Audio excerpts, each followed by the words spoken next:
Are we ready, Nancy? Okay. Good morning and welcome. The time is now 8:30, and I would like to call the July 18th, 2025 meeting of the Energy Facility Siting Council to order. Mr. Secretary, could you please call the roll? Kent Howe, Here. Cindy Condon, Here. Marcy Grail,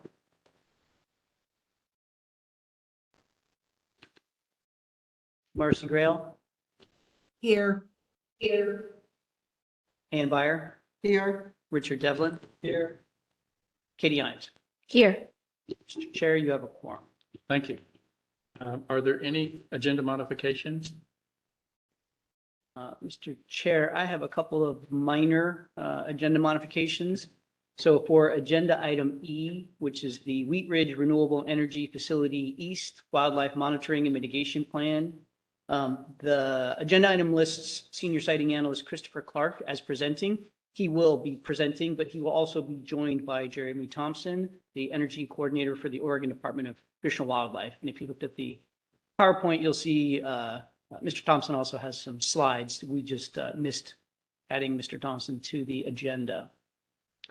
Similarly, agenda item F, which is the compliance program 6-month review, lists compliance officer Egan Bull, senior policy advisor Sarah Esterson, and operations and policy analyst Dee Bartley as presenting. I will also be presenting the first few slides of that. So fairly minor, but I just wanted to make note of that. Thank you. Okay, well, I have the following Excuse me. announcements. Oh, Councilor Grail. Hi, this is obviously Counselor Grail and Secretary Cornett. I don't know if it's appropriate to say, but I do have to drop off later. And I also wanted to just state that because of the Boardman and Hemingway, I have to recuse myself anyway. So just wanted to make note of that. Thank you. Yeah, thank you, Councilmember Rail, and Councilmember Rail had notified me of that, and I had let her know that at least based on the timeline, we have a quorum for any action items. They're mostly information items at that point. The one action item that could occur if she's not available, again, as she had mentioned, is Boardman Hemingway, which she's recused herself on anyway. Okay. Okay, then I have the following announcements. For council members and anyone addressing the council, please remember to state your name clearly, and please do not use the speakerphone feature as it will create feedback. Please mute your phones, and if you're joining us by phone and receive a phone call, please hang up from this call and dial back in after finishing your other call. For those signed on to the webinar, please do not broadcast your webcam. For agenda item B, public hearing on the amendment rulemaking, and agenda item D, public comment period, there are 3 ways to let us know you're interested in providing comments to the council. For those in person, please fill out a registration card and submit to Nancy Hatch. For those using the WebEx, you'll need to use the raise your hand feature. For those on the phone only, you'll need to press *3, which will alert us that you want to speak. And we'll go over these options again during that agenda item. If you want to receive future email notifications of council meetings, project milestones, or rulemakings through our Click Dimensions program, you can do so by clicking on the link in the agenda or on the council webpage. Look for the green box on the right-hand side of the page that says sign up for email updates. You're also welcome to access the online project mapping tool and any documents by visiting our website. Please note that the audio and video of this meeting is being recorded and may be posted to the council's website following the meeting. Energy Facility Council meetings shall be conducted in a respectful and courteous manner where everyone's allowed to state their positions at the appropriate times, consistent with council rules and procedures. Willful accusatory, offensive, insulting, threatening, insolent, or slanderous comments which disrupt the council meeting are not acceptable. Pursuant to Oregon Administrative Rule 345-011-0080, any person who engages in unacceptable conduct which disrupts the meeting may be expelled. Okay, we're ready for the consent calendar. We have the first action item is approval of the June 13th, 2025 minutes. Have anybody make a motion? Thank you, Councilor Devlin. we have a motion? Is there a second? This is Counselor Grail. I second the motion. Okay, we've had a motion and a second. Secretary Cornett, could you please call the roll? Ann Byer, Yes. Kent Howe, Yes. Richard Devlin, Katie Imes, I'm going to abstain because I was not present. Cindy Condon. And I too will abstain because I wasn't present. I did listen to the recording and so, yeah. Marcy Grail. Yes. Motion carries, Mr. Chair. Okay. Thank you. Do you have a secretary report for us? We do, Mr. Chair.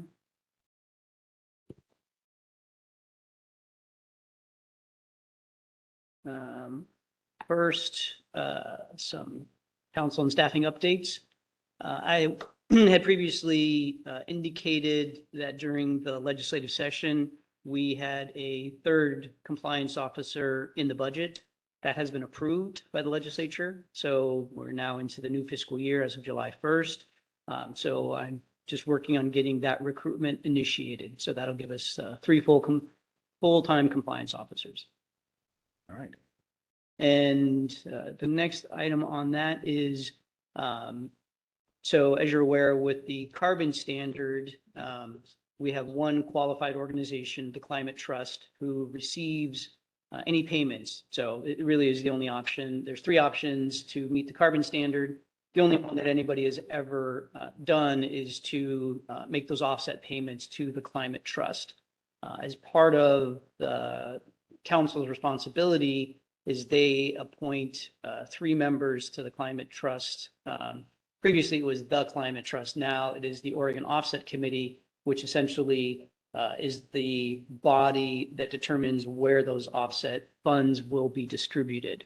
And Vice Chair Condon has been the council appointee. There's not a requirement that there be a council appointee, but my understanding, going back in history, is there has always been at least one council member who's been appointed. That most recently has been Vice Chair Condon. I will throw myself under the bus due to my lack of tracking this. October 2024 was termination of her 4-year term. I failed to track that adequately. So basically the council will be put in a position to appoint another council member should one be interested to another 4-year term. I've talked to Vice Chair Condon. She's interested in another 4-year term. There's no real hurry. There's not much in terms of the carbon standard that's being done. So we will put that as an action item on the next council agenda. So Vice Chair Condon's interested. If somebody else is interested, you can let us know now. You can let me know between now and the next council meeting, or you can also bring it up just during the next council meeting. But that will be an action item to appoint one of you to a new 4-year term to the Oregon Offset Committee. Great. All right, a few project updates. Secretary Cornett. Yes. Can I just say something just with respect to the Climate Trust? We don't meet often as the Offset Committee, but what I would like to do is if and when we meet, I would like to report to this group, just so you know what projects, some of it is confidential till a deal is done, but I haven't done that before. I don't know if others have done it, but I think it would inform the council. And we do have, I don't remember, September, October, we typically, this is not a requirement, but we typically have somebody from the Climate Trust come once a year and provide an update as to kind of the activities of the Climate Trust and the Oregon Offset Committee. I think that would be a good time to kind of split that. That's usually also the time they have an obligation on their kind of accounting practices that they have to have somebody verify that they're meeting all of their legal accounting practices. I typically do that also at that time. So we can simply, have sort of a 3-part agenda item related to that. Okay. And I think that's great and fine. It's the projects are interesting, and I think they'd be interesting to the public, and important to the council as well. So thank you. Yep, great. Good idea. First project update is the Hepner Wind Project. So this is a proposed 190 megawatt wind power generation facility in Morrow County. starting approximately 6 miles east of the city of Heppner. The parent company is Nextera. While we received the notice of intent in late March, they requested that we suspend work on the processing that notice of intent until late April. And then, or no, sorry, we received it in March. In late April, they asked us to suspend any work on it. In early June, they requested that we reinitiate work on the notice of intent. So now there is a project page set up. An email just went out, a notification just went out of a comment period associated with the notice of intent. The deadline to submit comments is August 22nd, and we will be holding a public informational meeting in Heppner at the Willow Street Innovation Hub on August 12th starting at 5:30 p.m. And Chris Clark is the project lead for that. So just beginning on that process. Sort of compliance, sort of project updates. Well, first, there have been several incidents on operational facilities that have been reported. Because we have the 6-month compliance agenda item, Egan Bull, one of our compliance officers, will be giving you an update as to those. So I won't, as I would normally do, I won't be doing during the secretary report. He will do that as part of that update.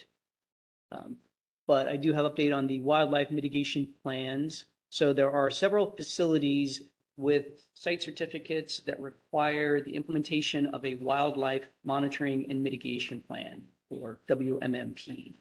Some of these include a requirement that the department provide wildlife monitoring results to the public for review and comment. So to support the public's understanding of this opportunity, staff prepares a summary memo and posts it to the website. This is typically on an annual basis with those results. And then we announce it during the council meeting with a deadline. Move forward, sorry. You just had it up there. Well, I saw it earlier. That's it. Oh, okay.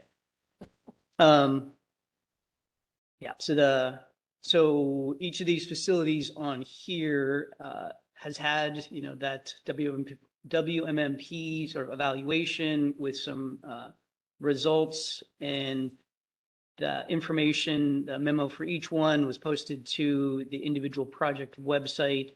Deadline for public comment is August 18th. So these WMMPs typically require a post-construction fatality monitoring study, which is applicable for the first 2 years of construction or kind of a repower as well. So long and short-term monitoring for raptor nests and Washington ground squirrel if the facility is within suitable habitat. So that's kind of the typical driver. And then some incidental wildlife monitoring and reporting. So are there incidental observations of fatalities or injuries at the facility? So for the 5 facilities that you can see on here, it was limited to, for this particular year, limited to incidental wildlife monitoring. So as you can see on the screen, the 5 facilities include Bigelow Canyon Wind Farm, Leaning Juniper 2A and Leaning Juniper 2B wind power facilities, Klondike 3 wind power project, and the, I'm going to hack the name, Pachwewit solar project in Gillum County.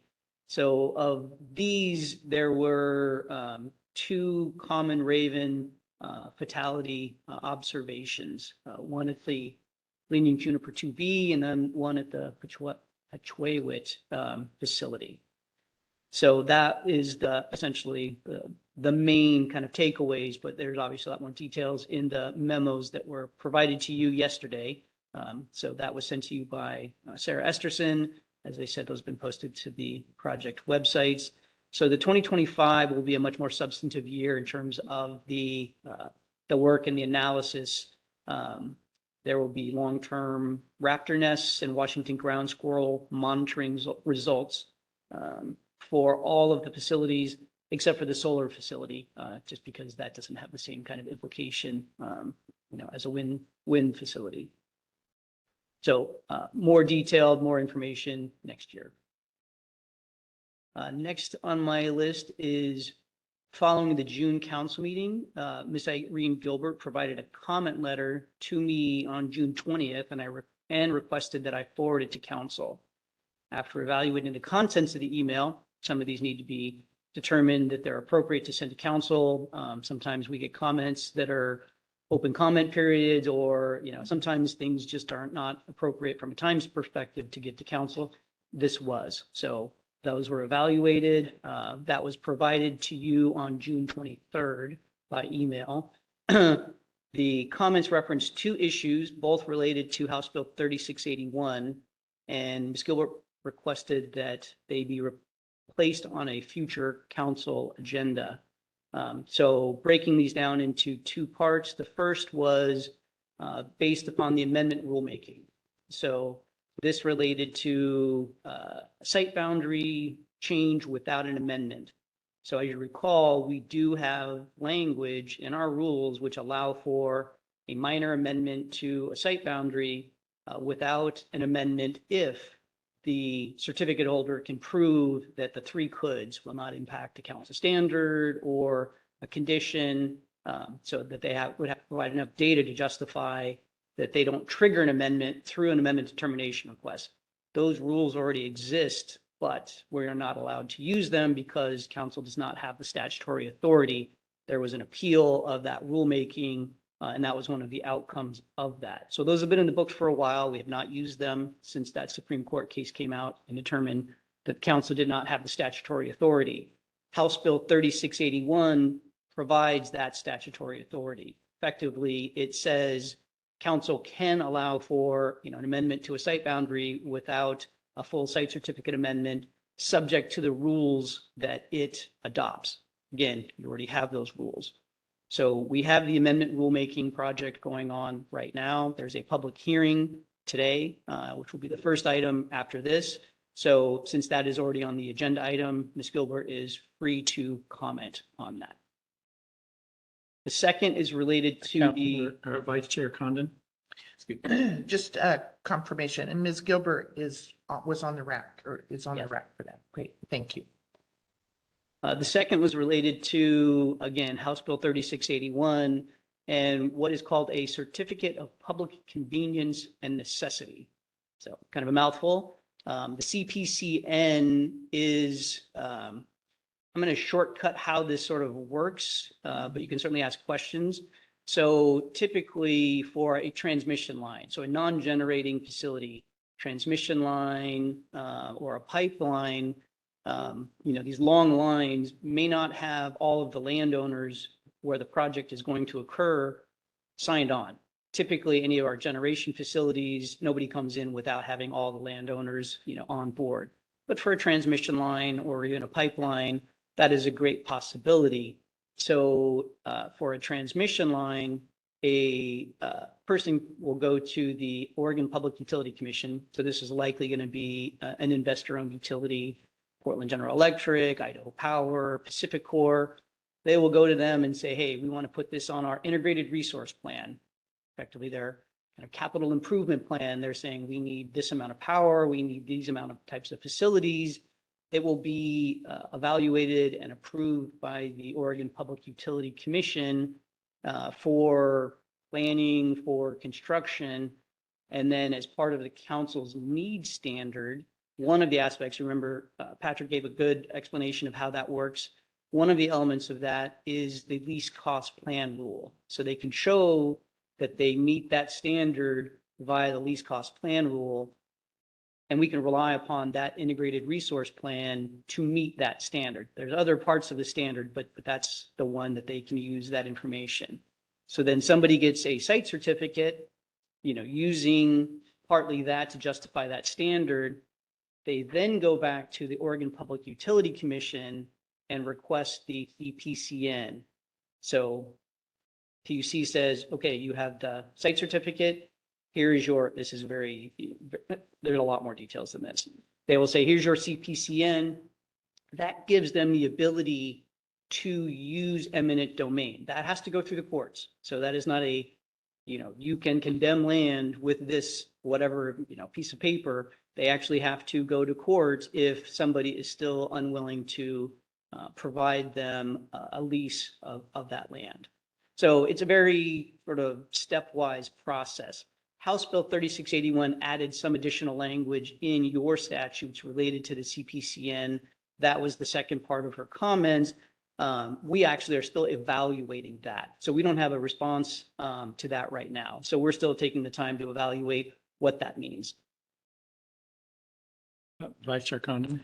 Just a question, and I believe there was some conversation of it in the last meeting with if it's not an investor-owned utility and our role in that, in assessing the need, and I know we have already done that, but how the PUC doesn't step in.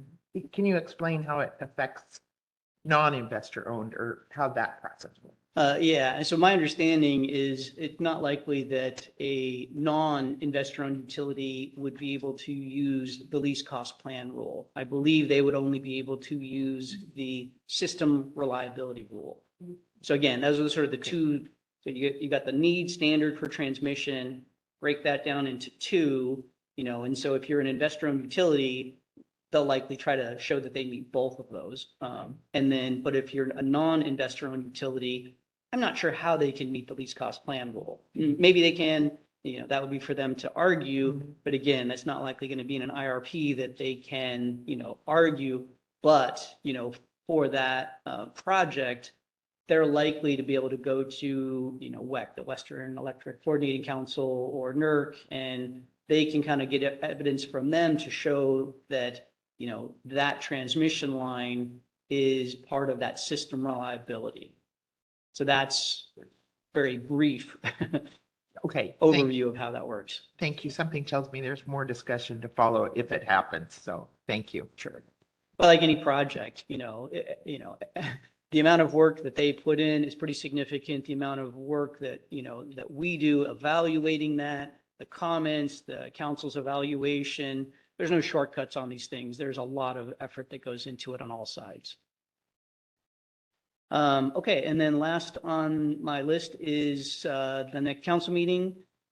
We only had a couple of agenda items for August, so we had asked Chair Howe if we could skip August, and he agreed. So you can release the August 21st and 22nd dates, and then as is typical, means probably September will be a little bigger than it typically is, but I think we'll have a good meeting in September. So we've got a summer break.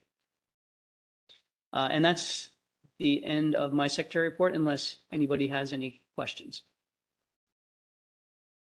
Okay, thank you. Okay, thank you, Secretary Cornett. Next item is the amendment rulemaking public hearing.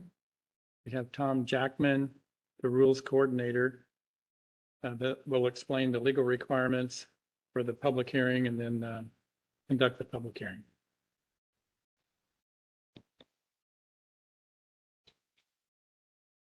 Thank you, Chair Howe. For the record, my name is Tom Jackman.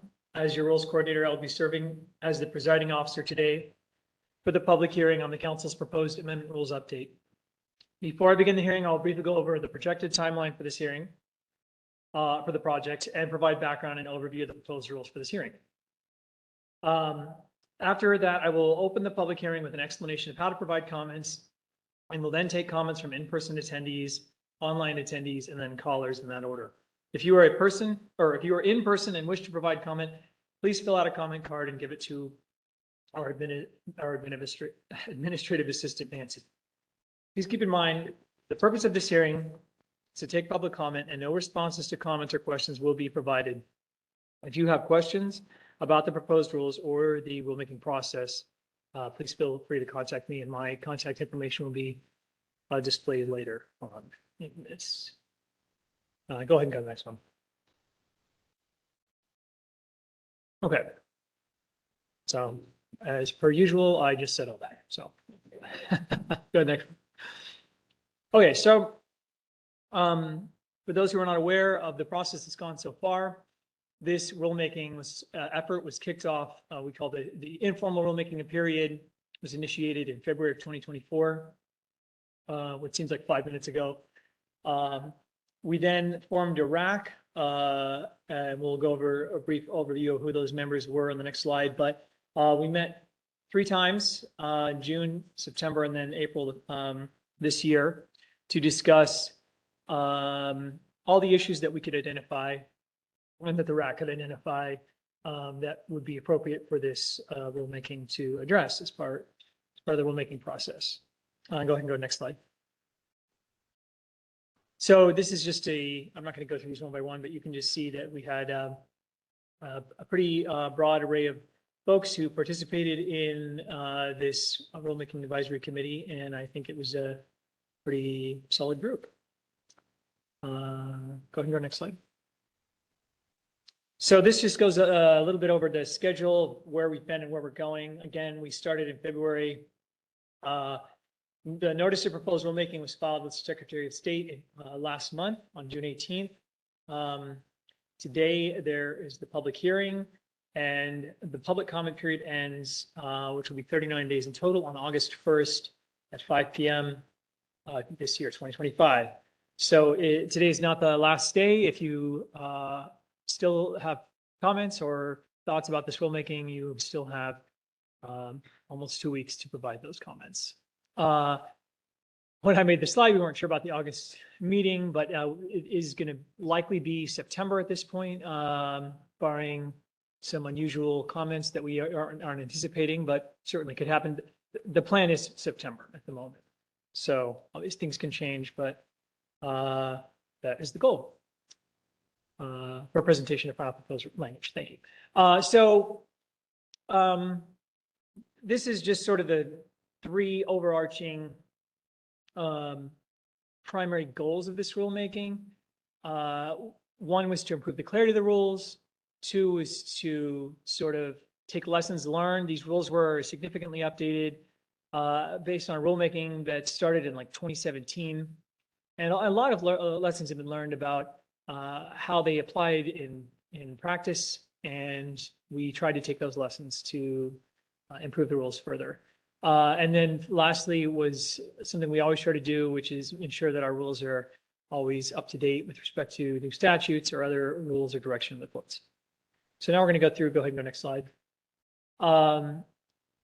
So this is just, I'm just going to go through very briefly some of the more significant changes that are part of this rulemaking. There's a new documentation requirement to help the department track compliance. There is new directions that explains how a certificate holder can release a portion of the site called partial termination.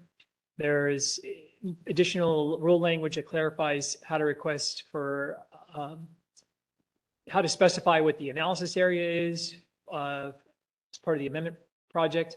There are new rules that discuss how you utilize previously submitted evidence, which is designed to make it easier for those who are, well, for everybody, frankly, who is reviewing the amendment to not have to go back to earlier in the record to sort of track down evidence that's just referenced in the amendment.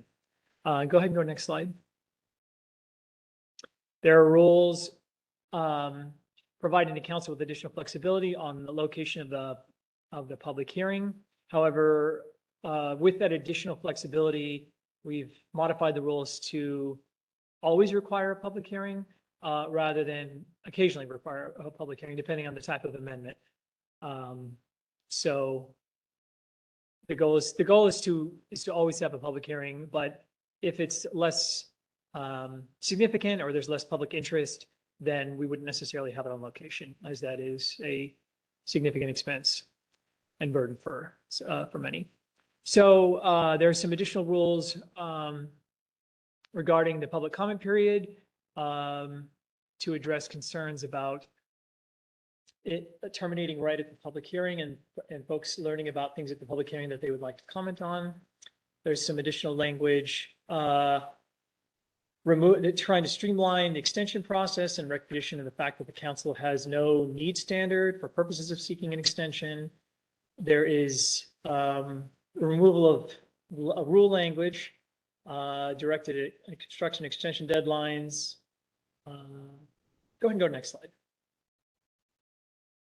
So we've sort of tweaked the process and tried to streamline things. And what these, just a couple of slides here, is just kind of goes over in red here, you kind of see the change. We eliminated, there were two types of amendment process, type A and type B. Those no longer exist. So the parenthetical type A 60 days is what we used to have.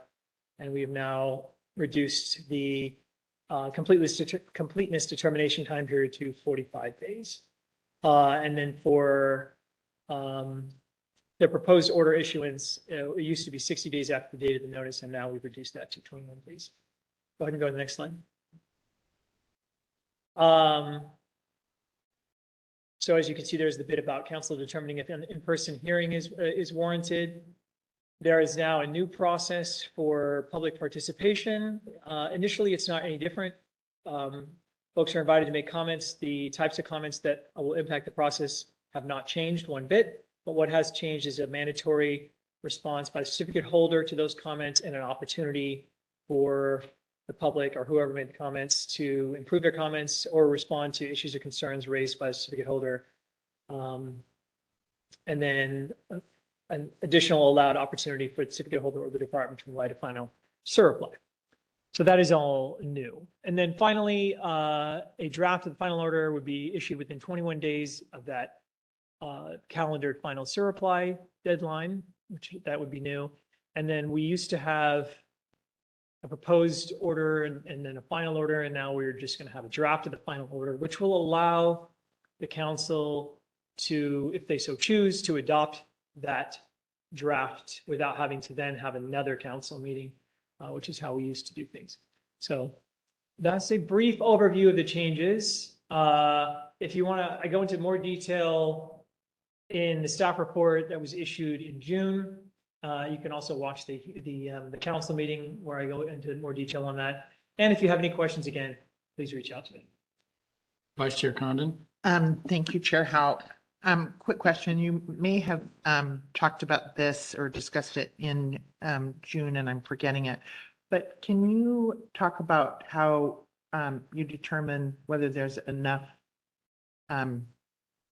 input, whatever, to determine whether there is a public hearing where the project takes place? So the rules sort of leave that open to, the way it states right now is that it's either the council or the chair unilaterally can make that decision, but it's based on sort of perceived public interest and also the significance of, so if it's a massive project, maybe it's doubling the size of the project or something, then that would certainly be a factor that you would consider in saying, we haven't had a lot of public interest, but this is so significant, we're going to hold it locally anyway. Or maybe it's a smaller amendment, but a lot of people seem to really care about it. That would be another factor to consider, but there is no sort of black and white rubric.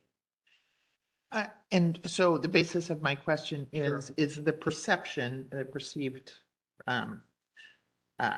public interest, is it based on the input to the project up until that point? Sure.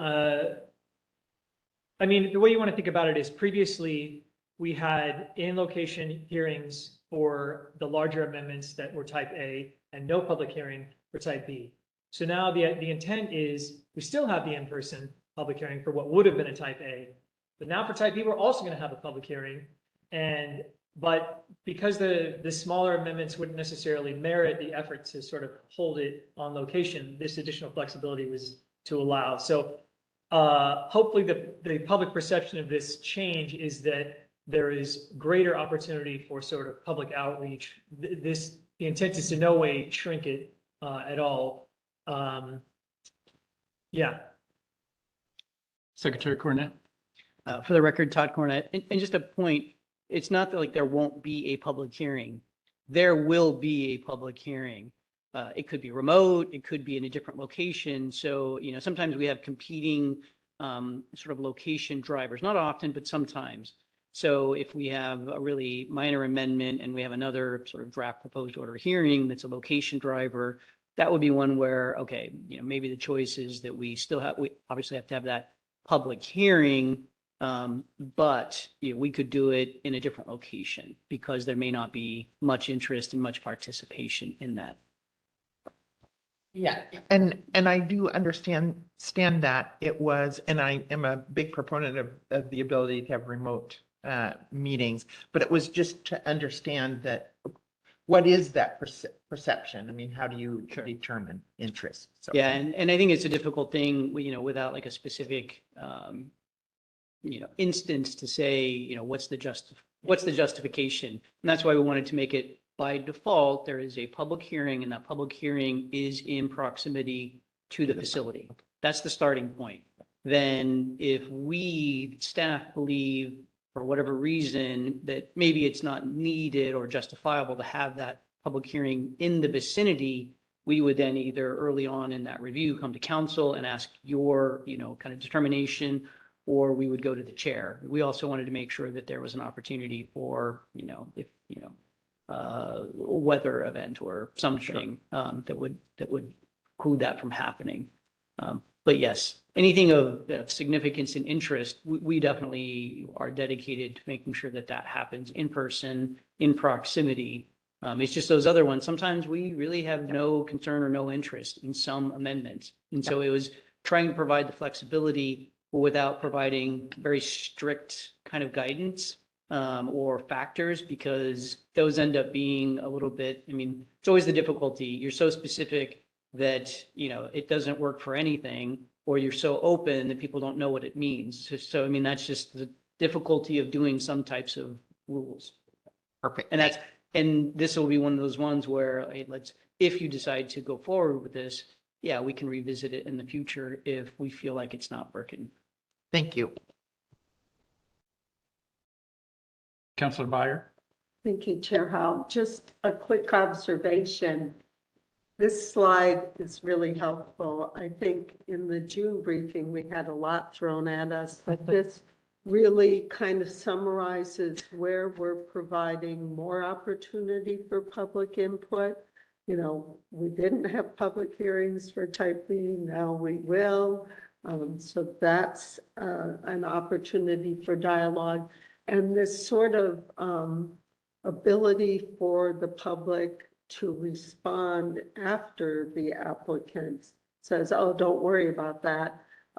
The public can then say, well, here's why I'm really worried about that, while still giving the applicant time and the department time to say, thank you for your comments, but we disagree, or whatever the finding is. But there's that give and take, which we really haven't had, except in the form of a contested case, which really doesn't provide this early opportunity to resolve issues. So this is a really clear discussion of that provision. So thanks for that.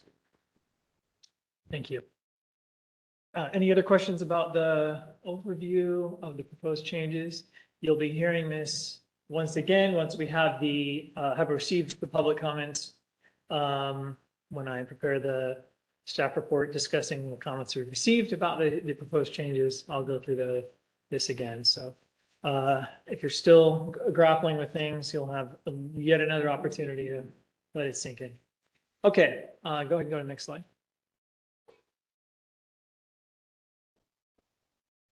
So, okay, yeah, I mentioned this briefly, but again, not all the proposed changes are listed on the previous slides. I tried to highlight the more significant ones. I go through more of the changes in the staff report, and of course, the draft proposed language has all the changes, regardless of how small, in red line, along with the notice of proposed rulemaking as well. So please refer to that and don't rely on what you just saw as the entirety of what we're proposing. Okay, go ahead and go to the next slide. So again, when I call your name, please come forward, state your full name, spelling for the record.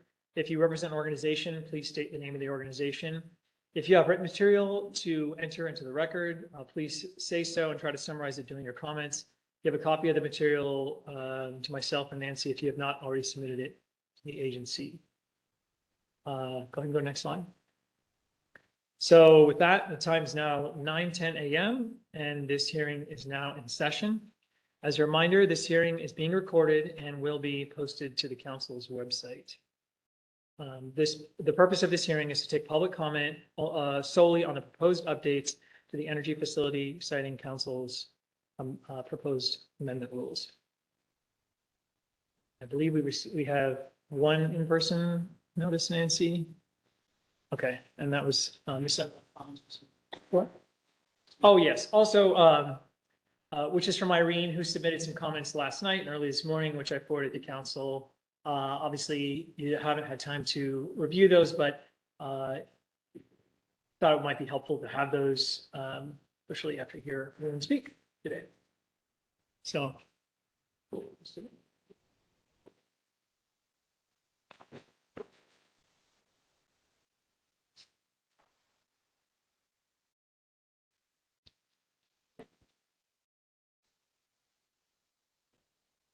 Irene Gilbert, 2310 Adams Avenue, LaGrange, Oregon. I'm going to make some brief comments. I provided fairly comprehensive comments in writing already, and so I'm just going to sort of give you a brief overview of hopefully things you will consider as you review those comments.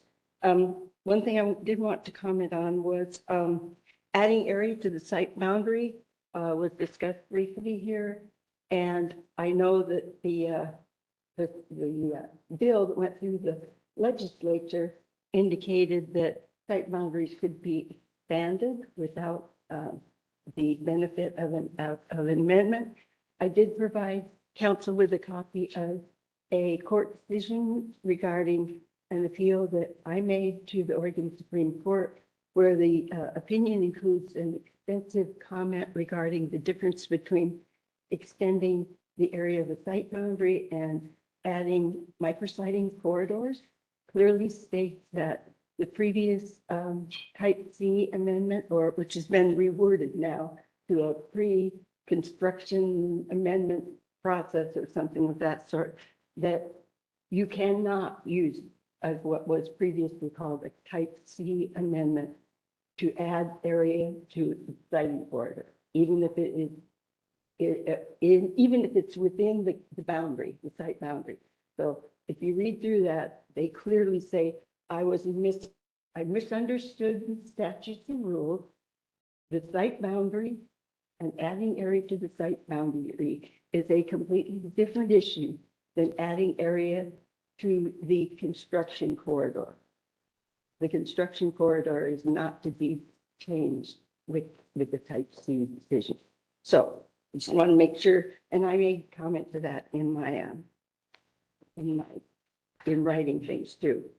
One thing I did, because one of the big issues with this is the fact that the rules now actually eliminate due process for any applicant or any citizen who has objections to decisions of the siting council. The only way you can now receive due process is by having the council provide a contested case. This is because the rules now require non-contested cases to go directly to the Oregon Supreme Court. And the only way that people receive due process, which is required under Amendment 14 and 5 of the U.S. Constitution, is when they go through a full contested case process provided by the agency. I would encourage you to consider changing your evaluation of how you decide and determine whether or not to allow a contested case by the agency to make it significantly simpler to obtain a hearing from contested case hearing through the agency. And it is based on that fact that denying them a contested case is denying them the legal opportunity for due process. I went through a situation where I appealed to the Oregon Supreme Court without benefit of having a contested case or appealing for redetermination to the county circuit court. And what the Supreme Court process involved, it doesn't involve, it's more like it. The Supreme Court does not provide for a face-to-face comment and responses from people who are appealing to them, because all of that typically is included in the record during the previous actions. So there's nothing like that. The Supreme Court only provided for pro se to provide a document outlining what the concerns are, and that document has a limited length of, you can only have certain number of pages, certain font, double space, and it also limits the amount of exhibits, pages that you can add to it. So you do that, and then the developer responds with a similar document. There's never an opportunity to do anything more as a pro se. The Supreme Court justices then look at what you submitted, what the developer or in my case, the Oregon Department of Energy submitted on your behalf, objecting to my request, and they look at the case file, which without a contested case, without going through the county court, the case file only included my comments that were made during the draft proposed order hearing and my request for a contested case. So the likelihood of the Oregon Supreme Court being able to access the information to provide a fair and unbiased decision is pretty much non-existent. So I would encourage you to consider the fact that the impact of your decision to deny contested cases based on that. Now, I did go through, because I'm sure this issue of due process and the fact that these rules overturn federal requirements, I did go through to identify what is required by due process. You may want to look at these or consider these as you're looking at these rules. It says the process must have clear rules that protect the person's rights. Hearing must be held by an impartial entity. Notice must be provided that indicates what the intended action is, how it will protect the person's life, liberty, or property. It must include a right to be heard, including fair notice of the hearing, the right to counsel, the right to cross-examine witnesses, and the right to receive a written decision with reasons based on evidence, and the right to appeal. Those things are not present in this rule revision unless the council allows contested cases. And I would encourage you to consider the fact that you may be told you have to do this because the legislature says you have to make a decision based on these rules because that's what the rules say. I know when the request came from council years ago to update the amendment contested case rules, it was based on the fact that a case had gone before the council where a developer had doubled the size of a development. And they, because of the way the rules previously were worded, nobody who asked for a contested case on that extension was allowed to.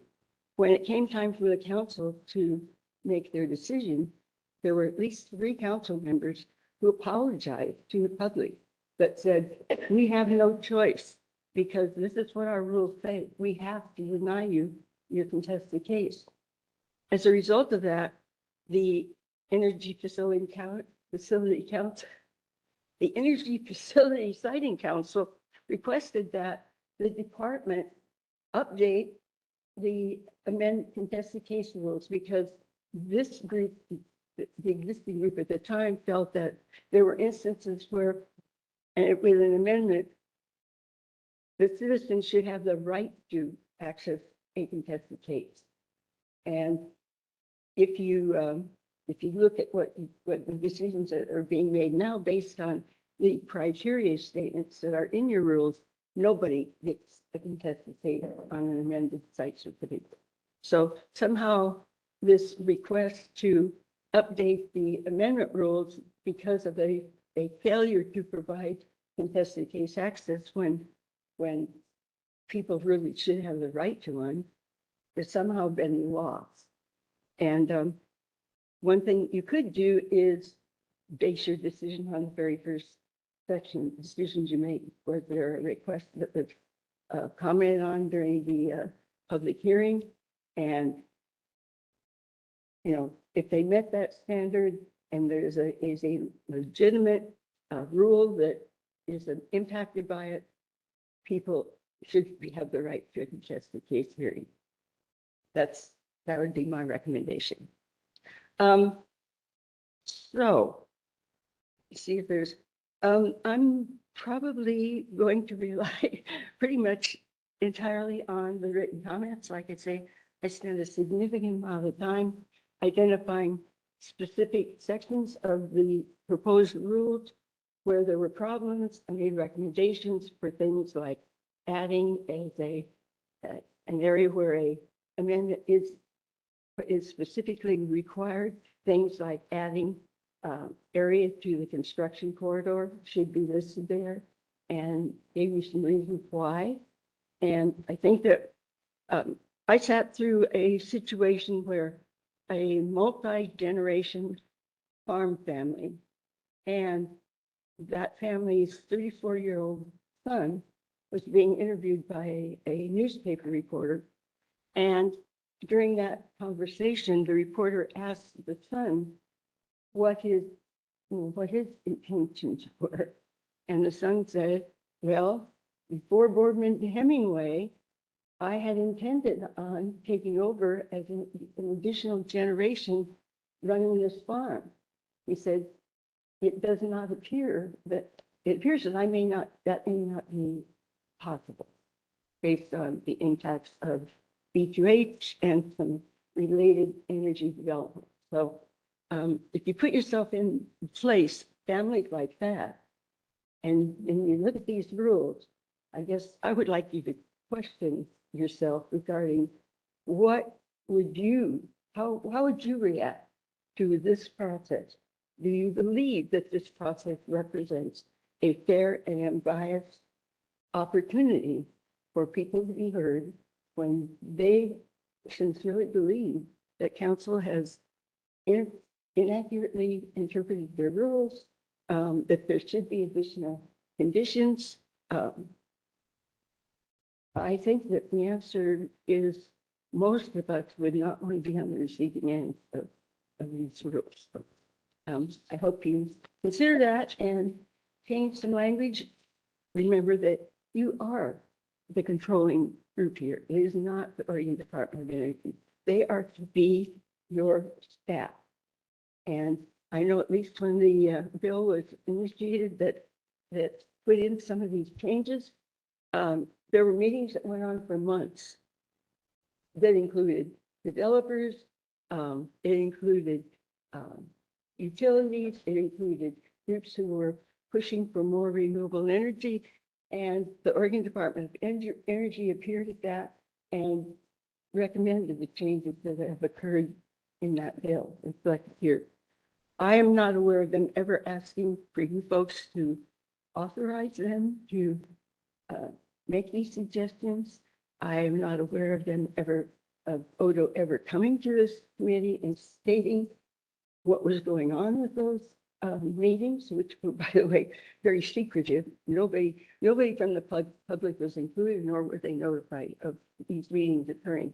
And I don't believe that council was notified that these meetings were occurring, or that decisions were being made regarding how you are to decide whether or not to issue a site certificate. I think that is wrong. It's wrong in so many ways. And I hope that nothing like that occurs in the future. I would encourage you to notify your staff that you have a problem with that. So, thank you. That's all I have to say. Oh, do you have any questions?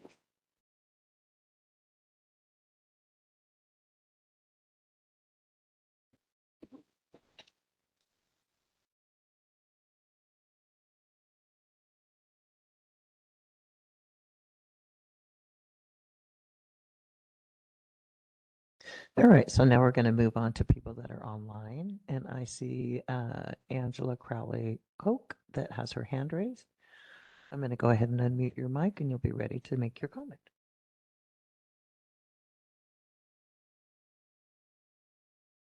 Your mic is open.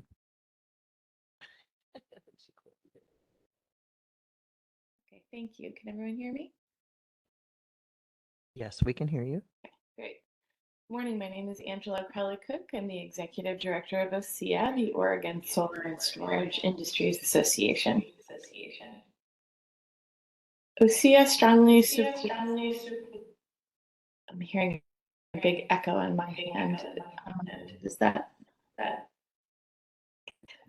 Should I proceed or should we try to fix the echo? Do you have two things running? Do you have your phone and No, your laptop? I'm only on We the. are, yeah, we are not hearing an echo. So if you're able to proceed, Okay. that would be great. I'll keep going then. OSEA supports these changes, the draft rules. We appreciate the work of staff and the RAC. It was a good process, and these changes honestly are long overdue. Staff's memo did a good job of clarifying why contested cases are not appropriate. They outlined how the law requires counsel to grant a contested case, but only when there are significant issues of fact or law that are reasonably likely to affect the counsel's determination. But of course, as the staff memo says, if their evidence and arguments were compelling, then the council would have changed their mind the first time it saw the evidence. So we agree with staff and the RAC recommendation that contested cases don't really make sense in this situation. I want to step back and talk about the big picture for a moment. These changes and streamlining come at a very critical time. Federal changes have made it more difficult to build renewables. And in order to meet Oregon's greenhouse gas reduction goals, the state needs to do everything it can to streamline processes and not leave investments and projects stranded. We believe that the draft rules strike a good balance between streamlining the process and having an increase in public hearing and the ability for the public to comment. So that concludes my comments. We really appreciate the work that the RAC and staff went through, and we support these draft changes. Thank you.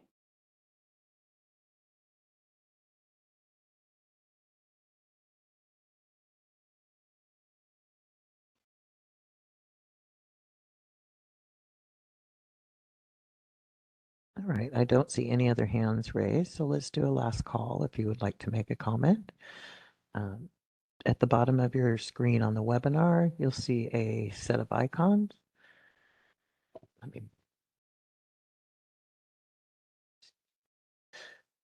You'll see a set of icons. Click on the hand, and that will raise your hand, and then you're going to click it again when you're finished commenting to lower your hand.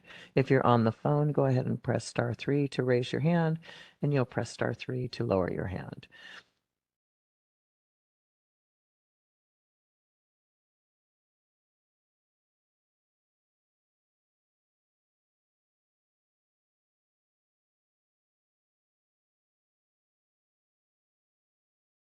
The last call for comments, please.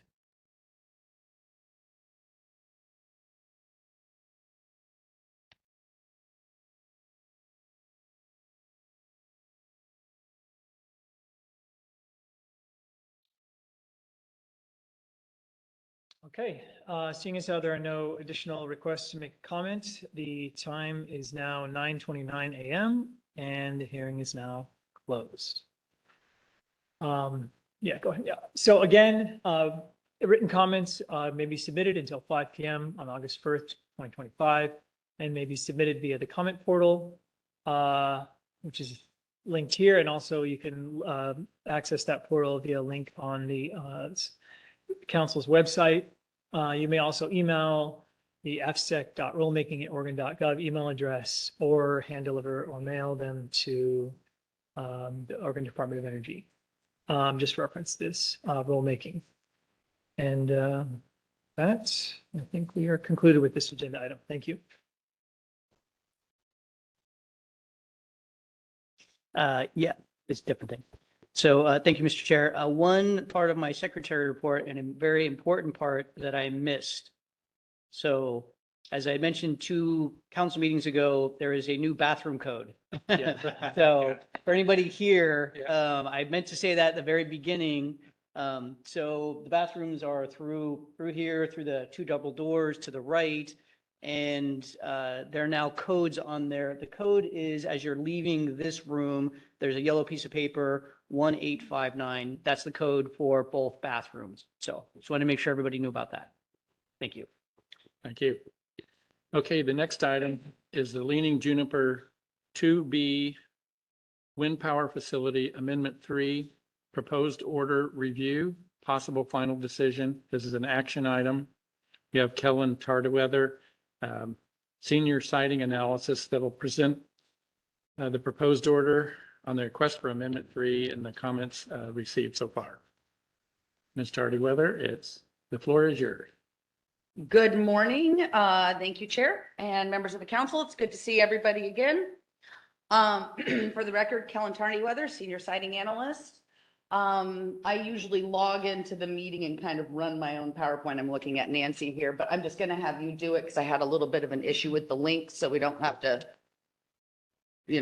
bore ourselves with technical difficulties.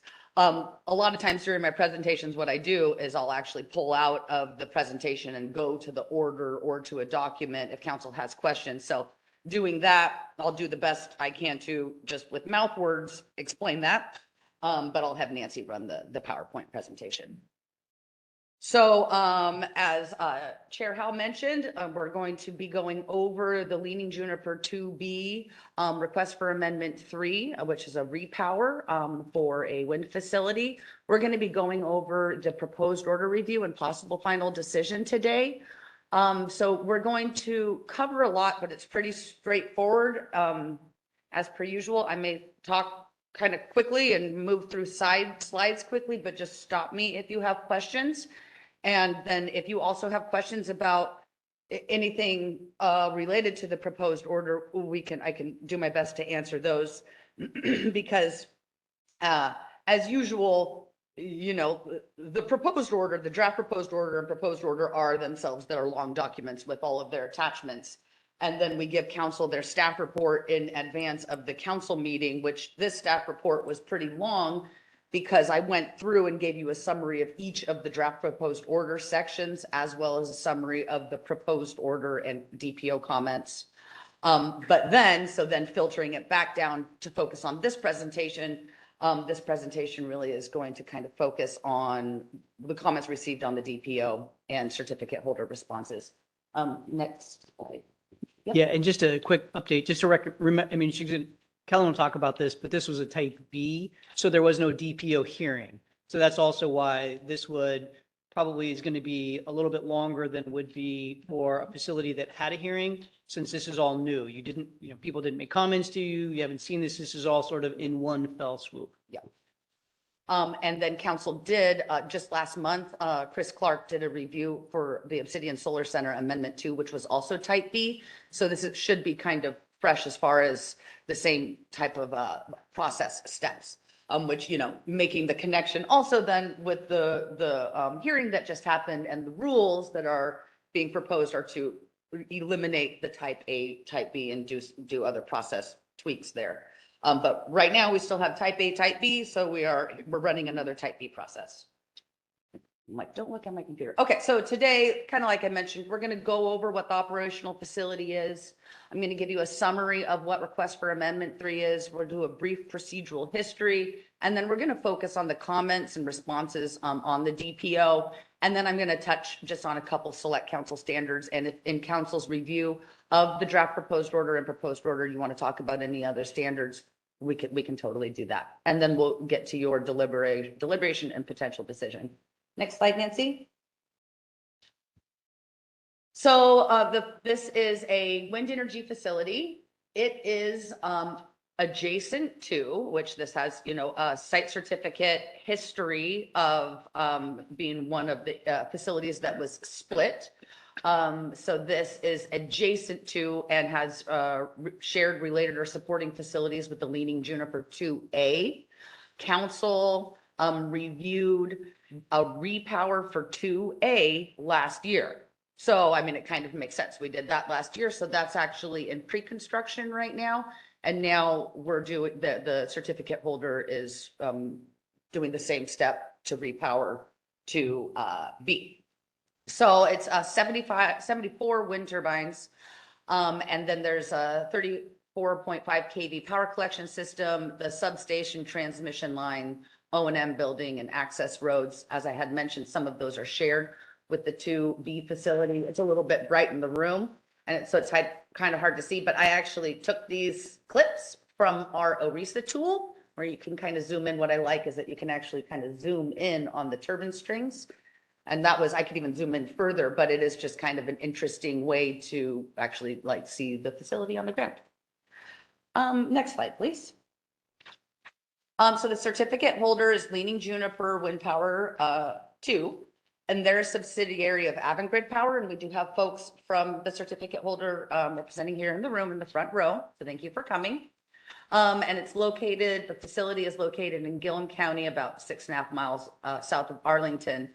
The site boundary is 7,962 acres.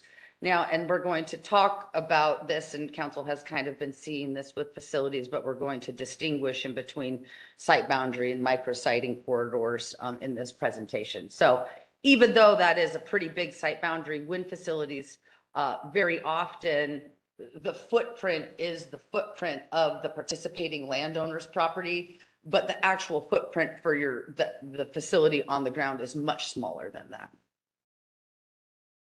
Next slide, please.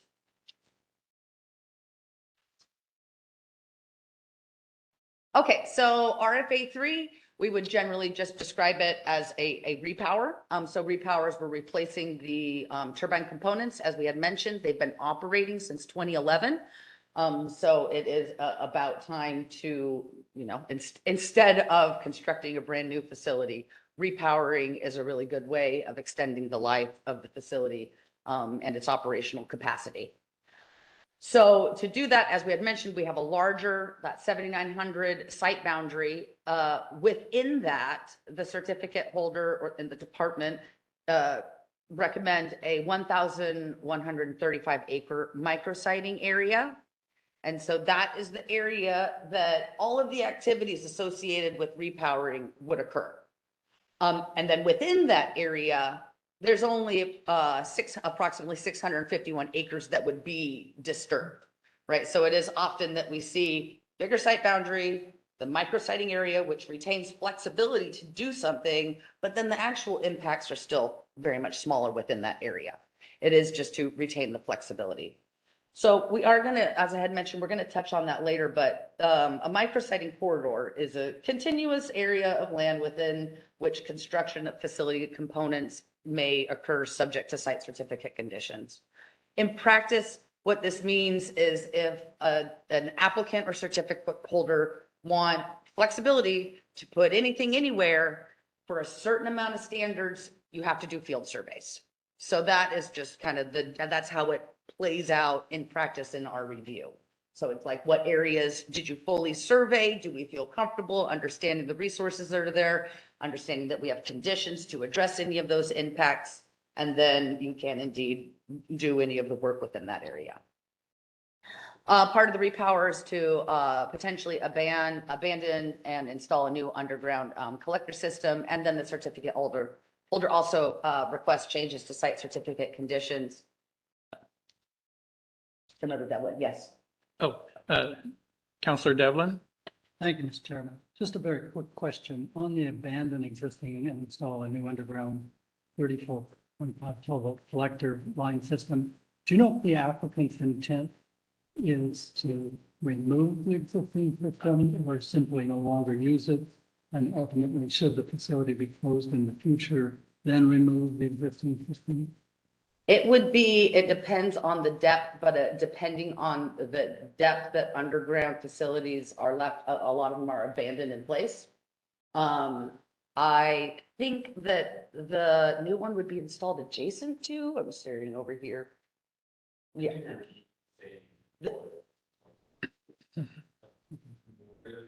Just want to make sure that it's going to work. Yeah, could you come up and use the mic? We're gonna be, nobody else can hear you on, so, which is fine. Mr. Chairman, so they're both underground systems currently, Correct. right? Okay. Good morning. I'm Darren Kavanaugh with Avangrid Power. I was the developer for this project. And I was just saying that we expect the collection system remediation and decommissioning to be very small because we only have a small increase in the overall capacity for the project. So we're going to be putting the cables in the existing spot. And I think that they would be removing the cables that are like not going to be sufficient, where we have some faults or whatever else where there's been previous repairs. But overall, expect the collection system remediations to be quite small. Thank you very much. Yep. Thank you. And then RFA 3, I see I have RFA 2 up there. Oops, typo. Also included a type B process, which through the review of it, obviously we're here with the type B. We determined that a type B amendment process was appropriate. Next slide, Nancy. And if you have your computer open, actually you can see it fairly okay here. This is just a moment to our slides. That's kind of a pull out slide and I just picked an area to zoom in, and it may look like there's a lot going on here, but this is also just to kind of capture and demonstrate, you know, that the pink outline is the bigger site boundary, and then you see those micrositing corridors within. And then over here on the right, this kind of gets into the survey data of what was surveyed, what wasn't surveyed, because that's really what we look at when we're talking about micrositing areas. Even though looks like there's a lot going on here, it's just trying to demonstrate what those micrositing areas would look like. Okay, next slide, Nancy, please. All right, so here is the process. Council's familiar with this slide. We received the preliminary RFA 3 in January 23rd. And we're here now for a potential final decision today. That is 5 months and 22 days.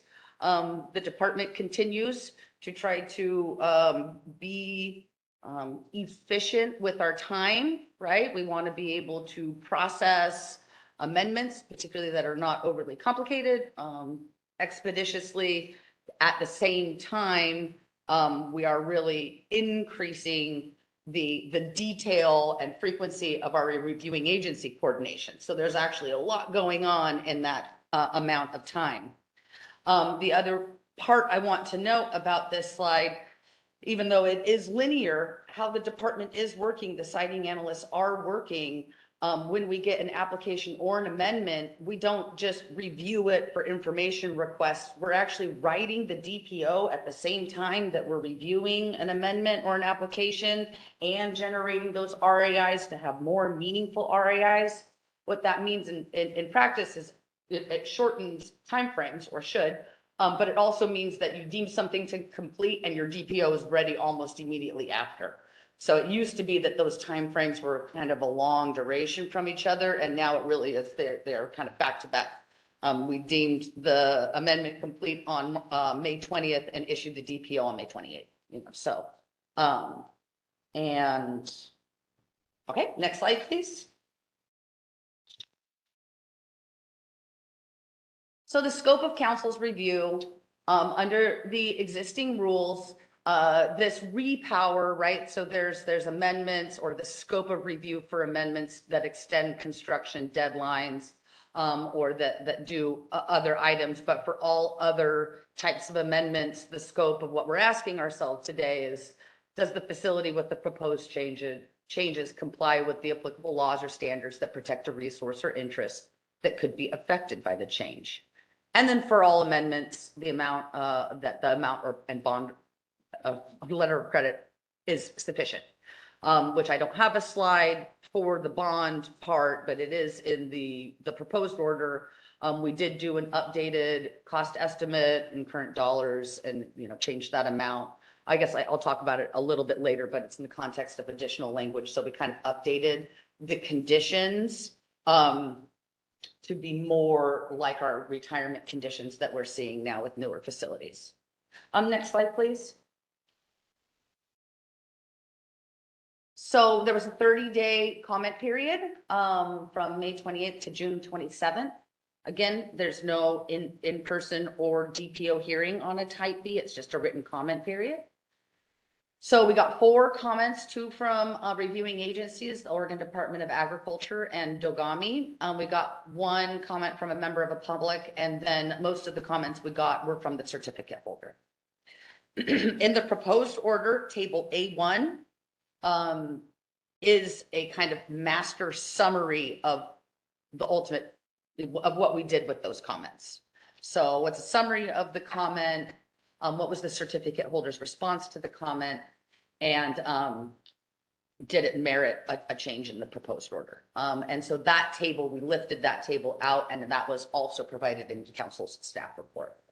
I do want to take a note here that I'm really appreciative of the certificate holder for giving us like significant DPO comments and responding to all of the other DPO comments received. It's obvious that they read the DPO and the conditions and really gave thought to what would work or wouldn't. We really want applicants and certificate holders to understand the language of the conditions because they're the ones responsible for complying with them. And we don't want to get stuck in a pickle later where something doesn't make sense and it's hard to comply with. So I appreciate that. Next slide, please. So the comment from the Oregon Department of Agriculture was really just kind of like a template response, that this facility lies in the area where there may be the presence of Lawrence milk vetch and surveys should be done. I wrote back and kind of just said, hey, they did do surveys, nothing was found. And they responded that said, okay, no problem. Okay, so no changes for me. Next slide, please. So Dogami provided a comment that said, some of the geotechnical assessment or the foundation evaluation was based on old data, that it relied only in part from seismic data that was from the application, which was like 2007 maybe. So it was outdated data. So the certificate holder, received that comment and actually did do an updated engineering evaluation using the 2023 updated seismic data, which did result in, a different output. But that said, they did do, that's what Dogami requested, they did do it. But even with that updated, more robust model, the foundation engineering report and the other geotechnical information that they did to support, basically to ask the question on whether or not the foundations could support these repowered turbines, all of the load assumptions and calculations that went into that were still conservative enough that that this still supported the same conclusion. But that said, just for citation and reference purposes, we did update some of the references in the structural section. Okay, next slide. Okay, Mr. Williams, apparently is an adjacent landowner and he had, questions about whether or not there was a noise assessment done and whether or not the noise, noise rules would be made. So the certificate holder and the department, we both explained like, which is actually explained in the section, that they did do an updated noise assessment based on what they, in RFA 3, the certificate holder is representing a particular technology for these repowered turbines. And so based on that, that was the input into the noise modeling, which demonstrated that actually the noise levels don't exceed the DEQ noise rules. And this response also feeds into the second one about the shadow flickering, is that the Mr. Williams' property is approximately 1.5 miles away. So at that distance, the noise would attenuate, which is the same response to his concerns about shadow flickering on his property. And, his concern was affecting his property values, which one of our responses to remind council is, those types of matters are out of council's jurisdiction. So we didn't make any changes to the proposal. Vice Chair Condon? Thank you, Chair Howe. Thank you. Just really quickly, modeling can be found not to be very good when a change is made. Mm-hmm. So, if, for instance, the work resulted in more noise, and I ask it to kind of tangential to this comment, but what is the remedy if they exceed the noise level after the build? What's the remedy there? Well, and I'll get to this later because we made applicable a previous condition that requires an updated noise assessment based on the final technology and those manufacturer specifications. But for wind facilities and all of the properties that would be affected, they have the noise waiver. And that's actually included in RFA 3, are the executed noise waivers for the property owners that would be impacted. Okay, the property owners have involvement in. Right. Okay, all right. Thank you. Next slide, please, Nancy. Okay, so now we're moving over to the certificate holder DPO comments and then the department's responses to those. So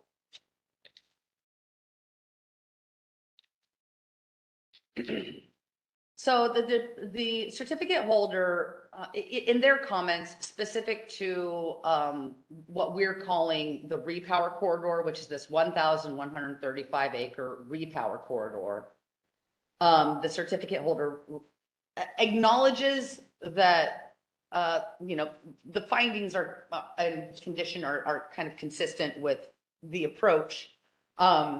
However, they make edits just for clarity, and we did some revisions, but basically retained how we were framing the section and set up for the condition 108.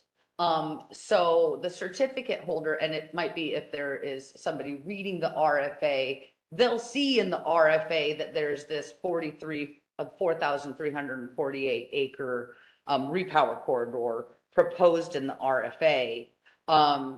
So what that is that is a larger area that was adequately surveyed and reviewed for T&E, for threatened and endangered species and fish and wildlife. However, when we get down to those are two of the standards that require some sort of surveys. And then there's wetlands and cultural and archaeological resources. Under those standards, the area that was surveyed was the smaller amount. So if we're saying you're free to do any of the work anywhere within this micrositing corridor, if all the demonstration that all of these surveys have been met, then really we could say that for that smaller portion. So that's where that's why the department recommends just retaining the write-up, as we said, with some clarification of the terminology of a repower micrositing corridor. rather than just like a repower corridor. We're retaining the micrositing corridor terminology for consistency with the definition of that's what it means. So Nancy, to the next slide, please. So here, and it's a little bit messy, but so the original, like, just underlined portion that's not red was the original proposed condition that the certificate holder suggested changes to. We did not do their changes, but in looking at the condition, this is the condition that is going to, so what council, if council approves it, council would be approving any of the repower work in that 1,135 acre repower micrositing corridor. But the certificate holder, partially surveyed, recently and in previous surveys, that larger 4,300 repower area. What this condition is saying is if they need to go outside of that 1,135 acre area for any reason, like if there just is a crane path that needs to swing wider or whatever, that they would survey for cultural and wetland resources and submit that to the department and appropriate state agency. So that's what these revisions are. We just wanted to make sure that we captured the survey and submit portion of it. Any comments on that one? Oh, I guess what I didn't mention before is, the facility has been operational since 2011. And in previous orders, the site boundary, there was no distinguishing part of micrositing area and site boundary. That is, I don't know, maybe it's like a newer thing that we really are trying to capture for our projects. So this is kind of for the first time of this facility where we're like separating those terminologies. So that's just something to keep in mind. Again, with an older facility, we also have an older site certificate, which I'll touch on later about kind of what that looks like and how it looks a little bit different from current site certificates. Just one second. What time did we start? Oh, all right. Thank you. Okay, next slide, please, Nancy. So the certificate holder also requests some edits to amended condition 27, which we don't recommend making those changes. So the original strikeout here is what we proposed in the DPO, and we're not recommending any changes to that. And the reason why the department removed those dimensional components is those aren't associated in council's review under any standards. They really are potential restrictions that don't need to be there. But one of the things that is there and should be retained are, the height of the turbines and the total of them. So those metrics are also provided, they're in this condition in the site certificate, but they're also provided in a summary table in the front end of the certificate. And the certificate holder's intent with adding or wanting this language in here is to have it not seem like it's so restrictive. I mean, so if we ended up with a height that was 130 meters, the council's mandatory condition is that a facility needs to be constructed and operated substantially as described in the site certificate. We would say that's substantially as described in the site certificate. That's what gives flexibility to not be so restrictive. However, as far as the restrictions of like 74 turbines, like that is, anyway, so we retained the language in the condition as we recommended it in the DPO. Okay. Next slide, please.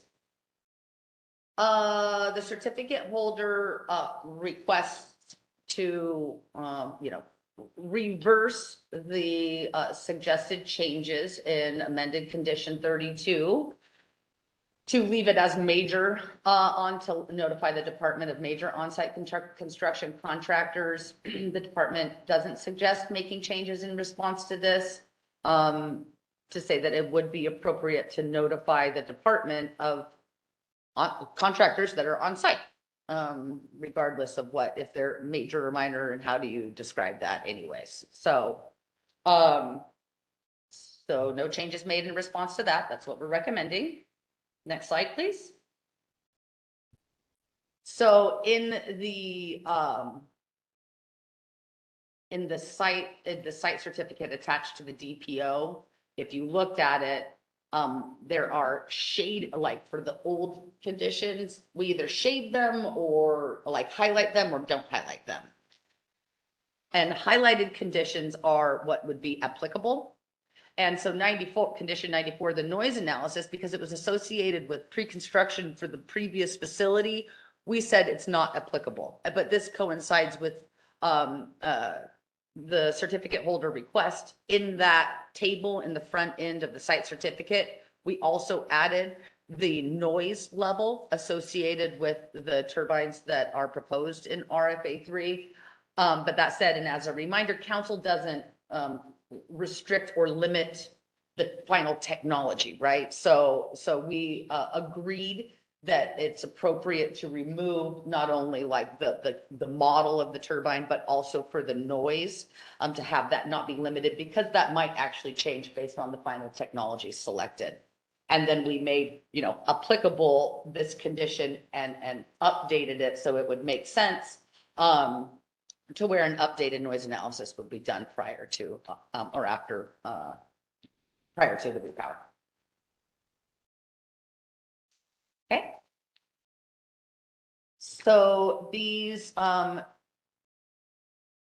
comments here are with respect to added language to the retirement conditions for this project.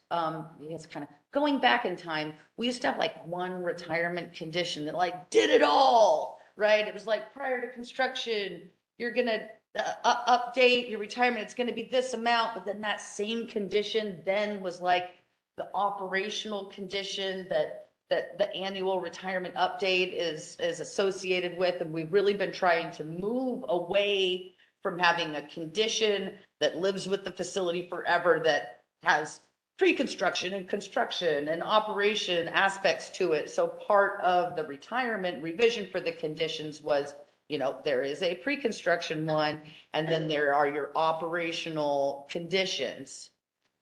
And then part of that is we added what I would say is currently like template language. Council has seen it in their retirement conditions.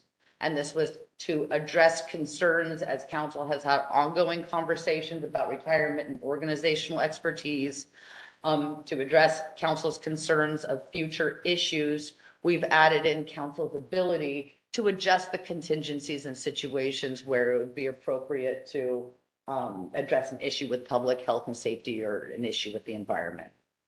So the certificate holder contends that that language, though, could be misinterpreted or subject to challenge in the future. But we recommend that no changes be made, so we recommend that we're going to retain that language. So that's that aspect. Yes. Thank you, Chair Howe. Was there any conversation from the certificate holder about how it could be misinterpreted or subject to challenge? I mean, a little bit. Well, maybe it's like, I mean, in the development and the story of adding this language, you know, I've been part of the conversations with council on that. And we've added limiting language, right? That we tie it back to council standards. So at one point, it was like just ability to adjust the contingencies to restore the site.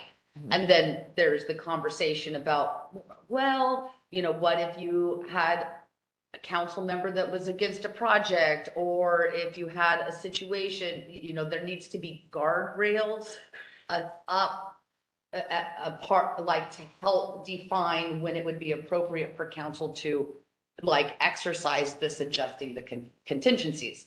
And so part of these conversations, that's when we added and tied it back to, is it organizational expertise? I'm looking at Patrick over here, but protect public health, safety, and the environment. So if that's what it says, then subject to challenge in the future would be, that would, at what point in time, under what circumstance in the future does council contend that we have a public health issue or a safety issue or an environmental issue? And to me, that would be what would be subject to challenge. Thank you.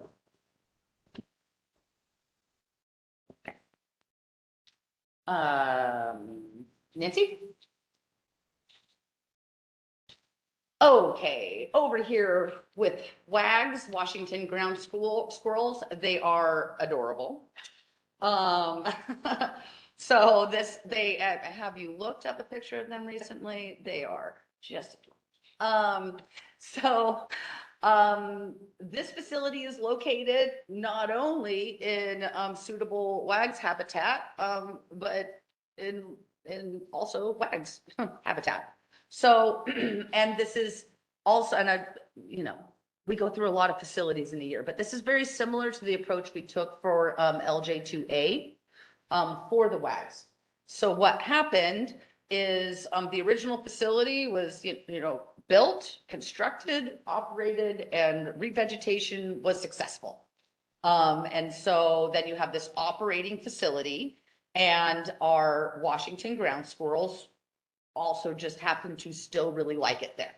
So so the operational facility hosts WAGs colonies. There were 8 WAGs colonies that were located during surveys, getting ready for the RFA3 repower.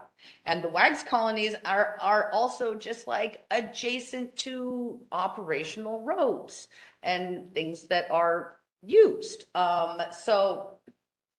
So as council recalls, WAGs colonies and a 785-foot buffer is considered Cat 1 habitat, which is no impacts. So what we did, and so in work for LJ2A and for 2B, we worked in depth, the certificate holder did, and so did the department with ODF and W. In an evaluation, and we have the comment letters, the write-up is, in the proposed order at more length. However, the determination is that buffer area would actually be Cat 2 because it is associated with the previous operational, right, or the previous developmental footprint and has been restored and is associated with an actual development and an operational facility. So some of the certificate holder suggests adding suitable habitat to the findings and to the condition. Nancy, can you do the next slide? Because here I have the definition. So I added in the definition of suitable habitat from the white paper for WAGs, and it's suitable habitat can be defined as terrestrial habitat within range of WAGs that was not developed. So that's not what we have here, right? So anyhow, so we recommend the certificate holders revisions, and that, prior to the repower, because the ground squirrels are also, moving mammals. So the area will be resurveyed consistent with the condition and the areas specified in the condition. And then on that previous slide, I had, there is also it's a Washington ground squirrel avoidance and minimization plan, which was also developed with ODF and W on how to, on the ground, be able to avoid and minimize impacts to their habitat. So are there any questions with that? Okay.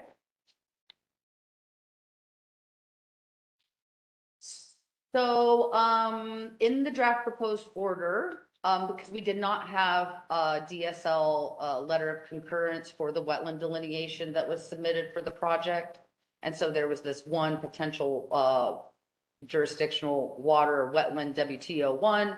So we basically wrote a condition to, avoid impacts to it. So, the certificate holder in their DPO comments provides DSL's concurrence letter, which was issued on the same date we issued the DPO.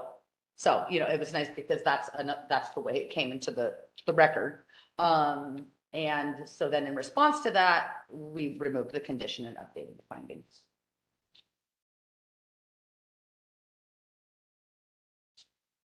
And then this is what I was talking about kind of with air quote older site certificates and how we attempt to make them functional or clear.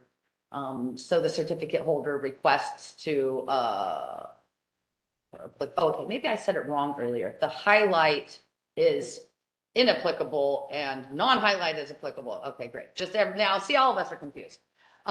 So yeah, so we did the review for each of these and concurred with, for most of the conditions that they would not be applicable, except for condition 63, we said that it would remain, or that it would be applicable, which has to do with during construction, kind of the location and driving of vehicles. Okay, Nancy? All right, so these are the couple standards that I just wanted to take a couple minutes to talk about. And this kind of goes back to the sister facility of 2A.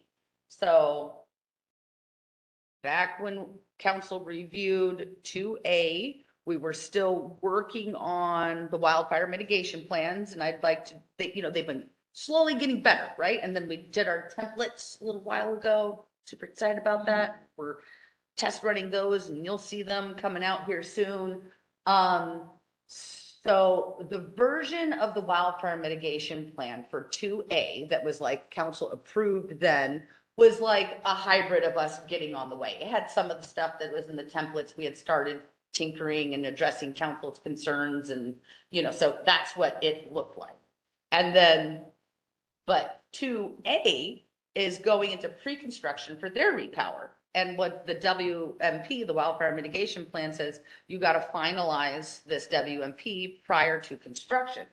So I actually helped them do that and worked with the certificate holder, kind of looking ahead for 2B, because the certificate holder basically wants them to be the same, which totally makes sense. These facilities function very similar.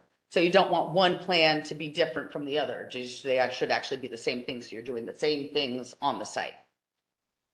So what I did over for 2A is I looked at council's templates that you reviewed, and I lifted out kind of the, important, I'm not saying it's not all important, but I took out, there was a lot of the stuff was already in the 2A WNP, but I took out some things that were missing and I put them in there.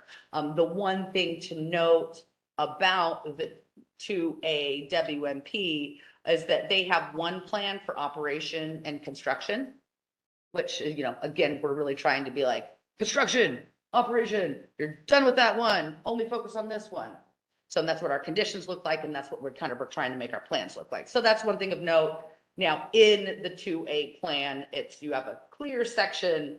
It's not all blended together. It's like, this is construction and then this is operation. So then what the certificate, so we got that through pre-construction for 2A. So that's their final WMP, which I would say then is better than what council, approved back then. And then the certificate holder took that version and made a couple changes for 2B. And so that's the wildfire mitigation plan that is attached to and recommended for 2B, that it mirrors the one for 2A, which does include a lot of the conversations that we've been having in the past year since we had looked at 2A. Okay, thank you, Nancy. And this is under public health and safety standards for wind energy facilities. This is really where there's the primary write-up for the foundation evaluation report, which again, the foundation evaluation report is done asking the question, can the foundations support these repowered turbines, right? They're not huge, like hugely larger. They're not, you know, and it's funny, I don't even think I went through the dimensional changes. Did I ever tell you that? I think it's. Okay, okay. Sorry, thank you. So, but the question is, yeah, can the foundations support the repowered turbines? And do they need anything done to them to do that? So as part of the foundation evaluation report, which we did have our engineers over with Haley Aldrich take a look at it and kind of did the REI back and forth, had a meeting with the certificate holder, bar engineers, us, and our consultant. And so, you know, which were mostly just questions about underlying assumptions that went into the calculations. And so that all happened. So there was this, what do we call it? It was a field assessment summary report, which is also part of RFA 3 and this foundation evaluation report, which actually is where they go out. This is just an example of a picture here. And they, you know, take pictures and identify, you know, this needs to happen at these turbine locations. So, and you can see here this number 1 through 5. These are generally like, you know, fill the cracks, patch the areas, repair, replace all broken or missing ankle bolt covers. So what I did is I just kind of clipped out, it's one of those things like, I'm sure the certificate holder is going to do that, but this is also just one of those things. I clipped out those portions that had the tables that said, do this in these places. And then we put them into an attachment, attached it to the order, and then made a condition saying, do that. And those were just does council, those, I only like picked out a couple standards to focus on. But that's my presentation. So in the next slide. So this is all where we're at. So you can adopt, you know, the department recommends that council adopt the proposed order as the final order, you know, based on the conclusions provided at the order. However, council can also modify the proposed order if you'd want to see any changes. For instance, if you agree with the certificate holder's arguments for some of the changes to the findings or conditions, we could do that. If we make those edits, we do recirculate, we do have to reissue the proposed order.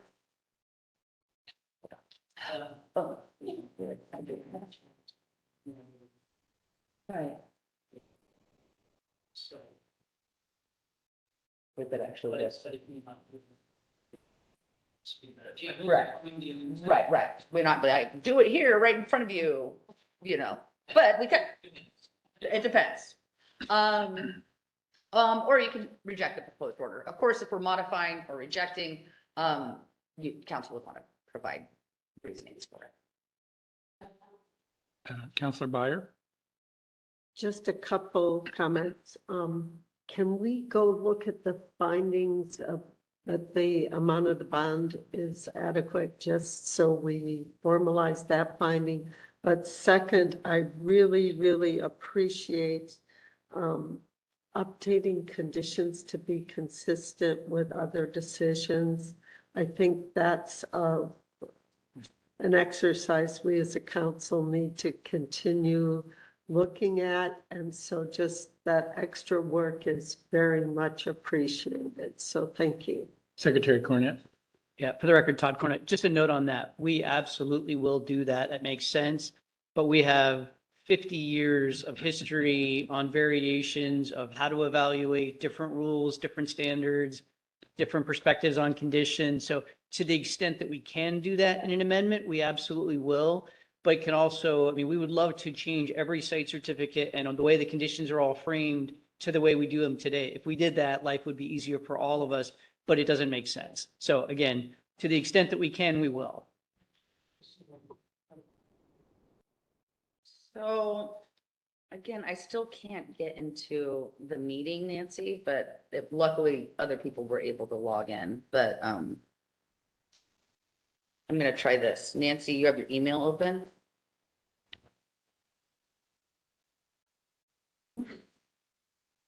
Tell me what. Okay, well, because let me just, retirement, Nancy, because I'm just gonna send the section, although it's all formatted all weird, but. Yeah, wait, no. Oops. And then Chase just told me something. That works to get in. Hold on. Sorry.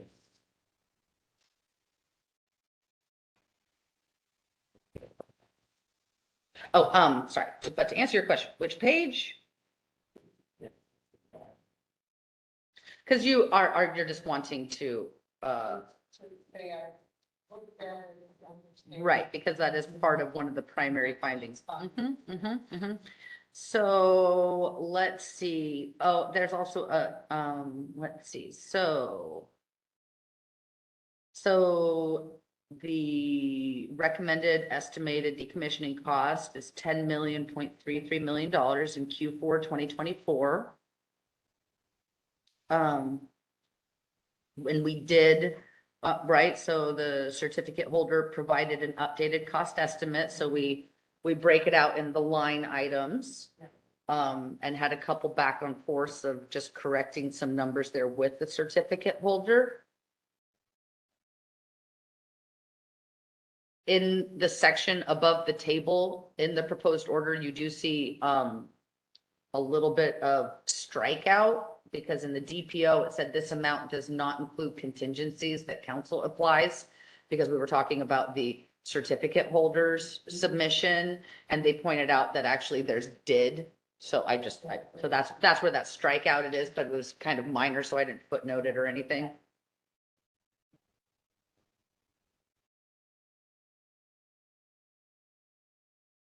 And then so down, beginning on page 68, that's where we have.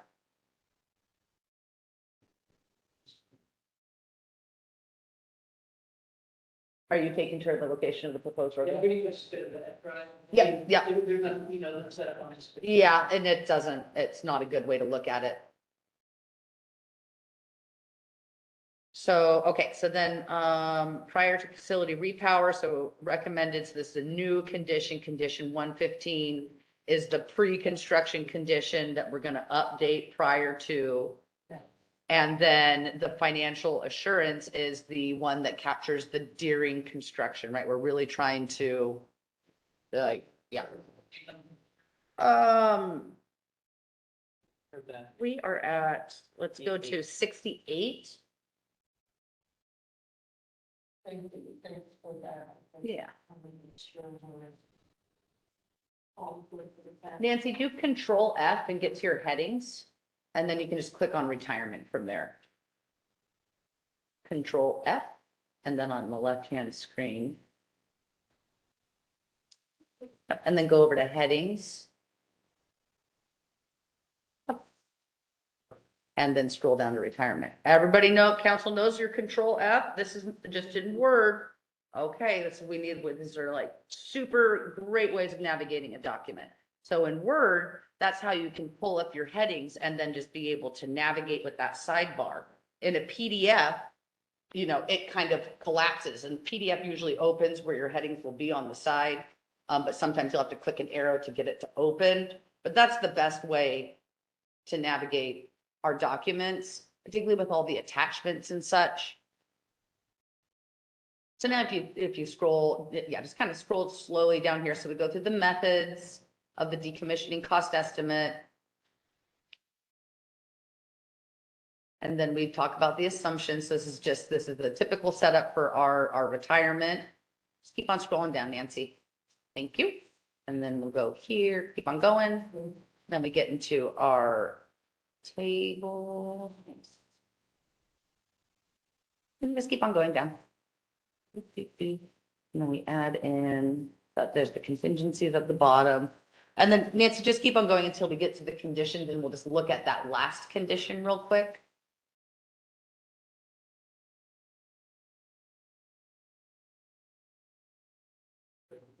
No, keep on going. Almost, there we go. All right, so now keep on going to the last one, one more. There we go. This is our operational one. Right, so here during operation, got rid of the blah, blah, blah, blah, blah. And then we're like annually adjust it based on that amount, and we're gonna reference up to that other condition. So scroll down. And then, blah, blah, blah, blah. And then so it's way more simple. So this is that language here.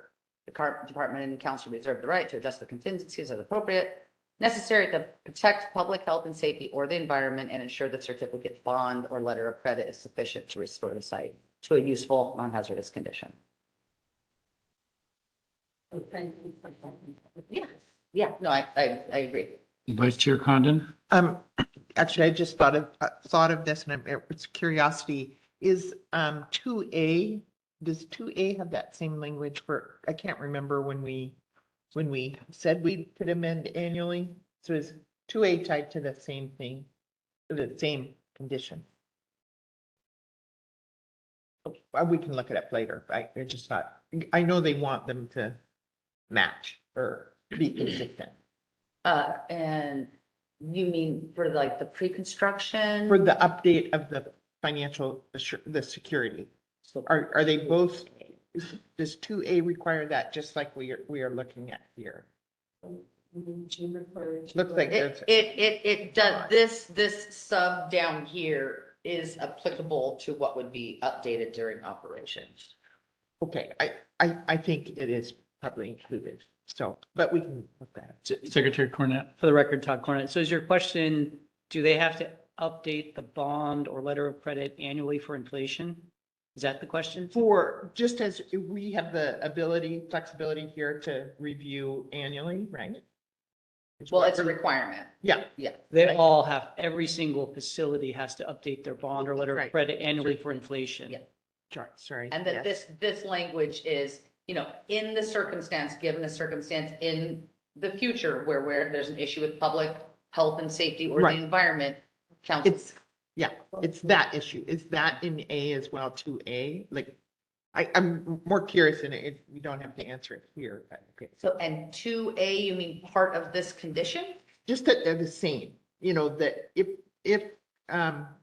there's a, It is the only, this is your operational condition. Mhm. This language is associated with the operational condition. The only kick back up to that other condition is just to pull that total down.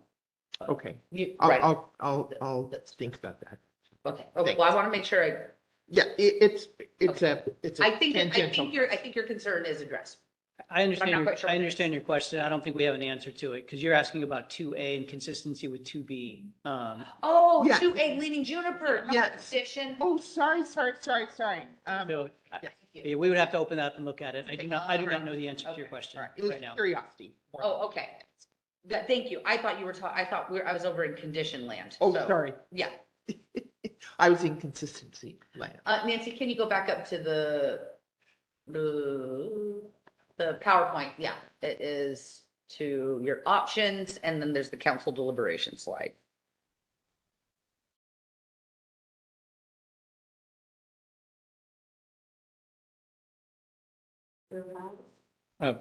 Counselor Byer? I would be ready to make a motion. I have a question first, if that's Yeah, okay, and Counselor Aim? I'm sorry. okay. Sorry. So I have a question about condition 128 under the public services area on page 103. And I just wanted to make sure that we were able to pull prior discussions into this condition and make sure that we're staying consistent with water contracts. And so we had a previous discussion on a different project, and I wasn't able to go back and look at those specific language, and want to make sure we're transferring that here. Yep, I actually asked Sarah that, because right, where we're trying to get with a lot of our conditions and projects are like, Yeah, we don't have to rethink the wheel every time here, so like, we're trying to get to with certain things like a waste minimization plan, and these are just example, like, get to a template condition, similar to where we're getting with retirement, right? There's Yeah. not a need to have something different or site specific unless there's a need for something different and site specific. So this is one of those ones. So my question to Sarah was, so what's our template water condition that we like the most? And so we kind of looked at. well, we're this like, is what- really recent too, Yeah. so. And so this was the one.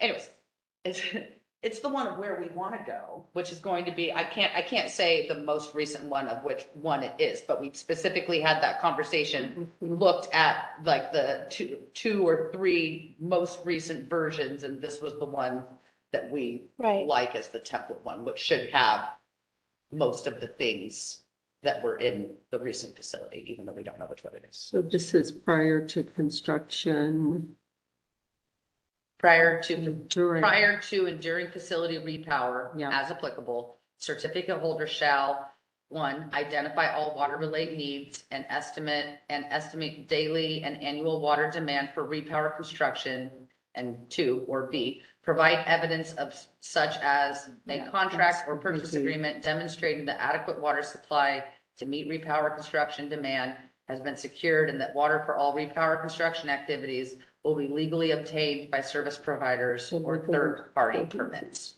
Yeah, and then I noticed in the footnotes, there was some more information there that's helpful. But again, having that all confirmed before construction and documented. Because there's 59 million gallons Yeah. of water that we're talking about here. So. Thank you, that's all I had. Thanks, Counselor Imes. Any other questions or comments? If I may, and kept for the record, Kellen Tardy, whether so, Councilmember Condon, I just went back, final order on Amendment 3. The retirement condition, their operation retirement condition has Department and Council reserve the right to adjust the contingencies as necessary to ensure that the costs to restore the site are adequate to maintain health and safety of the public and environment. So conceptually, it's their wording's a little bit different, but thank you. Yeah. Okay, then if there's no other comments or questions, we'll go back to Counselor Byer. He's ready to make a motion. Thank you, Chair Howe. Could you put back the little, thank you.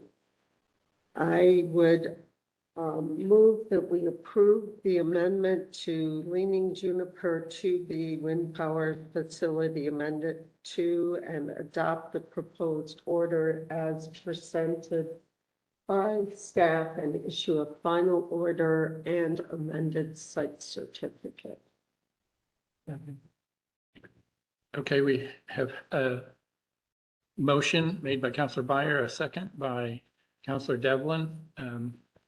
Any discussion? Secretary Cornett, could you please call the roll? Ann Byer, Yeah. Cindy Condon, Yes. Richard Devlin, Yes. Marcy Grail, Yes. Yeah. Kent Howe, Yes, Katie Imes. Yes, Motion carries, Mr. Chair. thank you. Okay, it's, yeah, thanks, Ms. Tardyweather. Let's take a short break. It's 10:20, or it's 10:30. We're close to being on schedule here, so let's take a 10-minute break and we'll return at 10:45. Thank you. Oh, we're good. Yeah, we're good. And so the time is 10:47 a.m. I'd like to call the meeting back from recess and continue on with the next agenda item, which is public comment. This time is reserved for the public to address the council regarding any item within council jurisdiction that's not otherwise closed for comment. Do we have any items closed for comment?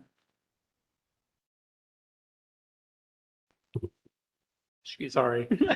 Got me mid-chew. So for the record, Todd Cornett, Mr. Chair, I think nothing's closed for comment, but since we just had a public hearing on the amendment rulemaking, it would not be appropriate to then continue public comment on On that. rulemaking. That was a public hearing. It was open, it was closed. Yeah. While written comments can still be submitted, not appropriate to provide additional oral comment on the amendment rulemaking during the Amendment regular rulemaking. public comment period. Okay, thank you, Secretary Cornett.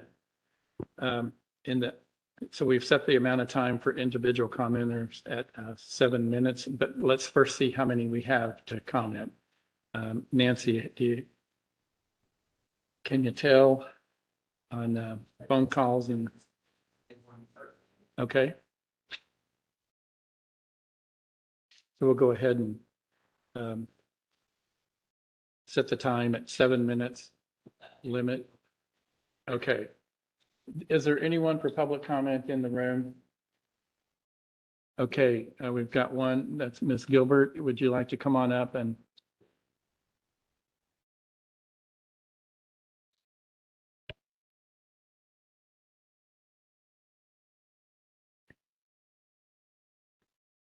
Irene Gilbert, 2310 Adams Avenue, La Grande, Oregon. I noticed in the agenda that Idaho Power is going to give a presentation, I believe Idaho Power, regarding their plans for construction scheduling. And so I thought I would bring up or just maybe comment on a couple of things related to the start of construction. One is there've been multiple requests for copies of the final monitoring and mitigation plans and surveys that were done on specific properties. The results of those have not necessarily been provided. And yet Idaho Power has filed multiple advanced occupancy requests. There are concerns by landowners and others that surveys may be incomplete, for instance. And this especially applies where Tetra Tech was it's continuing to be used to complete surveys in spite of the fact that it was determined that they provided faulty, inaccurate information in Washington State development to the extent that they're banned from participating with doing those types of surveys in Washington State.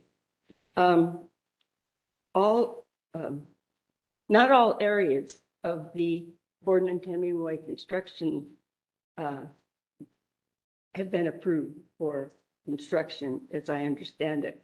And if you recall, there's a rule, a mandatory condition that says that unless the developer has the legal authority for the entire transmission line as far as construction, they have to show that they would develop the section that they're developing, even if the remainder of the development was never approved, never got constructed. So I've requested documentation that Idaho Power has provided if they are going to be doing any development absent full authority to build the entire line.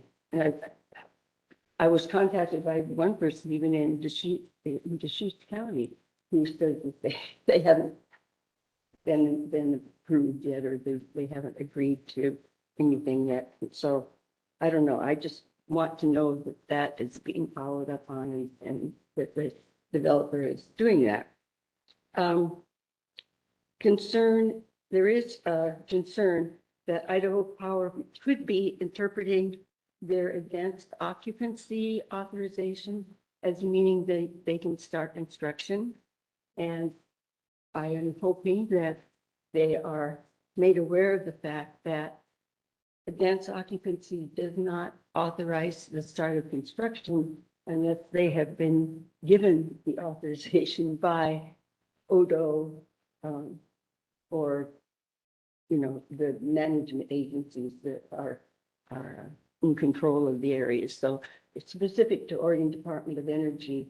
They have to receive a formal authorization that they've provided everything, and they can now start digging holes if they want. There are also some issues with the B2H line regarding the certificate of public convenience and necessity. And this has become a real questionable issue because Pacific Core, who has 55% of who owns 55% of the line, told the Oregon Public Utilities Commission that they would be serving, I think they said 800,000 customers anyway. So that was to justify the fact that a certificate of public convenience and necessity cannot be issued so that a developer can take land from some group and provide it to a for-profit type of group. And Pacific Core, it's now become apparent that Pacific Core is not going to be serving any customers except one. And it appears to be, I think it's Google that's really involved in a bunch of problems because there were a bunch of shady deals that occurred regarding a fiber optic line, and the Oregon Department of Justice is involved in litigation about or filing lawsuits as a result of the sale of this fiber optic line, and then some county commissioners from Morrow County purchasing the rights to that line for some reduced price. So there's all kinds of problems occurring. And the bottom line is now we have Pacific Core who's admitting, no, they're not going to be serving their customers. They're going to be just serving one huge developer. Ms. Gilbert, you have 1 minute. Okay. The bottom line is there have been several people and groups who have asked the Public Utilities Commission to reevaluate the issuance of a certificate of public convenience and necessity based on the fact that the bulk of the line is not going to be serving customers at all. So the Public Utilities Commission is scheduling time to address those concerns and investigate what is really happening. So all of those things are impacting decisions, and I hope that all the I's are dotted and the T's are crossed. Okay, thank you. Vice Chair Condon. Yeah, I do have a question, and just to clarify in my mind, does your statement suggest that Google, if that's who Pacific Power is going to provide power to, is not a customer? They're not a developer. Google is a for-profit group. You cannot condemn land for Pacific Core to have a contract with a for-profit entity like Google and use that as a basis for condemning private property. It falls under you can't condemn one person's property to provide it to a for-profit business. It is what is going to be done if the entire Pacific Core portion of this transmission. Okay, thank you. Thank you, Ms. Gilbert. Okay. I don't believe there was anyone else in the room that wanted to make public. Is that correct? Mr. Chair. Secretary Cornett. For the record, Todd Cornett. Believe Idaho Power representatives will likely want to provide some public testimony, but I think we're going to go to the phone lines first. Okay. So Nancy, back to you with webinar or phone people interested in making public comment. All right. Well, the first person I saw with their hand raised was Wendy King. Wendy, I'm going to go ahead and unmute your mic and you'll be ready to make your comment.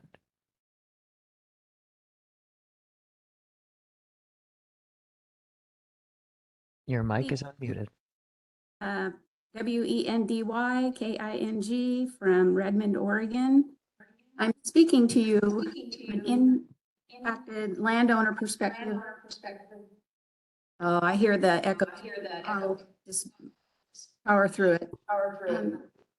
Concerning compliance of the utilities, construction, studies, and surveys.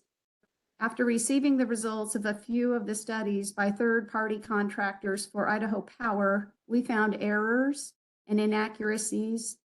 One such study, the Visual Assessment of Historical Properties Intensive Level Survey, we found had 24 substantial errors. After redlining and correcting the errors concerning our Century Farm, the compliance folks were unable, to submit our corrections to SHPO.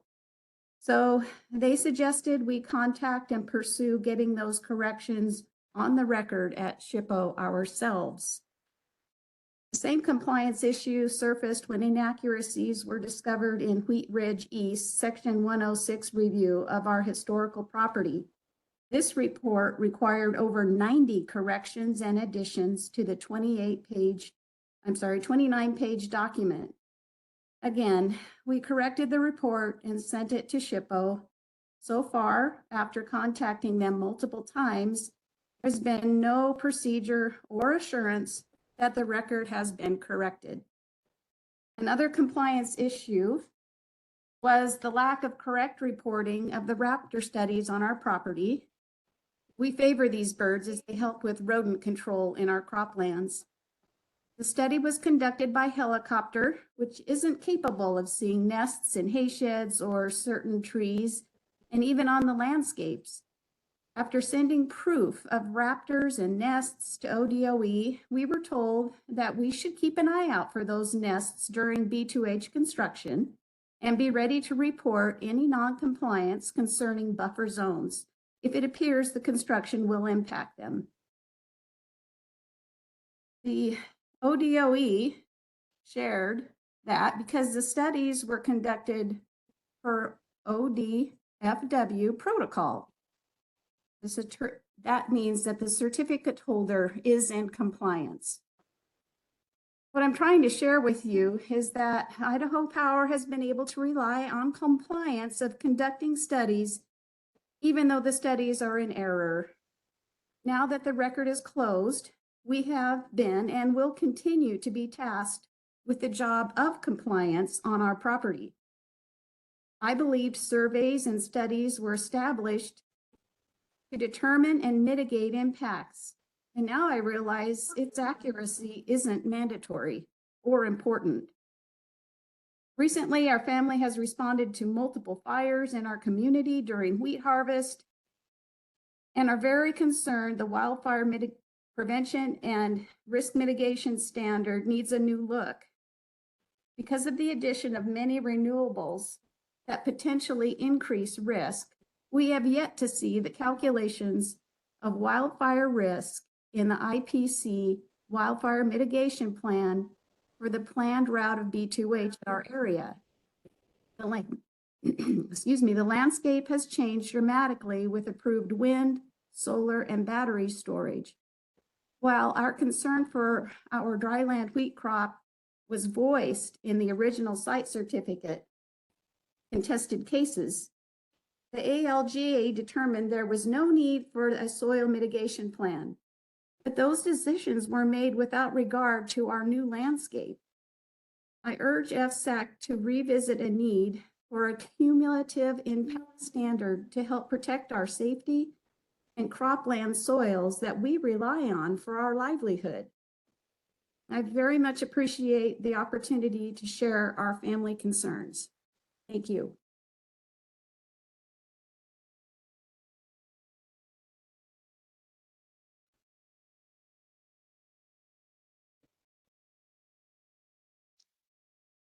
Yes, next we have David Welch, I believe. Hold on one moment.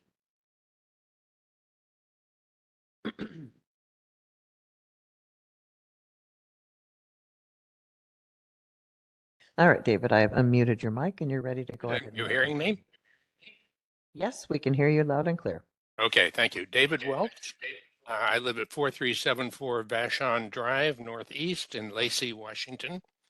I represent the Oregon California Trails Association with my comments. My comments are not specific to any one project, and they're more general than that, but it does concern some of the repowering projects.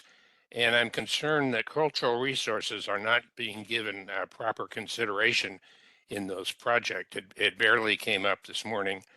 And I'm talking about the fact that the turbines are bigger, the blades are bigger, they're taller. And also we have kind of rewiring of these systems, connecting these things together. These are all new impacts. And if I may use the Lenny Juniper 2 as an example, but not specifically commenting on that. We went through a process back in, I can't recall specifically in 2007 or 2011, in that period, where we worked out some mitigation for the systems that went in. The systems, the upgrade, the repowering projects are changing all of that. And so I think that the cultural resource impacts need to be investigated as we work through these projects. New impacts might require some new mitigation, is my point there. My second comment concerns a comment that I had previously submitted, perhaps maybe 6 months or so, and had requested that the project maps specifically show the Oregon National Historic Trail. And the reason for that is it immediately shows the potential impact of changes there. Quite often, you can't really put it into perspective. We use those maps to quickly sort out, is this important or not? I did a quick check on the Hepner project, and it's 15 to 20 miles south of the trail.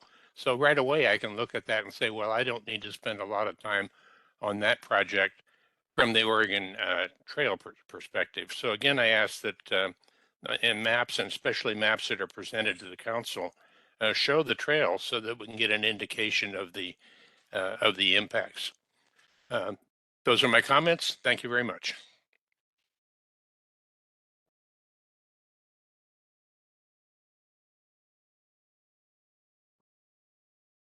Councilor Byer. Chair Howe, thank you. And thank you, Mr. Welch, for your comment. Just a question for staff, and this is my own ignorance. Do the ORCEA maps have an overlay that might include the trail systems? I know there's the Oregon Trail, the Applegate Trail. That would be an easy place for people to look, and I just don't know. Yeah, I'd have to go look and see if we have on the ERESA map if there is a layer. There are, I mean, there's a whole bunch of different layers, and we want to make that, as valuable as possible. The one thing that is, so I don't have an answer to your question. But one thing to be aware of is you can download layers from the ERESA tool if you have like a, GIS software, or you can upload layers into that software as well. The one thing is that we, rely upon Oregon State University to maintain those layers. So there's a whole protocol for, what layers go on there, how they get evaluated, what's the metadata to make sure that everything kind of is completely, up to date and accurate. So we have to work through them to get layers, added or updated. And there's a frequency, layers get updated. So it's not just they put a layer on there and then that layer, is the same layer that lasts for, 5 years. There is a protocol for layers to be updated, again, based on that metadata, and the frequency that the owner of that data establishes it. Yes, if I may comment, I use those layers and they're very useful. The main point is that they're not always shown. And I do use them, and I'm thankful for that they are there. Some of the functions do not work, and I've commented back on that too, and it's been very slow in getting things fixed with Oregon State University. Yeah, and we appreciate comments. We're always trying to make the tools work better, and apologies for any difficulties that anybody has. We want these tools to be as helpful and valuable as possible. Sometimes there is some slowness. The information comes to us, we go to them. there's sort of a timing aspect of when they can do it, but please, if anybody has any sort of thoughts, ideas, upgrades, difficulties, please make sure you're getting to those to us, because we do really, we truly do want those layers to work for people.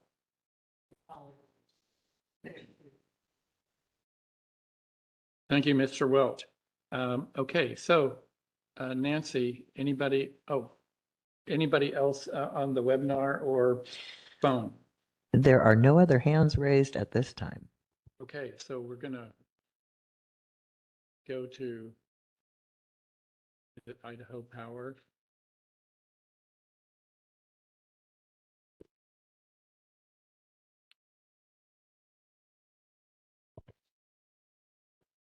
Okay, all right. Joe Stipple, STIPPEL, 1221 West Idaho Street, Boise, Idaho. Representative for Idaho Power.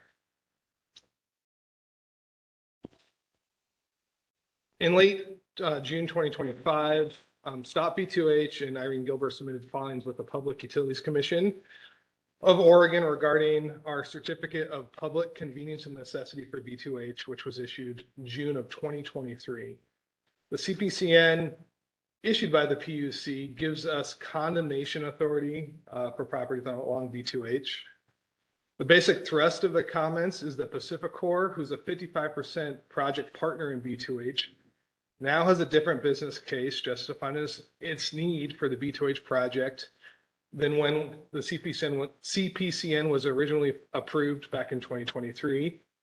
While we can't speak directly to PacifiCorp's business case in any detail, Idaho Power understands that PacifiCorp remains a committed partner and continues to support B2H as a partner with Idaho Power.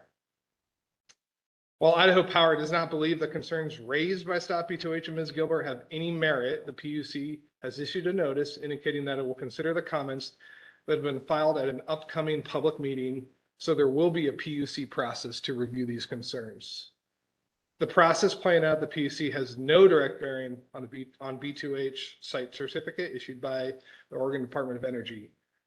The CPCN was obtained to provide condemnation authority for Idaho Power, and there was no direct relevant site certificate conditions, and the CPCN was not a permit that Idaho Power was required to obtain as part of any site certificate condition. Additionally, the council made its assessment of the need for the project based on Idaho Power's need. This was an issue that was litigated as part of the contested case for the original site certificate application, and the hearings officer concluded that Idaho Power has demonstrated the need for the project based on Idaho Power's integrated resource plan, and that this met the least cost plan rule. So as far as we're concerned, nothing has changed. We're moving forward with our project partner. Thank you for your comments, Mr. Stipple. Are there any questions from council? Okay, thank you.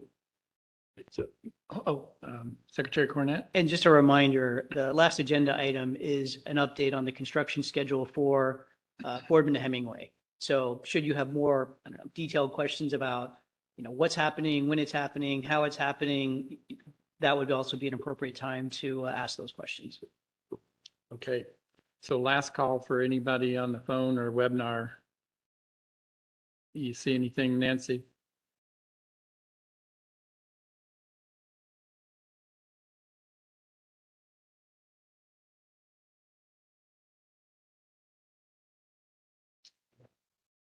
Okay, we'll close the public comment.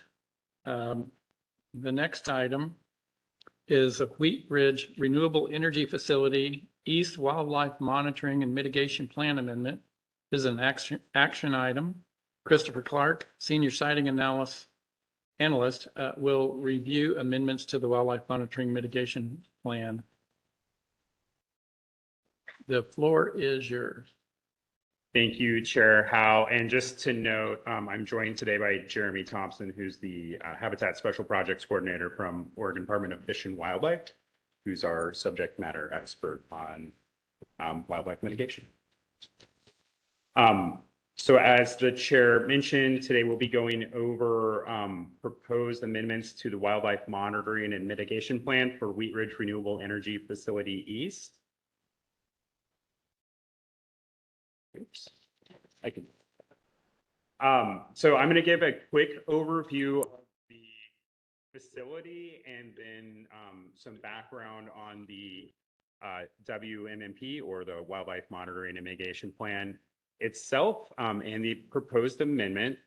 Then we're going to go over the proposed amendments, and I just kind of want to frame this as there's really two main issues we're focused on. One is the amendments that the department has agreed to, and we are fulfilling our obligation to notify you of those agreements, and giving you the opportunity to concur or modify if you choose. Those involve changes to the standardized search methods and some addition of Washington ground squirrel monitoring requirements to the plan. The second big thing is a change that we actually didn't make, which is changes to the bird and bat fatality thresholds of concern, which were contemplated in the council's condition that you imposed in the final order on Amendment 1 for this facility. So we'll go through an overview of what those thresholds are, why we are proposing no change at this time, and then I'm going to really turn it over to Jeremy to kind of give you a better idea of what the current data look like for those thresholds, and then kind of some ideas we have for moving forward. I think the best outcome for us on that is getting some good feedback and direction from the council on how you'd like us to proceed. So really looking forward to that conversation. As far as a formal action, we'll be asking for your formal concurrence, or whether you want any changes to the changes that we did agree to.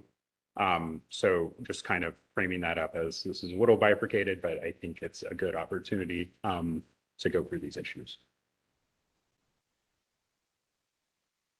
Okay, so as a reminder, Wheat Ridge Renewable Energy Facility East is a wind facility in Morrow County. In Morrow and Umatilla County, the council approved Amendment 1 last year that expanded the number of turbines that are authorized to be constructed and expanded the site boundary to include new turbine corridors and areas in Morrow County. The facility began commercial operations on June 26th of this year. And I just want to point out that it wasn't full build out, and all the turbines that were constructed are in the southern part of the site boundary in Morrow County. So nothing has been built up in the Umatilla County section yet.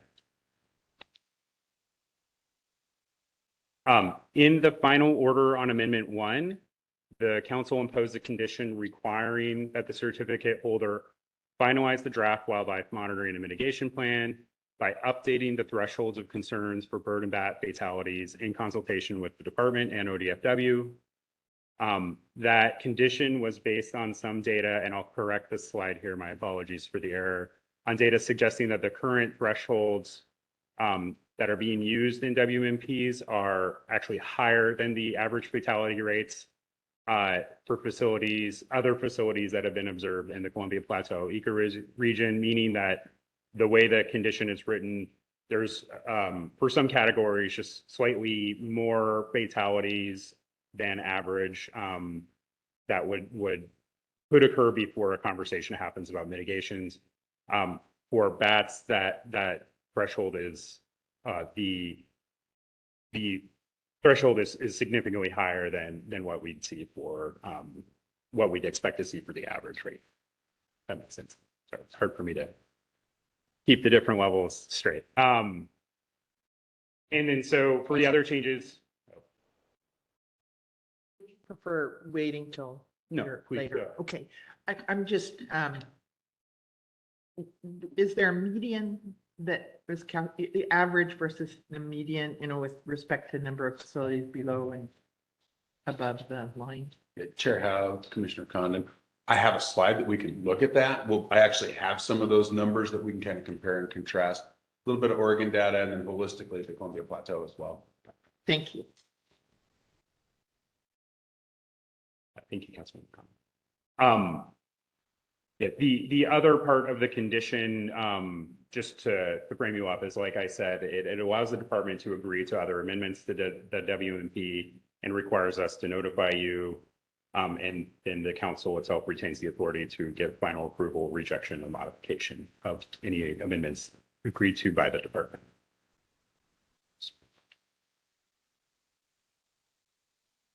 Great. So how we kind of got to where we are today, the department and ODFW and the certificate holder have been in contact, kind of working on this since the spring.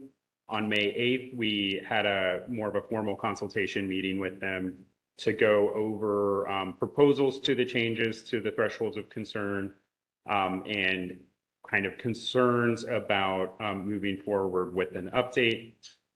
There is a memo from the certificate holder provided as attachment two to your packet, I think, that kind of gives kind of their background and rationale. But the kind of takeaway from the story is that after those conversations, we agreed that there wasn't sufficient empirical basis to support an update at this time. And I guess I should note, sorry to not do this at the beginning, there is a representative, Dr. Julie Garvin, from the certificate holder on the line if the council has any questions for her. So following that conversation, the certificate holder did provide an amended WMP. In that draft amended WMP, the existing thresholds of concern were maintained, but there were other changes to monitoring methods proposed. Those changes are mostly consistent with changes that have happened in other facilities, notably Wheat Ridge 2. On June 5th, we provided our confirmation that we agreed to maintaining the updated or maintaining the current thresholds, and that we felt that their pre-operational requirement to go through the process of the update was satisfied. Not on this slide, we did review the rest of the changes and confirm that the department was in agreement with those changes on July 3rd. I believe you got a final version of the WMP sent to you with the supplemental packet. If not, I'll make note of where there were changes from the draft to the final during this presentation.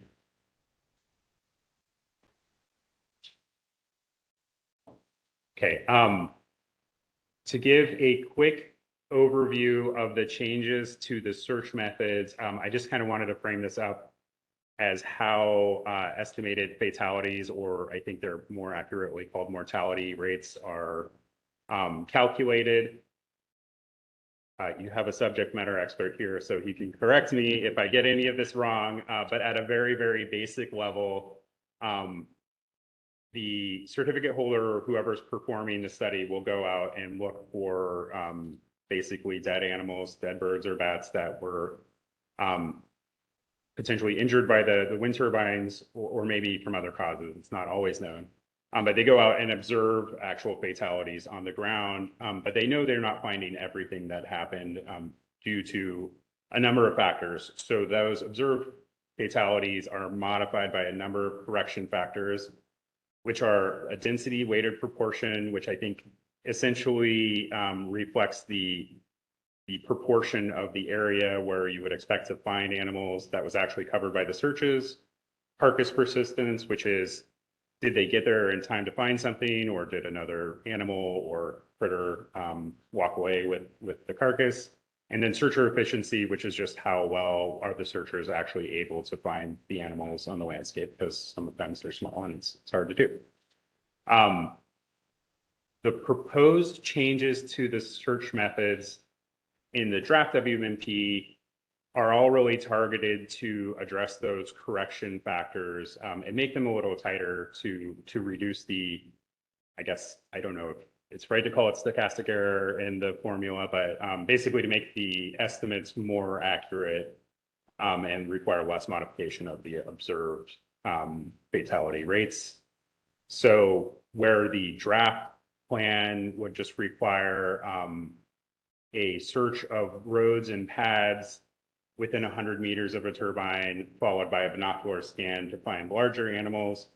The certificate holder proposed to add a third method, for 25% of turbines in the final or in their draft amended WMP. That would use 6-meter space transects to basically walk the entire search area looking for additional fatality observations. That increases the coverage and then I guess increases that proportion, density weighted proportion factor that they have to provide better coverage. So one of the changes that we got from the draft to the final that we agreed to was just we had asked for better, more specificity on how the 25% of turbines would be selected. In the final version, the certificate holder explains that they're using a stratified random selection method. So basically it's random selection, but there's controls to make sure all the different habitat types are represented. The other big change I would say is that searches will now happen weekly from spring to fall instead of every 2 weeks to just get a better, to address the persistence issue and make sure that they're out there more frequently. In winter, it will still be weekly. The rest of the changes I would say are more than administrative updates, but not really significant. They changed the requirement for initiation from being the start of the first full season to within 6 months after commercial operations, which basically means instead of starting this fall, they'll start in winter. But there will still be a full year of surveys, so all the different time periods will be covered. And then the certificate holder opted to remove the option to conduct a second year of monitoring if there's an exceedance reported after the first year and move straight to consultation on whether mitigation is required. That was always a choice for them. They just said that they're going to waive the thing and accept the results of their first year of monitoring.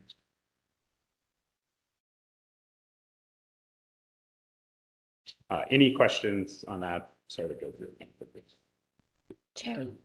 Councillor Imes. I was just curious during their visual inspections of the blades, are they looking for any signs at that time? Thank you, Councilmember Imes. So when they do, the NextEra facilities in particular have in their wildlife monitoring mitigation plan a system that's used to report any incidental finds of fatalities. So I don't know if they would necessarily catch that when they're looking at the blades, but anytime they're out on the site doing work, if they find a carcass, they report it. If it's a protected species, there's additional requirements for reporting to ODFW and U.S. Fish and Wildlife. And then if they find an injured animal, there's protocols for what they then how to get it done. Sure. I just kind of wondered if there was some overlap that would happen naturally when they're doing inspections on their equipment, to where they would see evidence of birds hitting their equipment. And so if that would kind of fall into a reporting, it would, instigate a report. Councillor Imes, we have not seen reports on any of the currently operational wind farms about evidence of strike on the blade. It's part of the incidental find protocols that we have with multiple companies that currently are in operation, where they actually find a carcass in the landscape as they're out going back and forth between turbines or going into a turbine facility to do an inspection on an individual turbine. They'll find animals incidentally and report those as part of their annual reporting process. And during the periods where they're in their post-construction fatality monitoring, those incidental finds will go into the calculation for the mortality or the fatality estimates. Okay. So they're not taking into account if they see anything on a fan blade or on a pole, I'm not sure what it's called, that there was evidence of a bird crashing into that wind turbine. They're not reporting anything like that. Councilperson, I don't know that there would be evidence on the blade of a strike. Oh, So I don't know that there would be. I've seen anything- evidence. And I guess I just have not Meaning- ever been aware of that evidence being present. Uh-huh, So that would be something I don't think we've addressed with any current project proponents. sure.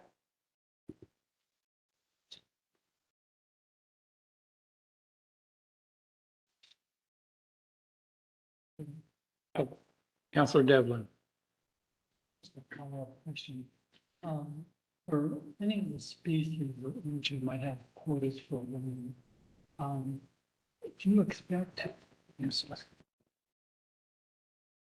spoken here, for any of the species that you have listed, would there be periods where some of those species might be migrating? So you would experience higher levels at certain times of the year? Councilperson Devlin, especially with bats, we do see mortality pulses. 96% of the bats that are found in post-construction fatality monitoring in the Columbia Plateau are tree roosting migratory species. So the impacts we're seeing, the mortalities we're seeing on bats specifically are during that migration period and quite heavily in the fall period and less so in the spring.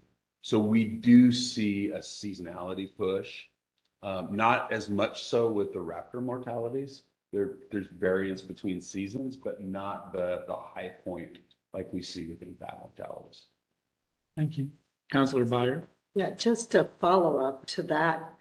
In the last sign, one of the things the certificate holder proposed was starting monitoring in winter as opposed to fall. And do you miss something by not getting that fall data? I know you'll get it the following year, but maybe not in the first year of operation. Is that a concern at all? Councilor Byer, because of when they start commercial operation in our consultation with the applicant, it made more sense to start in winter. That still gets them within a contracting period, we still get a full year of data collection. I wouldn't assume that we would see any difference in potential mortalities, whether it's year one or year two, especially if we're talking about the fall period where we're really specifically concerned about bats. The hoary bat and the silver-haired bat are two tree roosting species that are of concern that come through the Oregon system where we see those mortalities. They're sheep migrators, so they vary year to year. It just depends on environmental, climatic, wind conditions during that migration pulse, whether or not we see a mortality event in a given year.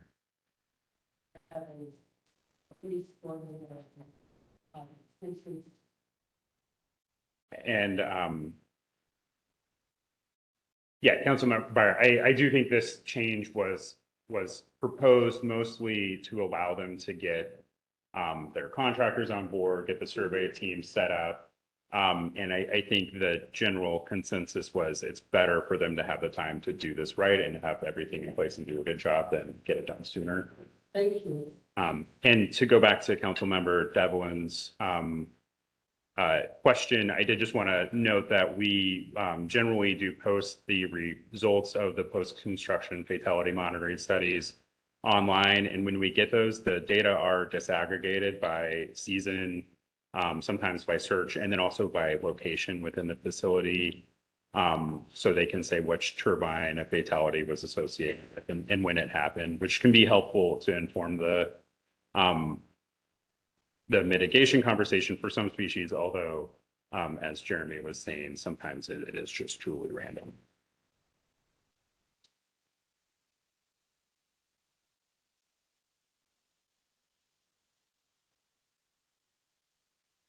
Okay, for ground squirrel, this is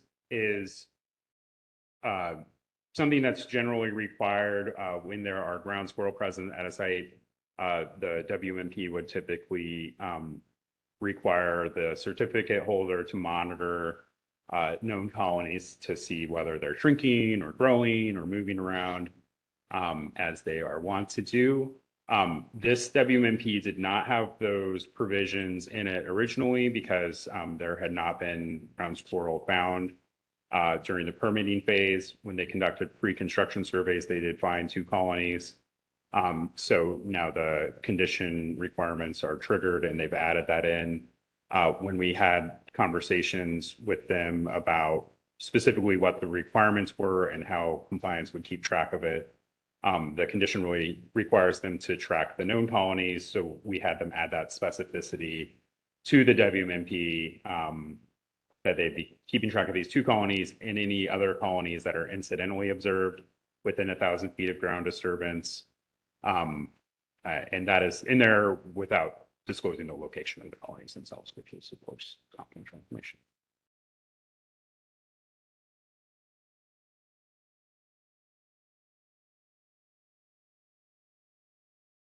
Okay, so that's kind of all the changes that are included in the draft WMP that you reviewed, and then the final that we've agreed to.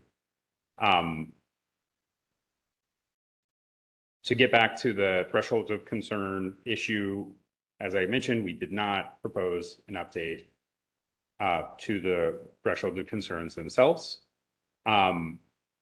So as a background on this issue, it sounds like the council members are all pretty familiar with the thresholds, but they were established back in 2006 during the review of Klondike 3 and Bigelow.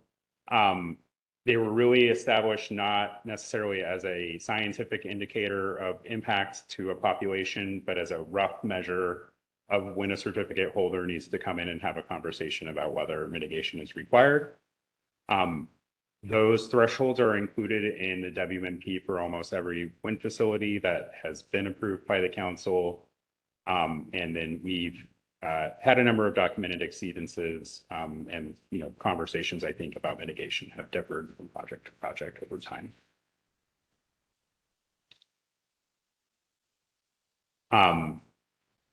Why we recommended, I can give why we recommended the current thresholds, and then Jeremy, I think, can do a much better job of actually going through the data and where we're at with the current state of knowledge.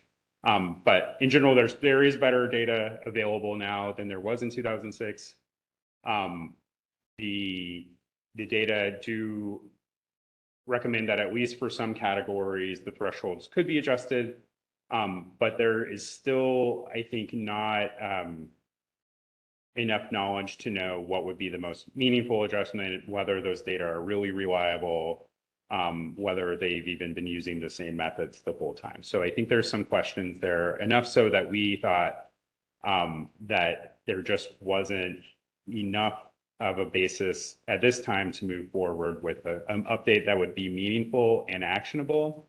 And that there might be even more questions about that approach and whether that is the right way to really be monitoring the specific impact. So based on that, the certificate holder and the agencies agreed to leave the current thresholds in place, at least until a more robust analysis can be completed. Vice Chair Condon. Yeah, thank you, Chair Howe. I am curious if other states have, I'm sure they certainly have these surveys as well. And are they using any other method that we're looking at?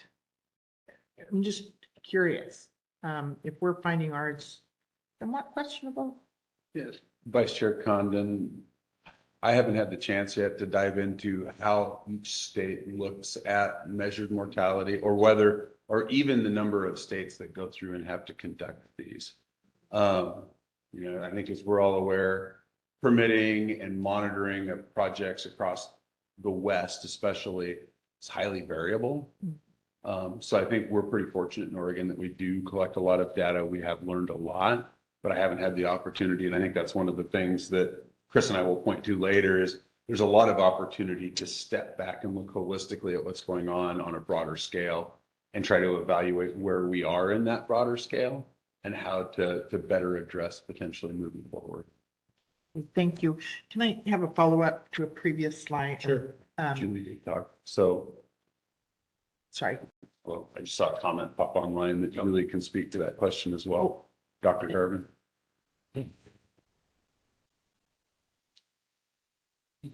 So that is, of course, the council's prerogative. As protected. Sure. Yes. What's her name and how? Tell her to speak up.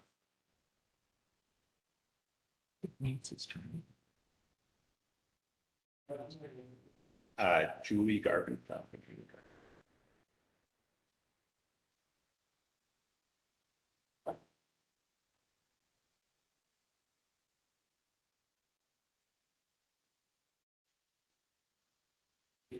Hello, can anyone hear me?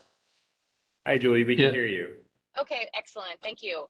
So just for context, my name's Julie Garvin. I'm our avian subject matter lead for the NextEra Energy's wind fleet across the country. So I'm definitely familiar with what different states' standards are regarding mortality monitoring. And I can tell you that the methods that we're using in Oregon are definitely consistent with what we're using at other states and what other expectations are and standards. And in fact, I would say some of the work that we're doing in Oregon is more rigorous in many respects.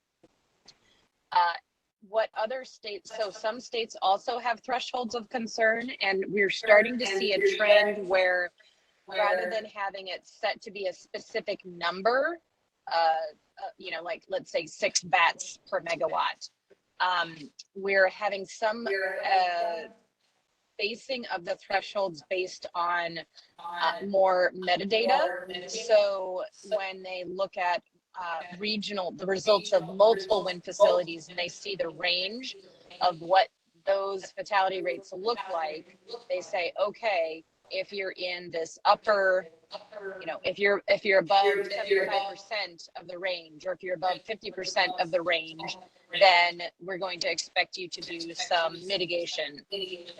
And so since that allows the data to be continually updated as more studies are completed. So it's a little bit more of a flexible approach. And this was a concept that we discussed, but there needs to be more understanding of for any one taxa and its mortality rate, how is that representative of population level impacts? And that's the piece that we don't understand right now very well. And we understand for some species, but not these large groups that we currently have the thresholds for. Vice Chair Condon? Just thank you for that further information. Right. Well, I really kind of got through what I wanted to get through as far as the background. So I'll turn it over to Jeremy now to give you dive into the data just a little bit more. Vice Chair Condon? Sorry, if we can go back to a previous slide, I just want to get it in my head, and it's the frequency, initiation and frequency of a couple slides back, 3 slides back.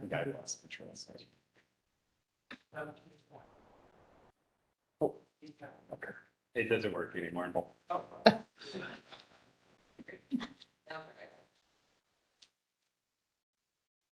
There we go. Here.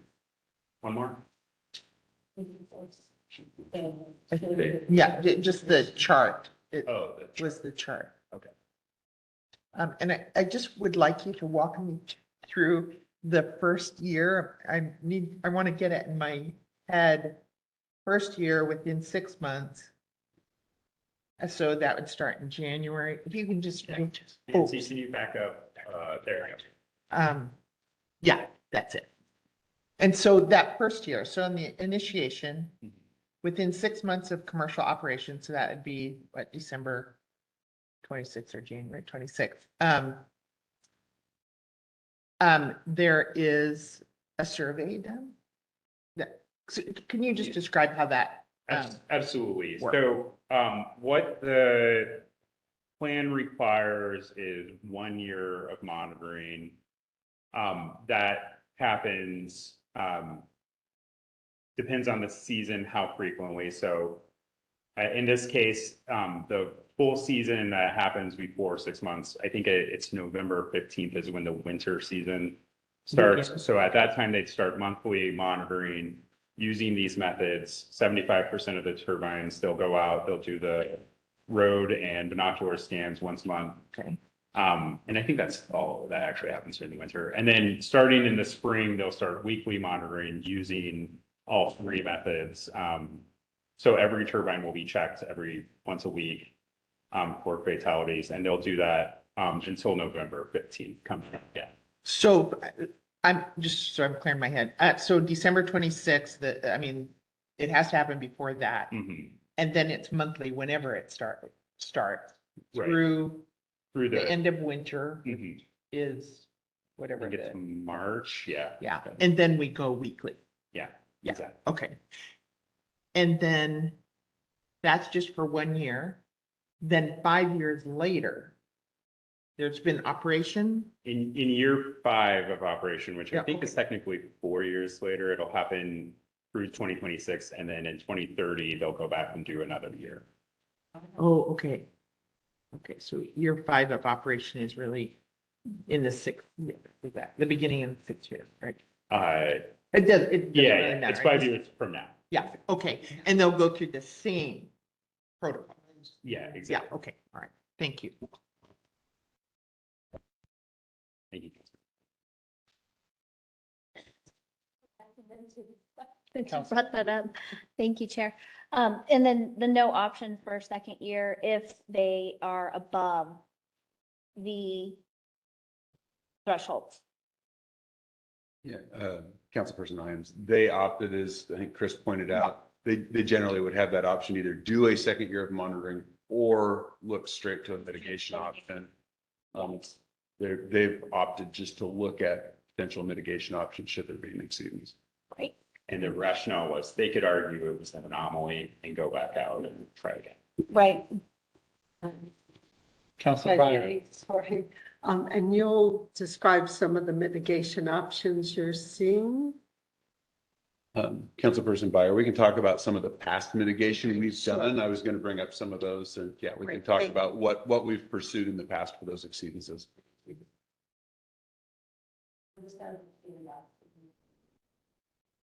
So I do want to just on this, we leaned quite heavily in preparation and utilizing the data from a paper prepared for Washington FSEC for one of their energy projects that really is the most recent iteration of a cumulative impact study for the Columbia Plateau ecoregion. There's been multiple papers look at that throughout time, some prepared for you all in part as part of a mitigation solution for one of our exceedances and for other reasons. But just to note the reference there, the data we pulled from for this presentation today. We've talked a lot about the thresholds. I wanted to make sure we kind of had them to revert back to, not just for our benefit, but for anyone else that may be watching online, just so that we can see what those historic thresholds have been that we've utilized on projects here in Oregon. And then I wanted to go through and look at just 2 of those specific groups. And I know this is very hard to read. This is pulled directly out. These are projects throughout the Columbia Plateau ecoregion, both in Oregon and Washington. This is looking at measured bat mortality. So we can see there's 2 projects in Oregon and only 2 in all of the projects that provided data for this paper that exceeded that 2.5 bats per megawatt threshold levels. And I thought that was just relevant to look at how many projects theoretically have had that exceedance that we've looked at in the past. Refined it a little bit when we looked at raptor mortality. And again, these are the 2 that I think we see conversed on most heavily as we talk about projects in the post-construction fatality monitoring. See that there's been 7 instances of exceedance on the raptor threshold. Some of these, when they had the exceedance, opted for a second year of monitoring to see if it was an anomaly. I believe it shows on here. It's one of the Klondike facilities, 3A. We can see that they had an exceedance of 0.12 in year 1. In the second year, it was 0. So again, talking about that variability and different pathways that developers have chosen in the past when they have an exceedance. Chair Howe. Councilor Iams. So you had mentioned earlier that depending on the species, you'll see fluctuations with their migratory path. So does that anomaly take into account that there's fluctuation with their migration? Councilperson Imes, when we're talking about raptors, we don't see it being as heavily tied to migration. It fluctuates more based on utilization. It's bats that we see. And again, kind of referring back to bats, with our current threshold of 2.5 bats per megawatt, we have not seen but 2 exceedances of that standard on projects reporting to us here in Oregon. With raptors, there's multiple factors that go in. I think there's a lot of unknowns still on the susceptibility of raptors. There's been some work done in Washington that really shows it's about proximity to nesting and, what do we have for juveniles on the landscape? A lot of different variables that could potentially lead to increased mortality within wind farms. But the patterns, I don't think we've really developed a pattern that we could rely on heavily, such as what we see in bats during that migratory cycle. So again, just pointing out that, you can see a lot of variability here. You can see there's quite a few projects that reported in Oregon that did have 0 raptors. And I just wanted to kind of show that in part here, and then really dive in a little bit deeper, looking again across the entire Columbia Plateau ecoregion. I think this slide points a lot to the overall variability we see in these studies.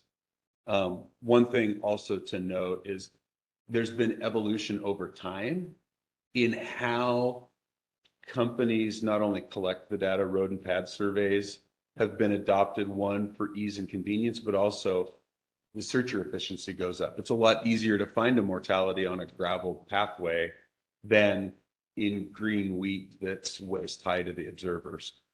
Some of those factors have come into play as we've changed our method, or as proponents have changed their methods over time.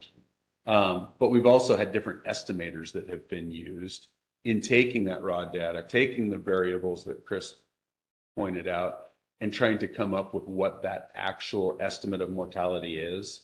We've seen multiple different statistical analysis tools come into play on how we take that raw data to come up with the estimate at that point in time.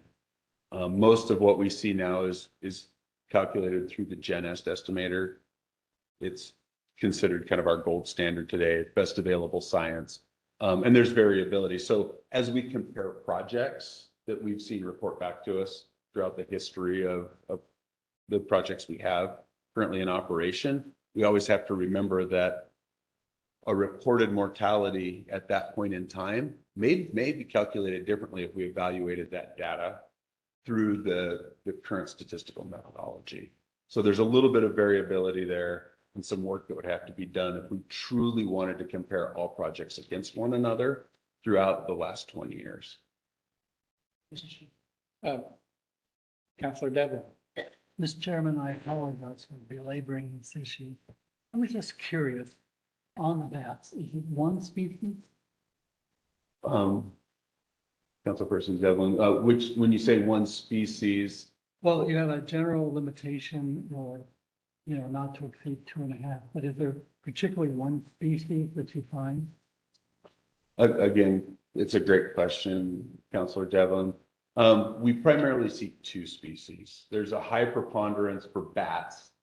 Hoary is the most commonly found within the mortalities, followed by silverhair. And I can't remember the exact breakdown of those 2 tree roosting species. The reason I was asking is that, I can imagine raptors.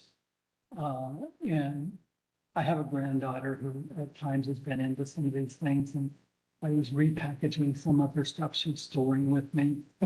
And she had 2 preserved bats. And they were, with everything they had, they were no larger than this finger. They were tiny. Are these very tiny bats? I think in general, we think of all bats as being fairly tiny that come through Oregon. Yeah. The hoary and the silverhaired are a little bit larger than the preserved bats that you're speaking of. That's probably the brown bat.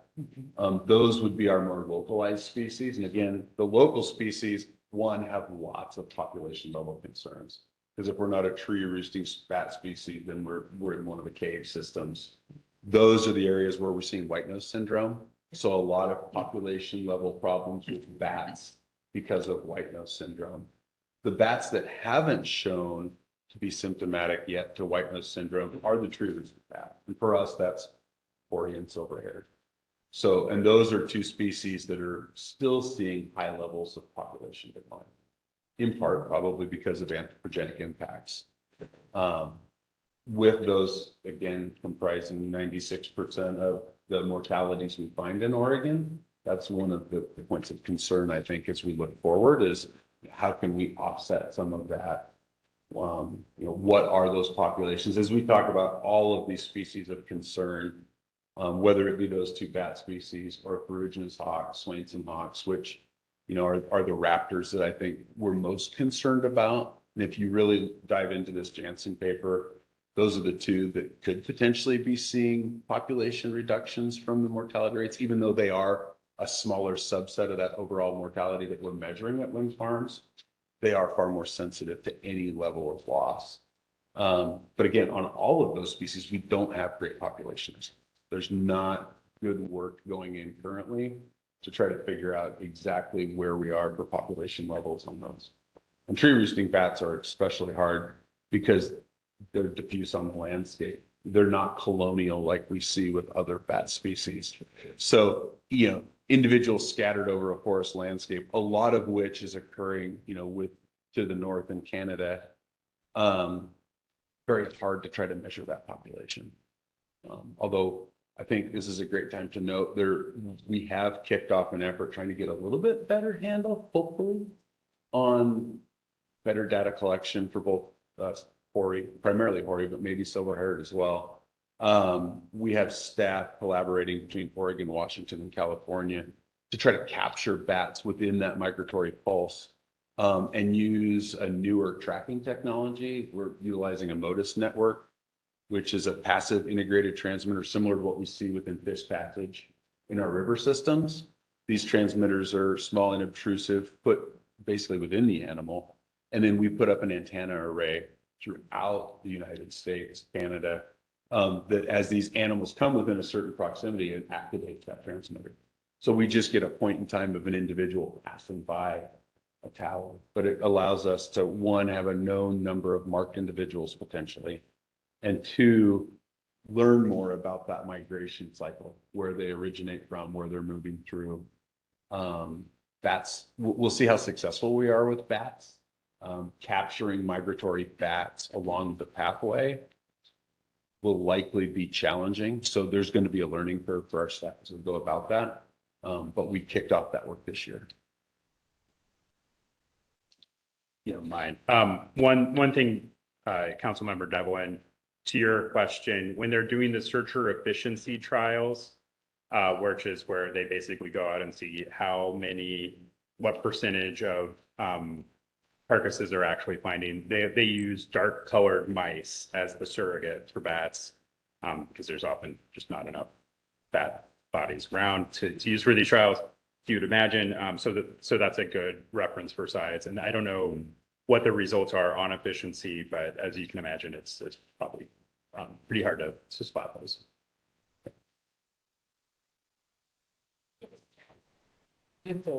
Yeah, so I think the question came out about the median versus the mean. Dr. Garvin pointed to some of the work going on elsewhere, looking at the quartiles, those areas of mortality that might be in that upper 25%, if you will. That's one of the reasons I put this slide on here, is I think as we talk first about our raptor mortality threshold, we are pretty close to the median. So again, half the projects have more, half have less as we look throughout the Columbia Plateau. And again, with the variation that shows, noting once more that these are calculated with multiple different estimators. So we're comparing different styles of apples. I wouldn't say apples to oranges, but we're comparing a Red Delicious to a Honeycrisp. We see that there's a lot of that variation that showed up in these studies. But I do feel like for the point in time that we originated the 0.09 raptors, we were in the ballpark. And I think that shows when you look at the number of exceedances. It was roughly about a quarter that we had looked at when we point back to that original slide where we had talked about the need for additional monitoring or potentially additional mitigation. Bats, a little bit different. Our mortality threshold is, well above that third quartile if we even wanted to go to that. So it's an exceptional case, truly, when we talk about an exceedance on bats. So just to kind of show that variation and look at that. I put this slide in here as I think an example of how we've learned over time and a change that one of our other counterparts has put into place to try to look at the potential impacts to wind on a specific species in a different manner. With the bald and golden eagle rule, it was done for a different reason. It was done to create a legal pathway for the take of those species because Bald and Golden Eagle Protection Act really precluded any legal path for an incidental mortality at a wind farm. But what I wanted to point out here is they've come up with a methodology at trying to offset that loss of eagles within wind farms, looking at a mitigative strategy to go out and help do good things for eagles outside of wind farms so that we can still focus on kind of the overall population and offset potential loss from wind take, which I thought was a great mindset as Chris and I have worked through and kind of our broader colleagues and constituencies. We've talked about how we could address mortality thresholds or mortality in general. I thought this was just a great example of how someone else had taken a similar situation and charted a new pathway forward. So if I may, this is Kent. On that prior slide, there's a real big difference in east and west. What's going on there? It's more about population status. And what you see when you look at the specific permit, those areas more heavily correlate with areas of golden eagles versus just bald eagles. So especially as we look specifically at Oregon, not a high density of golden eagles throughout a lot of Western Oregon, where we see primarily in Eastern Oregon. We have the mix, we have both. Okay. So really just looking at kind of that threat matrix and what species are present and, how that permit pathway would look for a developer. Thank you. So these are just a couple bullets, I think, that summarize the conversations we had with the applicant, as well as Chris and I trying to work on how to come forward to you all today. First, we looked at, how could we update those mortality thresholds? The applicant had some very reasonable pathways forward. I think it raised a lot of questions, and within the time frame, we weren't able to answer all those questions between us to come up with a recommendation for you all in collaboration with the applicant. But I think there's a lot of work that could happen. One, to probably go through and normalize some of the data and truly look at, with best available science today, what are those mortality rates for the projects that we have. There's challenges to that. Obviously, multiple applicants, multiple different contractors involved. Not all that data is readily available to everyone to analyze. So that's where having a paper like we've referenced with Janssen, where they were able to get a lot of that data, West having, as a company, having access to a lot of it, it gives us kind of a standard to go off of to compare projects across the landscape. But I think more so, we talked about what mitigation has happened in the past. So as you look at, we've seen mitigative actions for raptor exceedance. It's been creating a paper on what is that cumulative impact. We've got money that's been dedicated to raptor rehab facilities, again, which, correlates pretty heavily into how U.S. Fish and Wildlife Service has gone about the golden eagle rules, right? Like, what can we do peripheral? Going through and upgrading power lines throughout the system to reduce electrocutions, really just trying to find other ways to offset and enhance those populations in areas where it may be more easily done or more effective given the resources at hand. And I think one of the things we asked ourselves too is, is there other data we need? So those were kind of those questions at hand for us. And I think as Chris pointed out, we'd like to kind of open that conversation collectively with council and talk about how we could progress forward and come up with, either a better threshold or maybe even an alternate path as we look at these projects moving forward. We have a lot of data. Counselor Imes? I am not very familiar with this particular area. This is the first time that I've been seeing this kind of information since I've been on the council. But one of the things I wrote down after reviewing the process or reviewing the material was a data timeline. I mean, as a start, like you got to start somewhere to get some of those outcomes that you're asking for. So, maybe the council can encourage that. That's just my input from the get-go and looking at it, because it's pretty complex. But the data timeline, having something on the calendar to keep us moving in the right direction. That's what I would. Counselor Byer? Sure. You read my mind. My biggest question is when are we going to do this? And so as a council member, I would encourage that, and Todd, I'm looking to you, but that both agencies put this as part of their work plan as a specific item to continue to assess what other states are doing or the region. I love that the Columbia Plateau is looking at a regional wide assessment, but we got 20 plus years of data on wind. The landscape's changing. I mean, when we were talking about blades this long and now this long, there may be different impacts. So I'd be interested in trends. So trends in exceedance, trends in whether we're seeing higher mortality among certain species.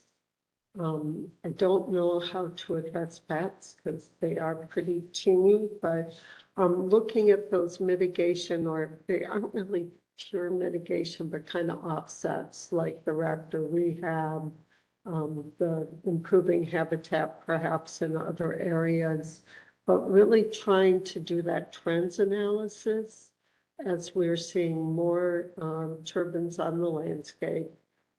What does that mean? Are we moving raptors out? Are we seeing more exceedances?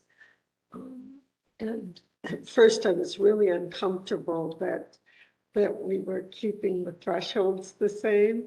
And then as I read your findings, it was like, oh yeah, there's enough uncertainty that you don't want to put that bright line if you can't really justify it and if it doesn't get you to a better result. So I would encourage additional work on this, a joint work plan. And I know resources are incredibly limited. I get that. Find a grad student who wants a project, and, right? Who can really sort through the data, but start to, with 20 years of data, are there trends that can be adjusted for sort of the sheer number of projects? It would be interesting to see what's going on. So, but I applaud your work. I applaud this partnership between two state agencies.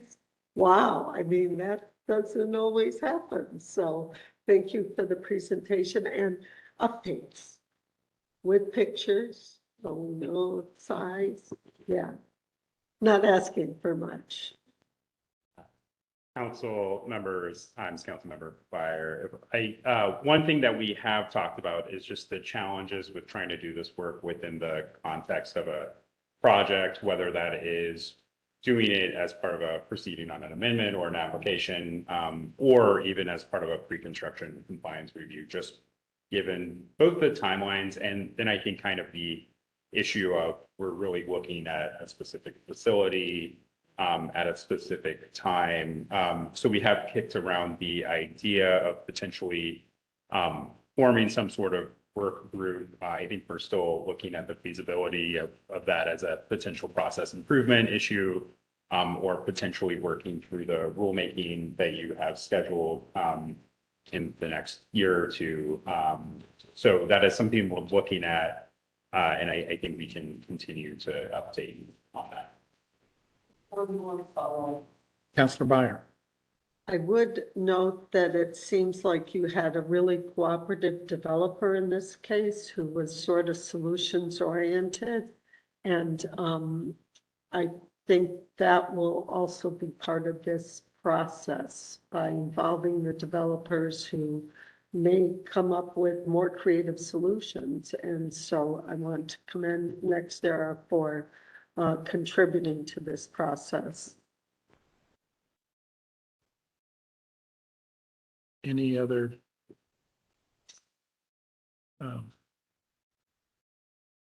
questions or suggestions or discussion? Yeah. Councilor Condon. Chair Howard. So just with respect to what you just said and what you said earlier about the bat, just how far off it seems our threshold is from the bats, not so much the raptors. Any discussion about moving it? As I read this and understand it, our threshold is much higher than the average or the median right now.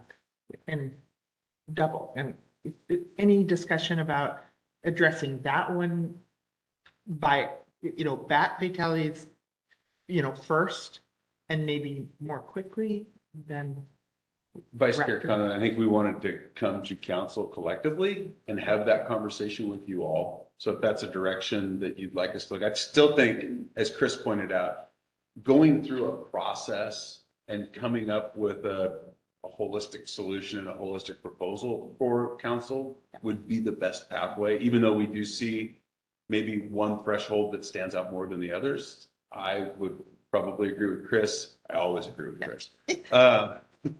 That coming in with a whole package would make more sense, and trying to look at those, especially as we try to work it into a work plan. And not only would we need I heard Councilor Byers talk about having developers at the table. There's a lot of others that would have to lean in to help us with that type of work.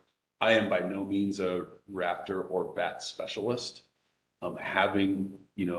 I appreciate being called a subject matter expert, but we truly need some subject matter experts when it comes to the biology of those specific species groups.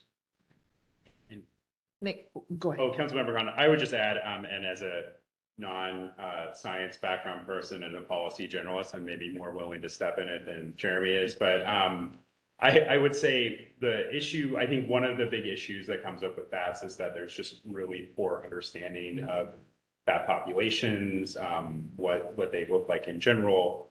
And there's also very little understanding about what sort of off-site mitigation measures would help them. You can't rehabilitate bats really. It's hard to mitigate for habitat if it's a migrating species that's just coming through an area. So I think there is some literature out there about how to avoid impacts or how to adjust the operations of wind facilities in a way that might reduce fatalities. I think how to implement those, how to meaningfully support decision-making about when that's appropriate is definitely something that we need the technical guidance on and a lot more work on. But I think there is some evidence and some good science out there that can help guide those discussions. It's just a matter of really getting into it and thinking about it. Yeah, and I appreciate that. And I also appreciate that we are kind of looking at one mitigation plan right now. And my suggestion was that moving forward, so often we're looking at individual projects. And I certainly may lose sight as we go forward to the data and where the bat fatality numbers not so starkly different from what we saw in the chart from mean to median to what our threshold was. I wouldn't have said anything, but it seems our threshold is pretty high, and I'd like to keep that as top of mind, I guess. So, thank you. Councilor Devlin. Thank you, Mr. Chair. I actually think if this was the body discussing this, it might be a longer discussion, simply because I think when you look at species, and I'm a layman here. You probably look at those that are more threatened first. So if you had a species that was threatened, that would be a far more concerning than one that isn't. Or maybe one bats are not, but or one that's not, that's invasive. Which you probably like to get rid of in this area. Mr. Chair, if you're ready for a motion. Can we get it back? Have we completed discussion? And I believe we have. And Councilor Hines. Well, I just want to, I mean, you guys were wanting to get as much information from the council today to move forward. Do you feel like you've come to that you have enough to walk away with today? So if I may, the actual agenda item is specifically for the amendment to this WMMP. So that's really, so that was sort of, there was sort of the specifics and then kind of a broader background. But that is the action item today, is just, you know, council voting on the WMMP. The other is absolutely helpful to have. And so I appreciate the question, but I just want to make sure you all know what's happening. So we're not figuring out absolutely the direction where we're going to go with this. I think that's good conversation. We need to figure that out. But again, the actual sort of result of this agenda item is this specific project WMMP. And council member, if I can maybe reflect back, I think the kind of informal direction we got is that you do want the departments to be working on this issue, and maybe when we have something a little more concrete, we can come back to you with a more formal proposal. Good summary. Councilor Devlin. Yeah, Mr. Chair. Mr. Chair, I move that the council approve the amendments to the Wheat Ridge Renewable Energy Facility East Wildlife Monitoring and Mitigation Plan as presented and recommended by staff. We have a motion. Is there a second? Chair Howell, Chair I second. Condon. Marcy. Oh, Councilor Grail. Yes, I was just making a second. She seconded it, right? Okay. Thank you. So we have a motion and a second. Secretary Cornett, could you please call the roll? Katie Imes, Yes. Richard Devlin, Yes. Ken Howe, Yes. Cindy Condon, Yes. Ann Byer, Yes. Marcy Grail. Yes. Motion carries, Mr. Chair. Okay, thank you. So the next item, So, Mr. Chair, we are about an hour long on our agenda forecast right now. yes. So lunch is here. So rather do than that. going into the compliance agenda item, I would recommend that we take a break to get lunch and then come back after that to have a working lunch for that agenda item. Okay, so it's 12:15. We're going to take a 15-minute break to grab lunch, and we'll be back at 12:30.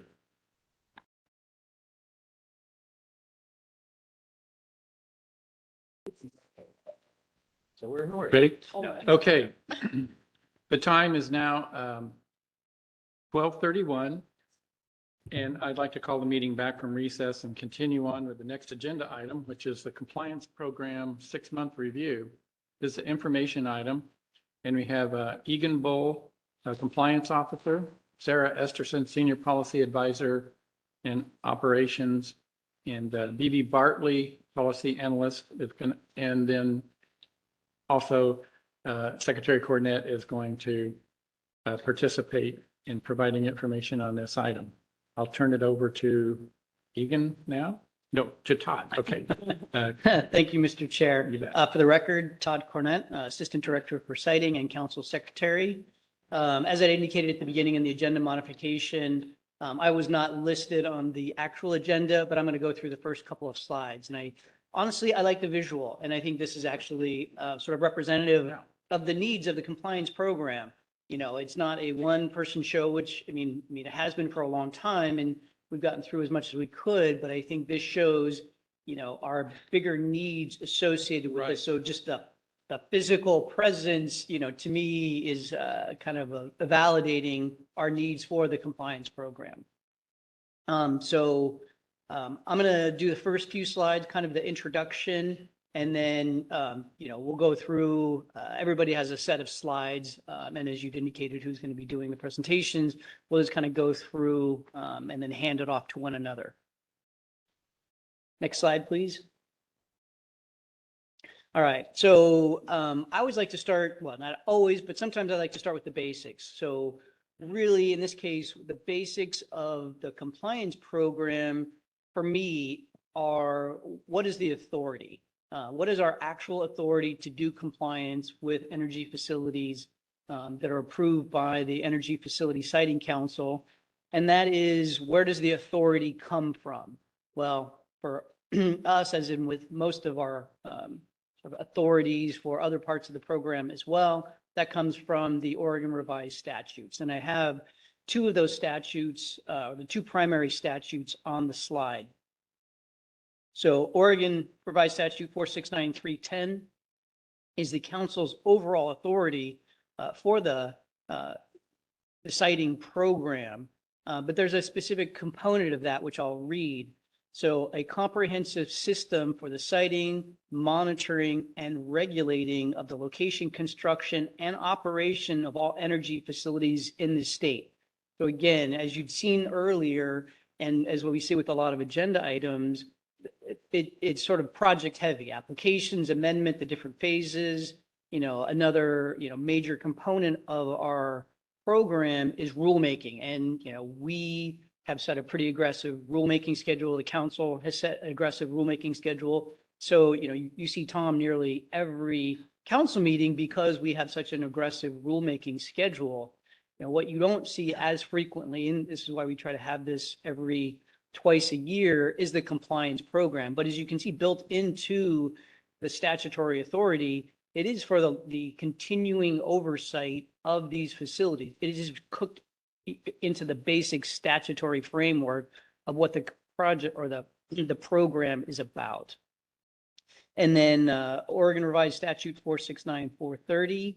This one is really more specific to compliance. And so FSEC has a continuing authority over sites that have received a site certificate. That includes inspections and reviewing documents to ensure the facility complies with the site certificate. So it's pretty explicit, what happens when council issues a site certificate. That's what you have the authority and mandate to do, and then we do on your behalf. Next slide, please. So last month, you authorized the initiation of the compliance rulemaking project. It's the informal stage, so we're just starting to work on that.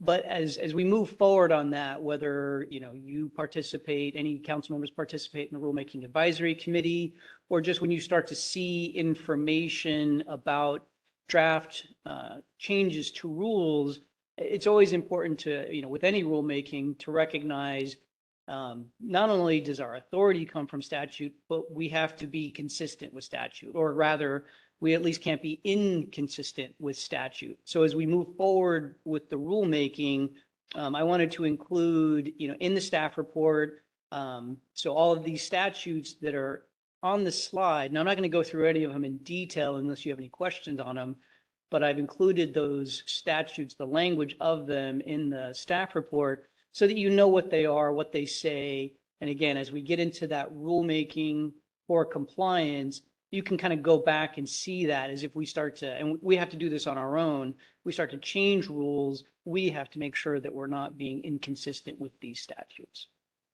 Next slide, please. So once a final order is issued and a site certificate is issued, the compliance for that facility, kind of begins.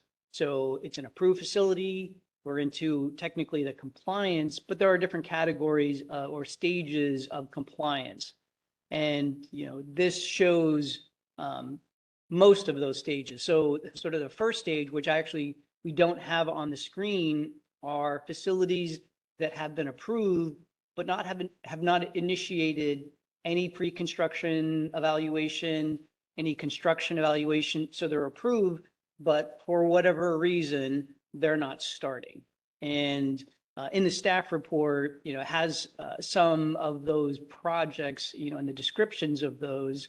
And that's starting on page 4, but I thought it was helpful to just articulate that there are over 3 gigawatts, so 300 megawatts of renewable energy generation projects that fit into this category. Ones that you have approved, either the entire facility or a portion of the facility has yet to even initiate pre-construction. And some of these go back 5 years. So again, there's a whole category that's, we don't really do anything with them because they have not initiated, but they're there. They could begin pre-construction at any point in time. And again, approximately 3 gigawatts of wind and solar facilities that could go, begin construction theoretically. I know there's other reasons why they don't, but it is important to recognize that. So the second category is construction, and this can be broken down into pre-construction and construction. So there are a set of pre-construction conditions that must be met before any physical activity on the site can occur. This can be done for projects as a whole or a portion of the project. So again, we talked about earlier, consistency of conditions. Well, we sort of changed things over time. And in the last, 5-6 years, every site certificate, new condition, when it talks about pre-construction or construction, it talks about either the facility or the phase of the facility. So somebody can, we get developers all the time who, I don't want to say they over permit. That's not a negative thing. They permit the maximum possible that they think that they could do. And maybe they do that and maybe they don't. They're not obligated to meet all of the conditions associated with the entirety of the facility if they're only doing half of it or some component of it. So they would come to us and say, we want to do whatever a portion of that facility. The only conditions that would apply are the ones that are specifically associated with that portion of the facility. So, if you have 10,000 acres of a wind facility and the northern part has some critical habitat that there needs to be pre-construction surveys, they don't need to do those if they're not going to actually begin working on that phase. So again, we divide these things up, or at least we make sure that they can be divided up in a particular way. So pre-construction set of conditions based on whatever it is that they're proposing to do. Bond or a letter of credit is a good example. Before they can even move any dirt, they have to submit, a financial assurance in the amount sufficient to decommission that, either facility or phase of the facility. So that has to be in hand before they can do anything. And then during construction, similarly, there are a whole set of conditions that have to be met. The difference between pre-construction and construction is that can trigger a lot of on-site inspections based upon potential impacts of the facility, the type of the facility, where it's happening, what kind of construction is occurring. Could be monthly on-site inspections, could be quarterly. So those are going to increase or decrease based upon really just the need of what's happening. The third category is operations, and I'm not going to speak too much about that because Egan and BB are going to speak more in details about that. And then finally, something else that's not on here is decommissioning. So decommissioning is also an incredibly important part of our program, again, maintaining a bond or letter of credit, and ultimately that the facility gets taken off the landscape, and it's restored to a useful, non-hazardous condition. We have very little experience doing decommissioning because most of our facilities are still operational. We had Trojan, that was mostly decommissioned. Boardman coal plant is currently in decommissioning, but it predated the council's decommissioning requirements. So council will have a few things to look at, but largely you don't really have the authority on that particular one. So we just don't have the experience, and there's none that are really full facilities going into decommissioning anytime soon. So it's not on the screen, but it is an important part. Any questions before I move on? Okay, next slide, please. Okay, so pages 1 through 4 of the staff report include an overview of the compliance staffing resources and then the commensurate work that was associated with those timeframes. So thanks to Cicely for pulling the data together, which gave us this slide.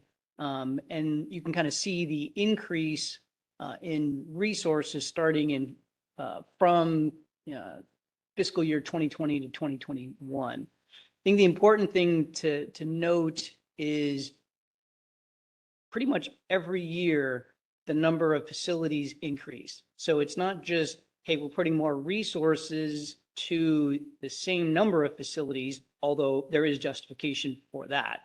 But it's also, there is an increasing number of facilities year by year by year, and that adds to the workload. And, you know, the prior conversation or the agenda item about the wildfire mitigation plan, you can understand the details and the complexity associated with some conditions. So it's not just check the box, condition is met. Some can require a significant amount of work and analysis to determine, you know, that it is being complied with. All right, so I have a quick question. On the 23-24, do you know what the dip is from? Yep, I will talk about that.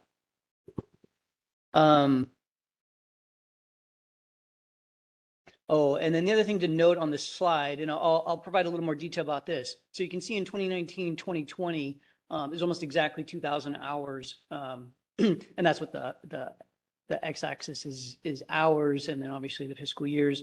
2,000 hours is equal to 1 full-time employee. But again, I put an asterisk on that, and I'll describe that a little bit more later. So prior to the slide, so prior to 2010, we did not have any dedicated resources to compliance. So even the program's been around for quite some time, there wasn't a dedicated staffing resources to do all of the monitoring of the conditions. In 2010, that was established. One person was hired with that, you know, job description is to conduct that. So prior to 2010, there were the senior siting analysts or the equivalents at the time. When they had the capacity, they would monitor conditions, kind of a, you know, as available basis. There was a recognition that that wasn't sufficient. So in 2010, the position was created, full-time compliance officer. As you saw in the statutes, there has always been, or, you know, as long as the statutes have been in place, has been the mandate, just we didn't have the dedicated body. So as of 2010, we had the dedicated body. And then 2010 through 2019, 2020, and that's right, that's the last, or really the first year on the slide that is the last year here that we had really one person dedicated. And it wasn't really one person because one person to 2,000 hours gets emails, does staff trainings, you know, does a bunch of other things. And so at best, they're actually working at 80%. So as of through 2019, 2020, that was 80% of one person. And the remainder was some additional work by other staff members, as well as consultants. So that was the combination of those 2,000 hours. And what we were able to do is kind of keep track of all the facilities, maybe get out there and do a site inspection every year. But the significance, and you'll get a little better sense of these later on, of some of the conditions just didn't have the resources times the number of facilities to really dig into all of the complexities of all of the conditions. And that's getting into 2020, 2021, where Sarah started to spend a lot more time in compliance. So some of those additional hours are her. Some of them are recognizing that we needed more effort, and we used our contractor, you know, but a lot of the efforts that she did over time was to really dig in and figure out not only what are we doing, but what are we not doing, and what are the resources that we need to do that. So a lot of this time and effort to figure that out is Sarah. So thank you, Sarah. And you can see the increase over time is, we then started to figure out what could we do? What were our needs? And then now we're into that. So, let's see. Yeah, so that was 2020, 2021. 2021 and 2022 was really just, again, more effort by Sarah, more work by the consultants, more giving them work to kind of pick up what we couldn't actually get done internally. In 2022, 2023, that was a combination. We added a limited duration compliance officer. So that's also, so 2 compliance officers, and a lot more work was then sent to our consultant, Haley Aldrich, to also pick up a lot of that. Because again, starting to build and figure out what are we not doing. And there was a real big effort to kind of sort of fill that gap with the limited duration position as well as our consultant. 2023, 2024, the limited duration, we didn't have the position during that year. So that was a reduction by that body. Also, we recognized we kind of moved very quickly, pushed a lot of work to our consultant. And it's not just do all of this, but you have to manage that. You have to manage the contracts. You have to keep track of the work that they're doing. So, 2023, 2024 was a little bit of a, all right, we got to back this down a little bit. It was a huge push. And then we realized there was a lot to kind of figure out and keep track of. So that's why it kind of dropped back down. And then, let's see, 2023, 2024, we reduced that. And then we added a new full-time compliance officer. So it went from limited duration, then we didn't have it, and then we had it for most of that time. And then also started to, again, push on the consultant. So again, trying to right-size things a little bit. There's sort of some adjustments, some back and forth, and then trying to get the right number of resources. And Vice Chair Condon, question? Question, if I may. Vice Chair Condon. In looking at this graph, I was curious, so I appreciate the content of it, but do you have the same graph with the number of facilities that was? And I see, I know all the facilities are listed here, but You can see Bibi smiling because that was her idea. It's just, it's kind of complex to do that. So we can do that. And I think we will do that in a future meeting. And we thought about that, but it sounds easier than it is. Okay. So yes, but we did actually think about that exact same thing. I just know the number of projects we go through, and so that has. But, and then again, it's not just number of projects, but which ones are in construction. So I talked about the 3 gigawatts that aren't, which ones are approved, and when is there active work going on? Yeah. And sometimes there's, if you have something in construction, that's a lot more work than in operation. So it's not one facility equals a dedicated amount of work. It really changes based upon, is it in pre-construction, construction, operation? So there are a lot of elements to that. Well, I figured if you had it, the pre-construction was out, but you'd have something that said how many projects did we have compliance review? But thank you. Yep. So then, as I said, we went down, we went back up. I think I said 2023, 2024, but it was 2024, 2025 is where we had, largely 2 compliance officers, and then we kind of pushed back again, trying to figure out how much work is being done by consultants. So some changes over time, and I wouldn't say we're exactly where we need to be. We did get, I talked about the 3rd compliance officer. So, I think there probably still will be some increases moving forward, but we're starting to get into that more fine tuning stage. You won't see another huge jump like you've seen here, but there will be some probably increases over time. Again, trying to right size it, the amount of work, the amount of resources, we were talking about habitat mitigation, revegetation, weed management, These things take a lot of time, a lot of effort. Boardman to Hemingway is in construction. 300 miles of transmission lines in construction, that is probably, a good body, plus, dedicated just for that. So again, it really will change over time, but we will get some stability here pretty quickly. All right, I was pretty general on that. I could get into more specifics if you want, but I think it's really just the sort of the visual, I think is helpful to get an understanding of that. And that's really what I wanted to convey. There's obviously, I put a lot more detail into the staff report. So you can see, these particular timeframes, and the analysis of what we could and couldn't do within those timeframes. So again, if you have more questions, I can answer them, but since we were running long and I don't want to drone on too much. Quick observation. Thank you for reminding us that you do have the ability to use contractor support where necessary and probably for subject matter stuff, I would guess. Yep. So that's a good reminder for us to know that if you have to, you can rely on that. And we rely on local governments, we rely on state agencies, and then we also have our contractor, to the extent that we need that help as well. Okay. Well, I'm going to hand it over to Sarah Esterson.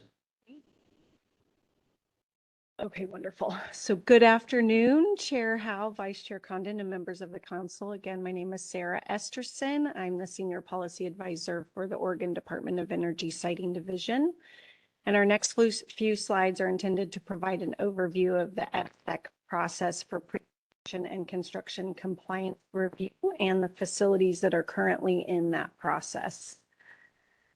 So pre-construction compliance, from my perspective, it's one of the most interesting, fast-paced, and critical phases of compliance. All promises and representations that are made at the permitting sort of hypothetical phase are now moving forward. We evaluate the final design of the facility against the representations that were made, final design and mitigation requirements. It is the process of taking the theoretical facility and turning it into nearly actual for finalization and verification of compliance. So just a couple of examples of pre-construction compliance review that are kind of interesting and complex. We review the final facility location, component location against setback requirements. Now, setbacks typically apply to wind turbines and they apply to roads, right-of-ways, and property boundaries, but that can get pretty complicated. We also review the pre-construction survey data against final design and make sure that threatened and endangered plants, state-sensitive species are identified and avoided in accordance with the requirements of the site certificate. Things like pre-existing noxious weed infestations that they've been identified and flagged and potentially even treated before they go out there and do disturbance. And that the evaluation of baseline conditions has been done adequately so that they can compare that to restoration requirements. All of that is part of pre-construction. And then, of course, we're reviewing final mitigation plans to ensure that the finalization is consistent with the scope that's been established and the final impacts that are associated with final design. Pre-construction compliance review has turned to an average full-time position for about 6 to 12 months, not including Boardman to Hemingway. That's average. And then, as Todd mentioned, it does require ongoing coordination with the local government where the facility would be located and our state agency partners. And just to note that most of the time, the pre-construction conditions and mitigation plans build in the obligation for us to consult with the state to make sure there is a level of matter expertise in that final review. Next slide, please, Nancy. So just to hit on the facilities that are in phase, we have 4 facilities. One is the Wagon Trail Solar Project. This is an approved 500 megawatt solar, 500 megawatt battery in Moore County. What they're moving forward with is 140 megawatt solar, 120 megawatt battery. They are planning to start construction in fourth quarter as of now. So a lot of times that date moves as things change. Another facility that is in pre-construction is the Oregon Trail Solar Project. This is an approved facility in Gillum County, approved to be a 41 megawatt combo wind solar facility. What they're moving forward with at this time is a 20 megawatt battery storage. They have said we will plan to build the rest of the solar, but at this time, all that's moving forward is 20 megawatt battery, which is kind of interesting, and planning to start this quarter. Another facility that's in pre-construction review is the Boardman to Hemingway transmission line. As you know, this is an approved 300-mile, 500 kV transmission line extending across 5 counties. And they are planning to move forward with the full approved facility. They have started construction, but pre-construction will be ongoing for quite some time for select conditions. And then the last facility that's in pre-construction is the facility components that were approved in Amendment 13 of the MIST Natural Gas Underground Storage Facility. We refer to it as the MIST Resiliency Project. And they are in pre-construction for phase 2, which is expansion of the North Mist compressor station and addition of 2 new turbines. Okay, and now moving into the construction overview. So once a certificate holder has cleared pre-construction compliance verification with the department, either from for the entire facility as they plan to move forward or a portion, construction is much easier to track and monitor. There are fewer conditions than in pre-construction. It's targeted towards implementing avoidance buffers and restrictions, monitoring and reporting. So in the last several years, we've really changed our process, our compliance oversight for facilities in construction, where our prior approach back in 2020 would align with our operational compliance oversight, which was kind of limited to a review of a semi-annual report and 1 inspection per year. That has now changed, and our current model implements weekly to monthly checking calls with a certificate holder and their construction staff and environmental monitors. We do monthly inspections, and for some facilities have even increased the reporting requirement from a semi-annual 6 months to every 3 months. So we've really increased the oversight. On our weekly check-in calls, the intent is to review the schedule of activities that are planned for the week and that are forecasted in the upcoming weeks. We discuss the environmental monitoring results, and then we talk about ODO inspection schedule, ODO inspection results, and then certificate holder resolution. And it becomes kind of an ongoing cycle during construction where we're reviewing ODO inspection reports, findings, and their resolution. And this process has evolved into a level of work that is nearly full-time staff when a facility is in construction, at least for the first 6 months, where there's significant work and ground disturbing activities happening. And as Todd mentioned, as activity sort of neutralizes, they start to put equipment in that can pull back.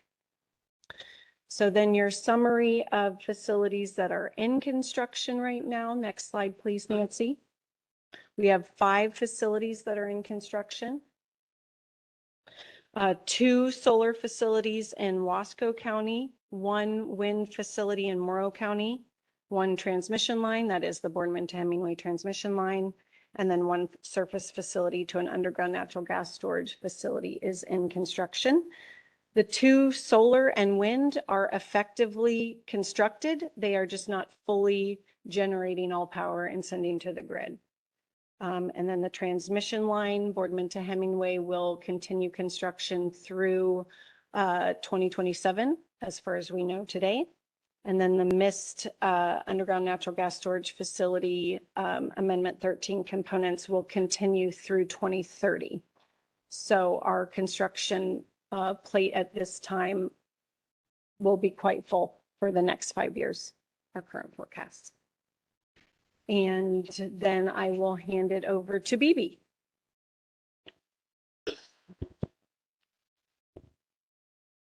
For the record, BB Bartley, Operations and Policy Analyst.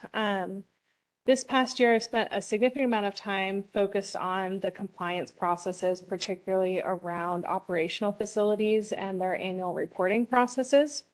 I'm going to dive into kind of what that means in a minute, but I want to highlight, before you have the context of what that means, how many facilities this actually applies to.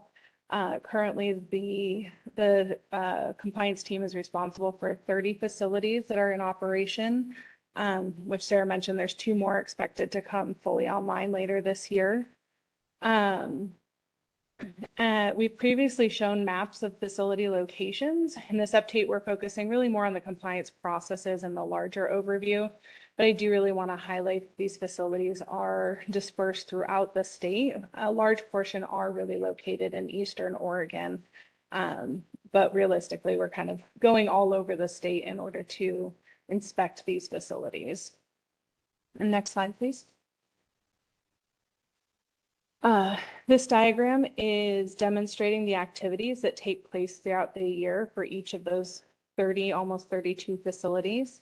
It includes the annual report, which is sent to us by the facility on the activities that took place in the previous calendar year. Site inspections, inspection reports, tracking to resolution any reported incidents, and annual updates to financial assurances, which is a whole big process on its own of calculating it for inflation to ensure that we have correct bonds and letters of credit from these facilities. Unless there's any questions, I'm going to dive into what the annual, in totality, what the annual review process looks like. Next slide, Nancy. Thank you. So the annual reporting process is really the largest activity for the operational compliance components. It starts for us in January. There is a step 1, but there's not really a step 1. It really is as circular as this diagram demonstrates. We start in January when we prep condition matrices, which is essentially an Excel sheet laying out every condition that's applicable to the compliance of each facility. We send them out to the certificate holders with reminders on how to submit their reports and what type of documents are required for the department to verify compliance status of each condition. The department receives from operational facilities, receives those no later than April 30th. And that's when we really begin the kind of heaviest lift within the operational piece of compliance. Each of those reports comes with a cover letter that outlines the site compliance with ORS 345-026-0080, a compliance matrix listing out all the applicable operational conditions with certificate holder responses, and then any additional documentation, which many of the conditions require additional documentation for us to be able to analyze and verify what the status of compliance is for any given facility. On average, each matrix contains about 20 to 30 substantive conditions and additional 10 to 20 less substantive conditions that require our review. I won't get into what that actually means. Egan will take that over in a minute here. As we review these materials, we also pull out any conditions that are applicable or we have some questions on for site inspection. We create a list that is then added into Survey 123, which, if you recall from last year, we've really kind of upped how much we're working with GIS materials. So Survey 123 is a component of field maps that allows for us to geotag each location of the observations on site and produce a very readable PDF report of the site inspection conditions that we're looking at. Once the inspection is complete, we use that information as well as all of the information assessed from the annual report to conduct our analysis, and that informs what goes into what we call an inspection report. And then we issue that report once it's complete and kind of reviewed internally. That gets sent to the certificate holder.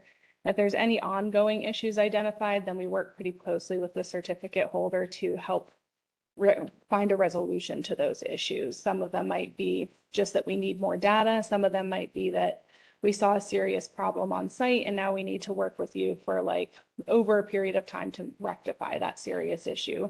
And that's where we'll institute like every 30 days we'll meet unless it takes more than that. And then that's when we go into like weekly or bi-weekly calls with the certificate holder to help bring them back into compliance with any problems we found.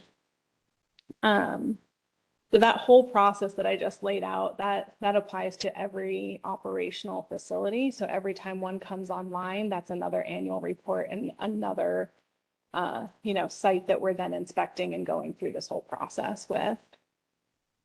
As you can imagine, it's a pretty heavy lift and it comprises a large portion of the work that is conducted by the compliance team, averaging about 140 hours for each facility, just for the review of the matrix alone. Are there any questions about this process?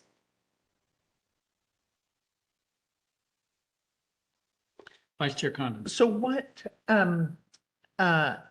effort or time is spent at the site? So this is all a written record. And there may have been, reports during the year of, too much dust or something. So is there time at the site itself where you have a visual on the ground in conjunction with them? Yeah, so we typically try and conduct all of our site inspections from May through August. That's kind of the seasonal year. That's the best time for us to go out and visually inspect these sites. And each site, typically you spend about a day inspecting, and we'll often have, in conjunction with our consultants who have subject matter experts on like habitat mitigation and noxious weeds, with one of the ODO inspectors. In some cases, we'll just send the consultant, which is why that survey 123 has become really valuable to the team. But they typically spend about a day out there reviewing any of the conditions that require either physical inspection, or there was a red flag somewhere in the written record that an analyst pulled up and said, hey, we need to know more about this. Let's go inspect. That can be increased if there was a major mitigation issue or something that needs to be addressed. It is within our bounds to go out more than once a year, but within this cycle, we typically go once a year. And so if there's been an incident during the year, when at the email certificate holder with matrix expectations would respond, where do you sit with these complaints? Is that part of that? Incidents is really outside of this process. It's its own separate process. So like if a certificate holder has an incident, I think in the past you've heard a lot about Bigelow Canyon had like the turbine blade release. Is a good example of one that is dealt with outside of this process. And then part of their requirement in this process is to report to us say, yes, we did meet our requirements in reporting incidents. They have a 72-hour requirement to report any incident on site. And in their condition matrix, most of them have a condition where they have to verify that they did in fact report all incidents to us throughout the year. We deal with those incidents as a case-by-case basis outside of this annual reporting. Thank you. Yep, so Egan will get more in depth with the incidents. I want to go back to part of the question that you asked. And so how much time does it take when we go out on site? So BB's response was exactly right. To provide a little more context, one of the things we've also tried to do is not show up at the site and go through all of the conditions, because many of them are, as Egan will show you, can be dealt with. Either we just review them based on what they submitted and we don't need any other follow-up, that's fine. Or if there are some additional information that we need, we can get on a Teams call with them and go through some of those things to go back and forth. We want to really reserve the on-site inspection for the conditions that need to be inspected on site. So, those get evaluated to determine really what specifically needs to be evaluated on site. So that we're using that time to our best possible effect, and not just going there and spending half the time in their O&M facility going through a list of conditions that really there's no reason why you need to be on site to look at those. So we've really tried to adjust that to maximize our efficiency when we're on site, to be able to do our best work for those conditions, that truly do need physical evaluation. And I think I might have been conflating incident and compliance, and so. I mean, it's, Site. yes and no. I mean, they are separate, but they absolutely can't, I mean, depending upon the incident. That might be a condition to say, how many incidents do you have? And that's just a reporting thing that they list. But if they have an incident and maybe it's not a violation or a non-compliance issue, but they had a 72-hour reporting, they will include that in their annual report. But if it was, we reported it and we looked at it and it was fine and we closed it, there's really not much more that we're going to do. It's only if there is a really big ongoing issue that sort of relates to a condition that wasn't dealt with, couldn't be dealt with in a very short period of time. If there was some sort of ongoing mitigation or programmatic changes that may kind of bleed over into the annual evaluation. So to your question, sometimes, mostly not, but sometimes. Any further questions?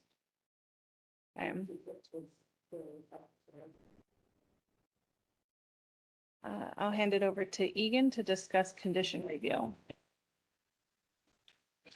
For the record, Egan Bowles, Site and Compliance Officer. I'll be presenting 3 types of conditions operation review will see in annual reporting from site certificate holders. The attachment to the staff report includes a mocked up version of a condition tracking spreadsheet for a wind facility. It only includes the operational conditions, for our examples. The pre-construction, construction, and decommissioning conditions would be evaluated during those stages. Now, as you can see, in addition to the annual operational review criteria that are included in OAR 345-026-0080, which we will be evaluating in the compliance rulemaking, there are over 50 conditions that must be evaluated annually. From a review perspective, conditions can be broken down into 3 broad categories. The first is just really a narrative, meaning the minimal information provided by the certificate holder is by itself adequate to show compliance. Second is narrative and additional document review. This is when there's some narrative, but the certificate holder has submitted additional documentation that must be evaluated to prove compliance. Documentation could vary from permits to safety and or waste handling plans. The third is the first 2, plus the need to verify by conducting an in-person on-site inspection. And this is where we go in person.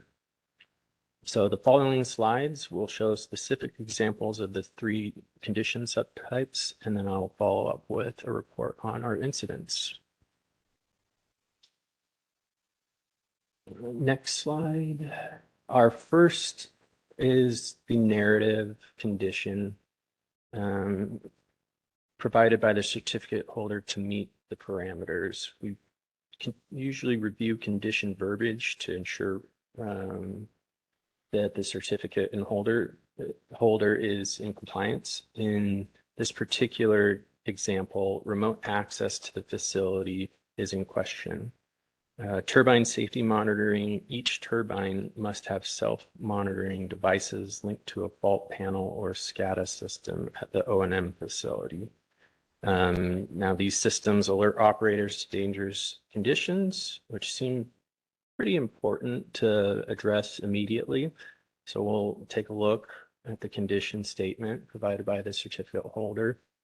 From what is gathered from the certificate holder, the facility is managed via on-site and off-site SCADA servers with authorized access through company workstations. On-site staff respond to alerts and coordinate bi-weekly with a central team to track trends and prioritize maintenance. The system is actively monitored and updated to support reliable operations. So the information provided by the certificate holder is really sufficient to demonstrate compliance with the condition without any additional information or verification. Next slide, please, Nancy. Our next condition example is that of a narrative involving document review. The condition language conveys fire training requirements of the certificate holder. All on-site employees must receive annual fire prevention and response training from qualified instructors or local fire department personnel. We'll look at what the certificate holder responded with and note that staff must evaluate that our internal staff compliance must evaluate the training records and narrative information by the certificate holder, which seems to be lacking important details. In our follow-up response, we would request additional information. The department would request confirmation of training records and whether those provided logs account for every on-site employee. Now, how would we know unless this was actually specified? That's kind of what we're asking for. And also, the department seeks to clarify how trainings meet the requirement for the instruction by qualified personnel or local fire department members per condition language. It is an online training. We can't make that leap that they are a qualified person. So a little bit more to the narrative aspect, and we could avoid a follow-up from the certificate holder. Nancy, our next slide. Our last condition example is that of a narrative document review and on-site inspection. The condition relates to noxious weed control during construction and operation and requires the certificate holder to implement a weed control plan developed in consultation with the county weed department. Now, briefly going through the certificate holder response, weed management implementation by the certificate holder is maintained through annual herbicide treatments, which are conducted in partnership with local weed district to prevent noxious weed proliferation. Treatment activities are documented separately. For this particular example, in 2023, the operating facility revised the noxious weed plan and submitted that on August 22nd, 2024. So how do we ensure compliance? Well, first, the department staff reviews the 2024 weed control efforts and documented consultation with the county weed department for consistency, making sure that the efforts and plan are in alignment. Additionally, staff conducts an on-site inspection to personally verify compliance. And in some circumstances, this one in particular, where needed, quarterly calls are established with department staff and county weed department to follow up on any needed progress to ensure compliance. Next slide, please. This kind of all makes sense. Really, you could probably break this down into, I don't know, 50 different categories of the types of conditions, but it was really kind of the basic ones that we wanted to convey to you, to show you here's sort of easy, here's, maybe a little more complex where we have to get into it. But if they did it the right way, it's just reviewing that additional information. And that third one is you really can't, no matter what is submitted to us, you also have to be on site in order to verify that. So just wanted to make sure, and again, you kind of break these conditions down, and you can see some of these, like this one is really complicated. This is a really, there's a few, there's a bunch of words on the slide, but really the work involved in that by the developer, by the county, by us, is pretty significant. So again, trying to convey some of these are easy and some of them are quite difficult. So a report out on all incidents in 2025 so far. So far there have been, and I had to update my script, 19 reported incidents. We had 2 added and 456 yesterday. And those range in spills, fires, equipment failures, or failure to report on conditions. Since our last June FSEC meeting, there have been 5 new reported incidents at 6 certificate holders. Do that.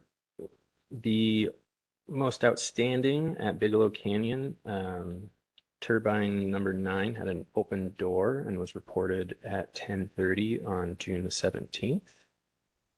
We received a 30-day report out, which is under review currently at the deadline, which was yesterday. In addition to a report of 2 more reported turbine doors found open at turbine 28 and 42 of Bigelow Canyon. So due to recent open door incidents, you can see from above that this is, I actually put the wrong 3. Turbine hatch failure, it should be open turbine doors. There's been, go ahead. The open door incidences, are those doors that are supposed to be locked? Yes, per the site 'Cause I condition. think we had one of these just recently as well. So this is on top of that. Mhm. So the initial issue was was it Bigelow Canyon? It was Bigelow Canyon, and it seems to be tied to a phase 1 door type that was used during construction. Oh, okay. It's been ongoing reported incidents. So equipment failure. Mhm.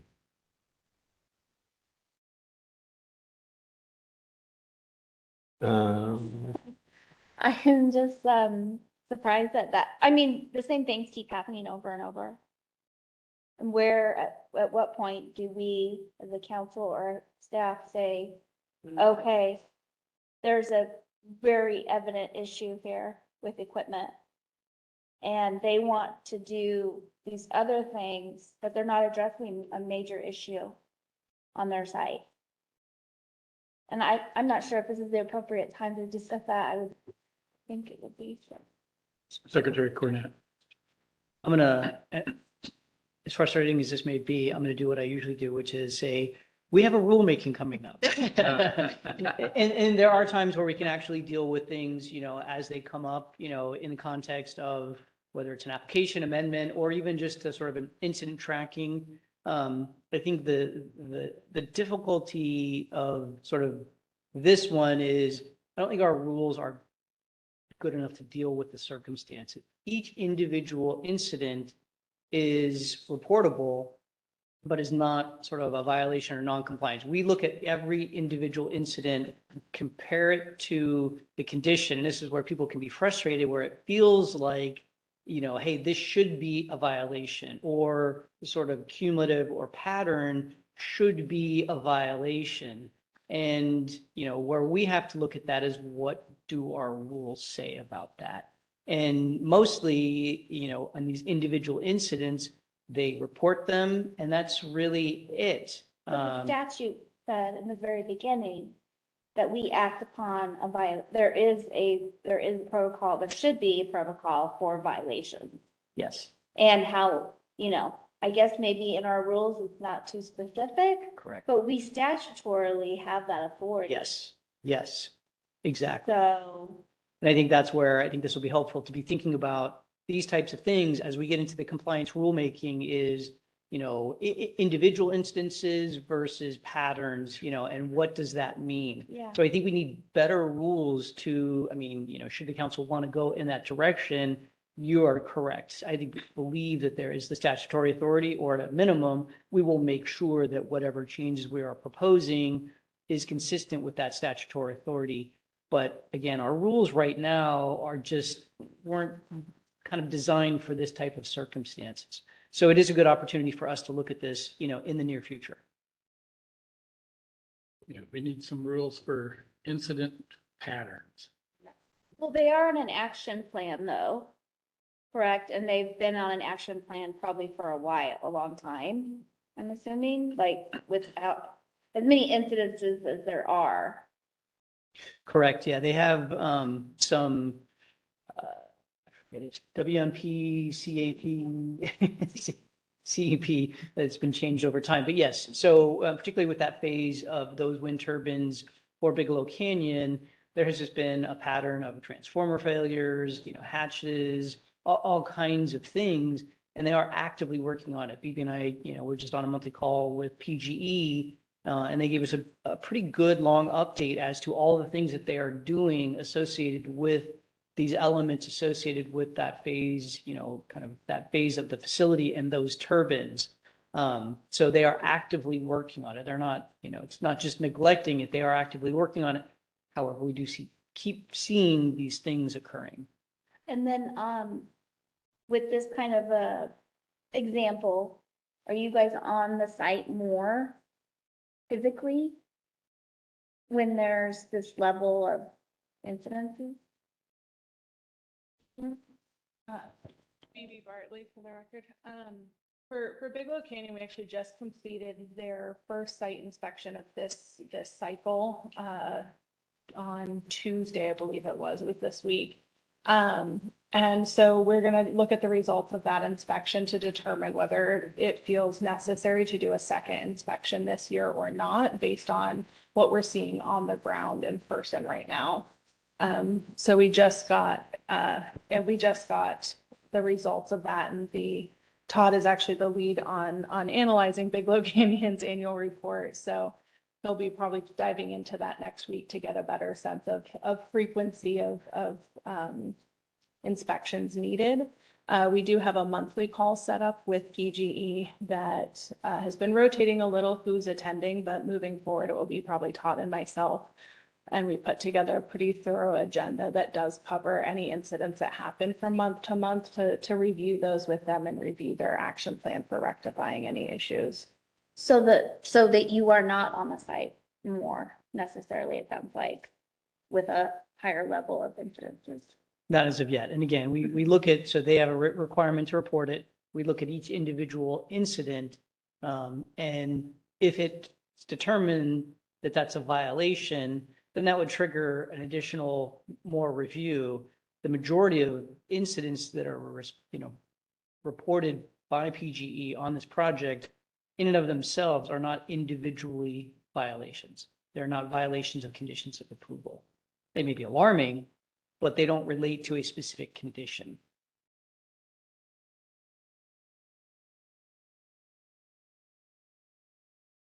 Chair Howe? Councilor Byer. Just since you brought up the rulemaking, for staff to kind of think about these situations, and that I think in land use, we call it pattern and practice. What kind of things we've seen and what are our options for addressing them? I think as Councilor Imes pointed out, we have really broad statutory authority. How far do we want to go in defining how to address this sort of pattern and practice? Or do we not want to go there, which is kind of where we are now, incident by incident? So thinking of it as a continuum to help us as council understand our potential responses, because my guess is there's not a one size fits all. Don't want to get trapped into that, but thinking of those options. So just so we don't, I think your point about, yes, we can address this, but how we address it. This is Sarah Esterson for the record. I just wanted to add too that from my perspective, part of the issue has been in the standards, and that, we look at construction and operation. We're trying to avoid impacts associated with construction and operation, but there isn't a risk assessment. So we haven't said, evaluate a scenario where the blades fall off. What will you do? How will you, right? And or a scenario where the equipment is failing at a 10% level, so that we could say, well, we have a condition that requires XYZ, and if it's more than that or worse than that, you're in trouble. But so I think as you launch into phase 3 too, where, we're starting to ask a lot more questions just about what is O&M, because O&M for us has kind of been a static, perfectly well-run facility, again, because the standards don't prompt us to evaluate risk and failure. I mean, that's just, maybe we could go there, but we haven't exactly gone there. And, but again, in phase 3, if we're saying, what is the evaluation that's being done against the type of incidents that we've seen and the limitations of the site certificate conditions to get there, maybe through incident expansion evaluation, we could get there. But I'm like, it should be connected to the standards somehow, where you're evaluating that impact under the standards and creating conditions, and then that will be a stronger way to get there. Just another thing. Right, add it to phase 3. Thank you.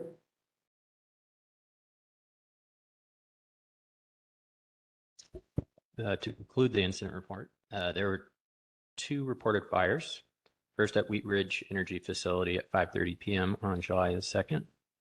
Fire started by a harvest truck came within approximately half a mile of turbines 16 and 22 and was contained at approximately 7:30 p.m. that evening.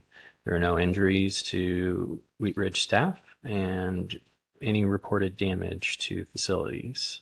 Per the condition Gen OE02 of the Wheat Ridge Renewable Energy Facility site certificate,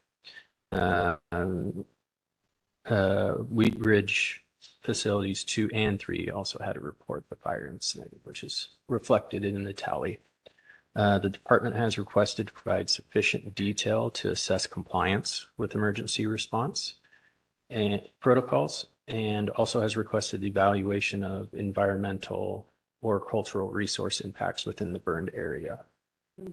The State Line Wind and Sickle Ridge Line fire was reported at 2 p.m. July 14th. Heavy smoke was seen on the Van Sickle Ridge Line by staff, and they immediately responded to evacuate all personnel. There are no employees harmed or facilities damaged in the fire. An estimated 700 acres burned and was fully contained 12:30 a.m. on July 15th.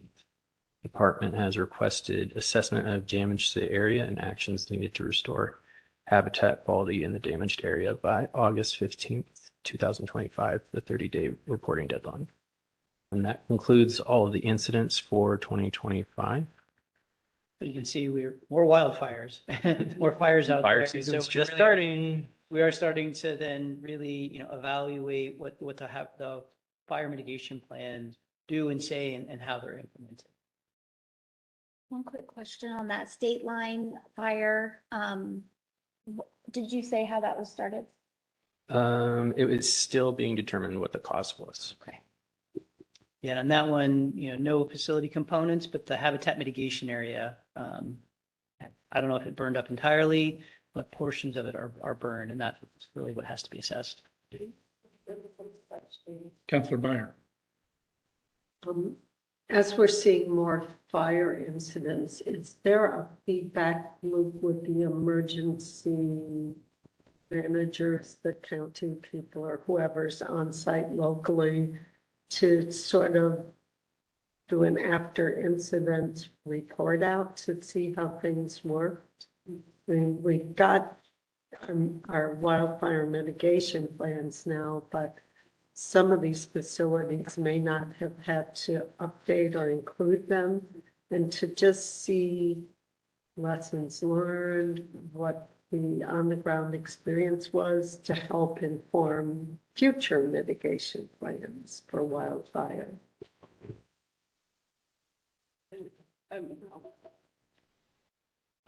All I can say is that, like for Wheat Ridge, which had the 400-acre fire, those were the questions that we identified to ask. How did it work? And then for State Line, that's just under review. But then all of the like older facilities where maybe the wildfire mitigation plan hasn't come in, they have obligations to do annual trainings. And as we're pushing for more documents, we're starting to see what they actually talk about, which is really interesting. So I would say, I think there is a feedback loop. We just haven't been able to keep up with it. And so it's now our job where we're like, what can we learn now that we have more resources? And it's just becoming more apparent of how big of an issue it might be. Yeah. Thank you. Vice Chair Condon. Thank you, Chair Howe. In conjunction with that, do you know if local fire protection services came to the site and were involved in this? Yeah, and the feedback from them too, what are they learning from the incident too? What do they need? Yeah. To help them do their job. Yeah. Not really our business. Yeah. Thank you. Secretary Cornett. For the record, Todd Cornett, just to wrap this one up, and you don't have to answer now, but, as I talked about at the beginning, you know, you see, there's really three sub-programs of the division: applications and amendments, rulemaking, compliance. You see the first two all the time, which is great because you have a better understanding of those. We have it designed so you see this one every 6 months. Just, you know, is that frequency right? We've sort of changed up the way the presentations have worked to give you different thoughts and ideas, you know, more like specifically what facilities and where they're at kind of thing. And this was a very different approach. But really, ultimately, we want to make sure that you understand the importance. We're only as good as our ability to enforce these site certificates. I mean, if we're just approving these facilities and then don't have any follow-up, why are we even doing it? So we're only as good as our ability to enforce these. So the compliance program is every bit as important as the other two, and wanting to make sure that you have enough eyes on it and understanding about it. So again, you don't have to answer now, but I want to make sure that we're giving you, you know, as much as you want or need related to, you know, this very important part of our program. Counselor Byer. Sorry, very helpful to break down the different aspects of compliance. So sort of the pre-construction, construction, operation, and incidents, because we see the incidents every month. But the other bits, I had no clue how much work went into the pre-construction. And that sounds like that's a huge time commitment, and rightly so. But this presentation really helped me understand that. So thanks for that breakdown.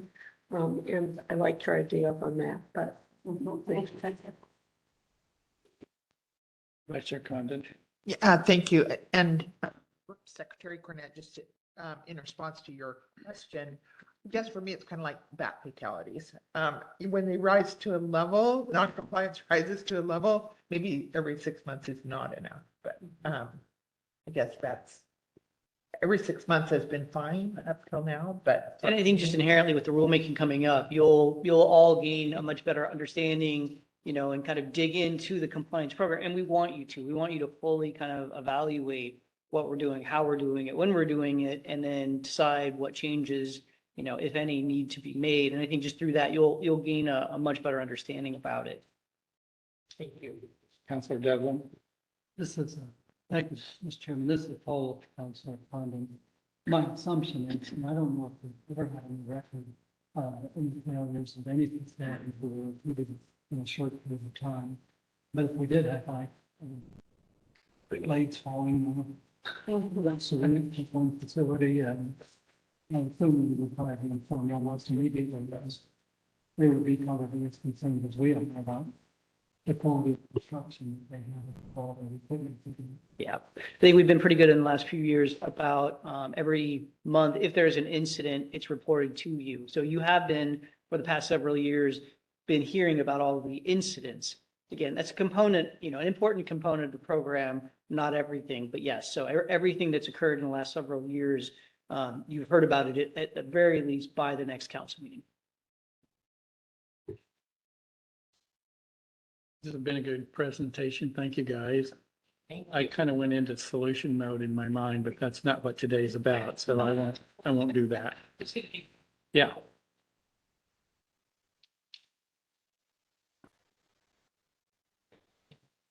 Okay. Next item is the annual process improvement plan. This is an information item, and BB Bartley, operations and policy analyst, will take over for this one. Good afternoon, everyone. BB Bartley, Operations and Policy Analyst. Try and move through this pretty quick. I know we're kind of after lunch and still have a couple big items on the agenda. So stop me if you have any questions or if I'm going too fast. Next slide, please, Nancy. So as you might remember from last year, the Siting Division uses the annual work plan to update council on the last year's process improvement efforts and present plans for the upcoming year. You want to clarify, we mean fiscal year here. The annual process improvement is based on the July to June fiscal year. The division uses these plans to guide the direction and priorities of staff efforts beyond daily operations and ongoing responsibilities. Next slide. As you saw previously, the plan is designed to be in line with the department's strategic plan, the division's program improvement goals, and to benefit an array of stakeholder groups. These are the high-level imperatives of ODO's strategic plan. You can see further detail of all the next slides in the staff report, and specifically ODO's strategic plan on ODO's website. Next slide, please, Nancy. The siting program improvement goals were developed from the foundational work of a consulting agency assessment, and we revised them to be relevant and realistic to the division and expand them to include compliance opportunities. These demonstrate the broad topics. Again, more detail can be found in the staff report for each of these. Next slide.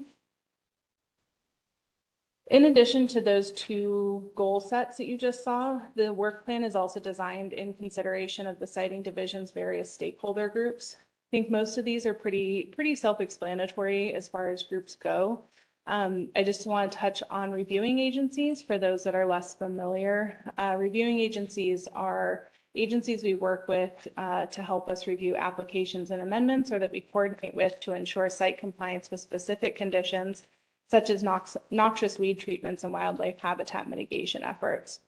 Some examples of reviewing agencies are other state agencies, such as ODFW, you saw up here earlier today. Any questions on anything so far? All right, we'll move into a review of the 2024 work plan and kind of where we landed with it. You might recall from last year, I got up here with a very ambitious plan. It was a little unrealistic and definitely a little naive. I was very new to the department and to working for the state and understanding kind of the overall process. So realistically, we finished four projects this year. Standardizing the annual compliance process really was a big one of those. We've been refining since the first kind of 6 months I was here, and then a big lift over this last year to really help standardize each of those matrices. But these are the 4 projects we finished. I also want to note and really give credit where credit is due.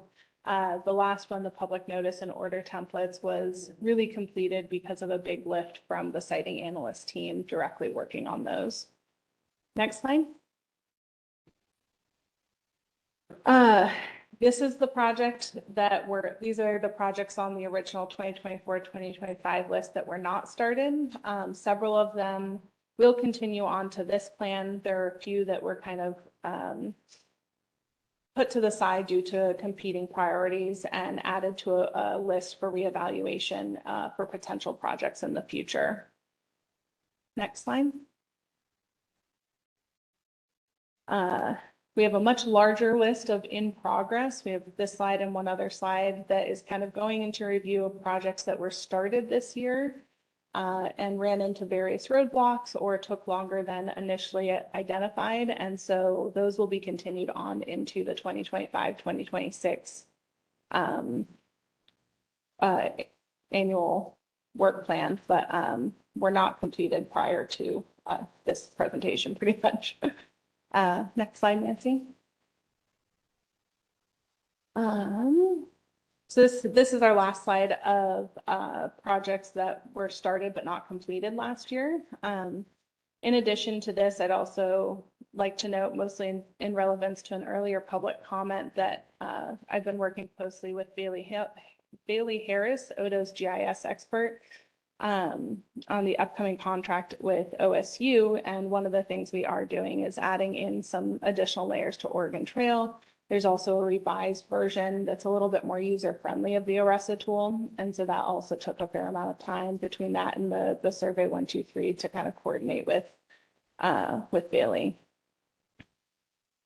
Any questions about the previous year's updates? All right, next slide.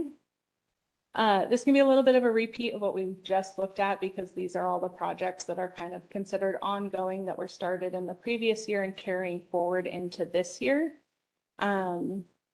many of the projects that are carrying forward are not only on the timeline of the siting division, but also require collaboration with other teams within Odo. So last year there was some staff turnover coupled with me being newer to the division that kind of resulted in why misestimated project dates.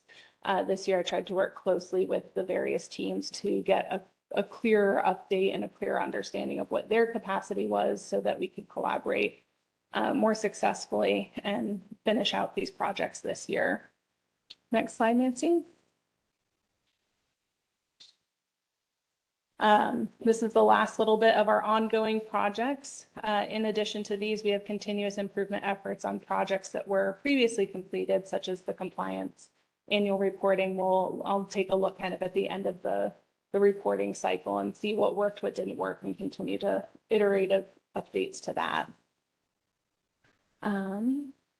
Next slide, Nancy.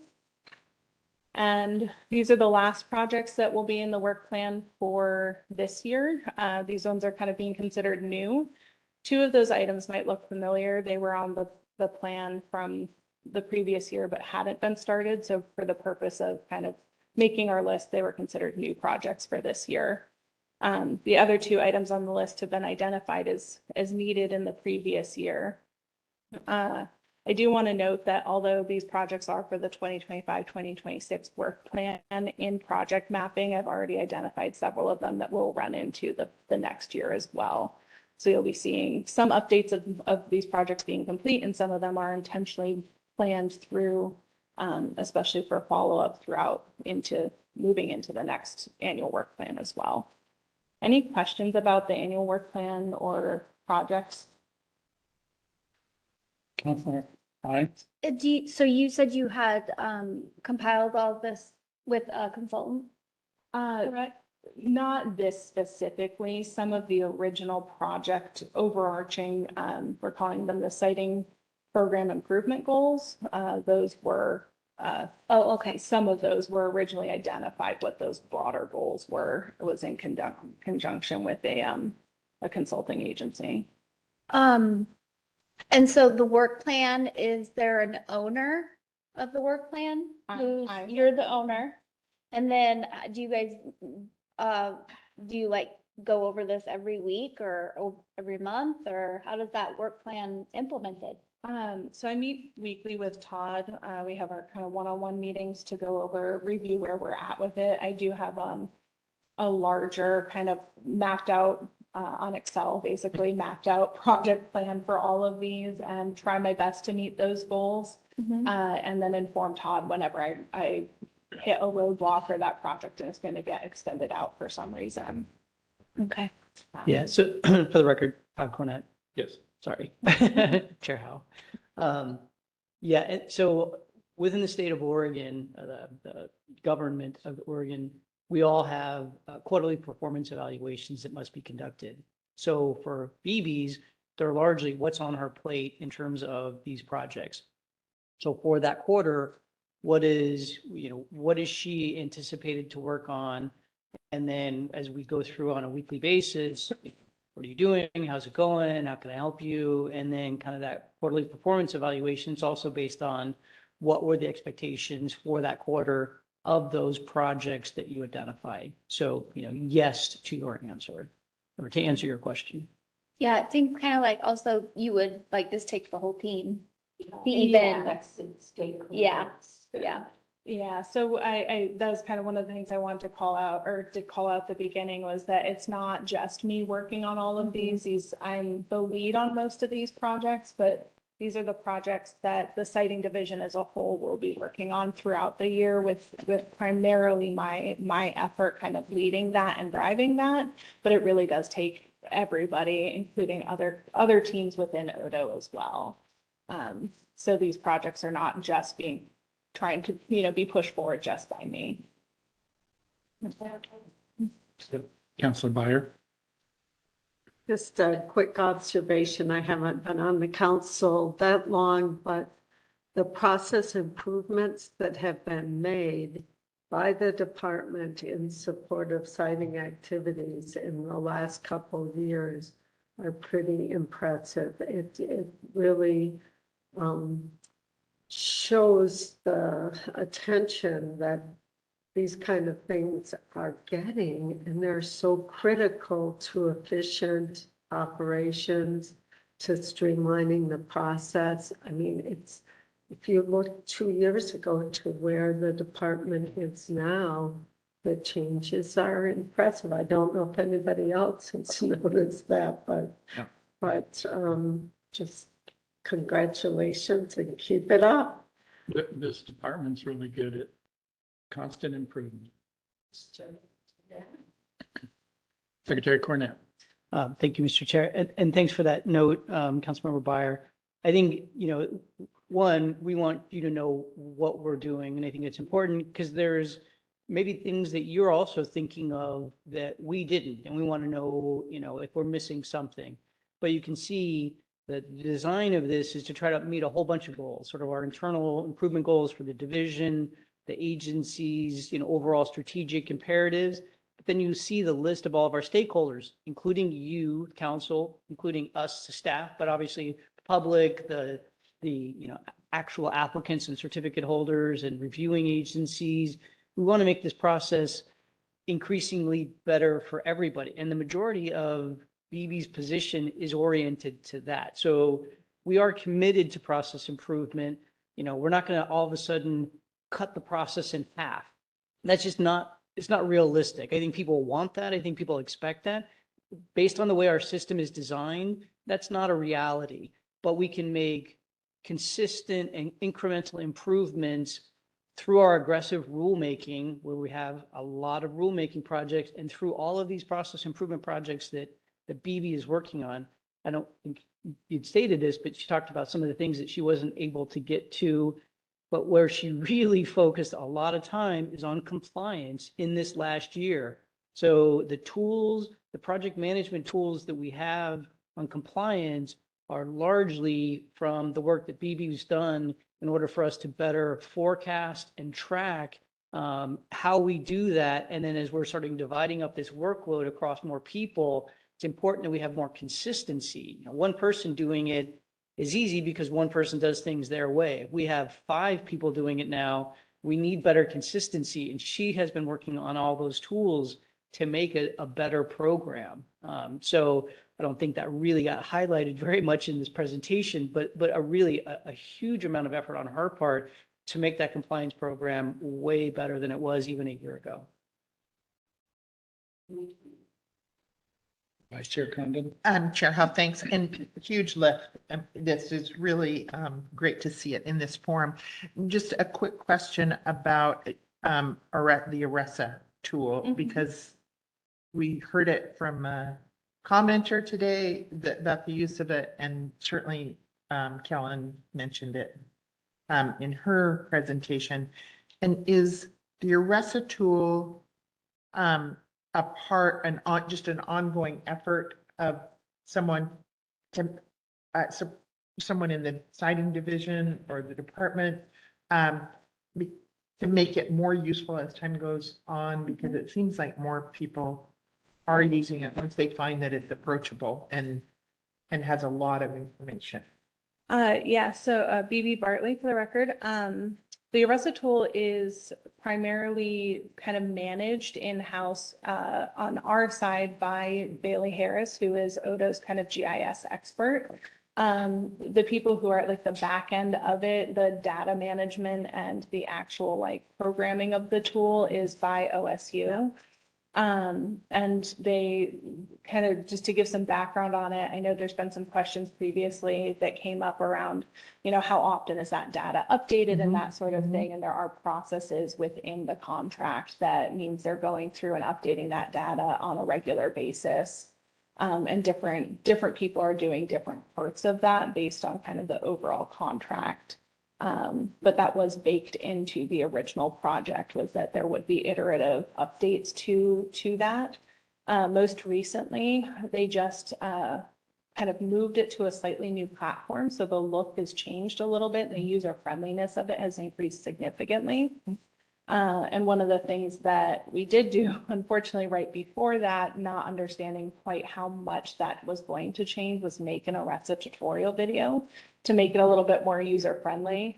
Luckily, we can use most of the same audio. We just need to change the visual of it. So I'm working with comms to kind of coordinate with them on what their schedule is to make that update. So we'll be able to present that to you hopefully soon. But our goal is to kind of continue to put that tool out there and really help people understand how to use it, because it is a very helpful and interesting tool. The more I dig into it and the more I learn about it, the more just the more stuff I find, the more information I find about Oregon and its resources. And it's really interesting.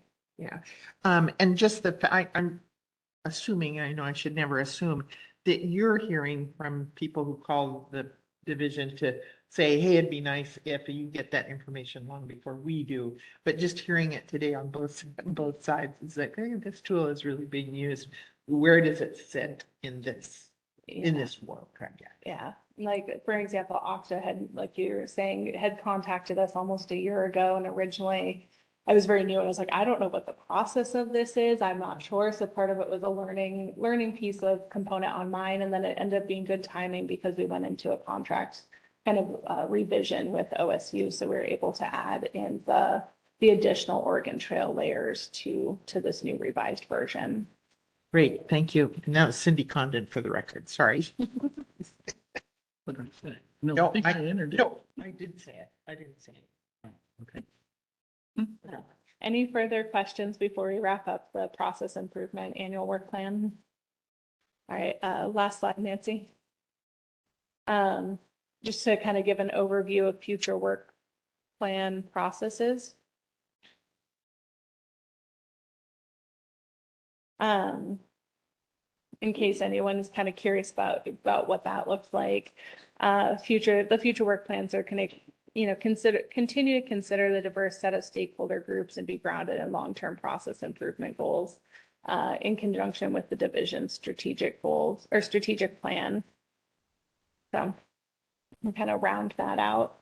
Anything that was in the original plan from my first year with the department that wasn't carried over into this year is added to a list that I'll be revising and continuing to add to for as capacity allows, starting to address additional projects.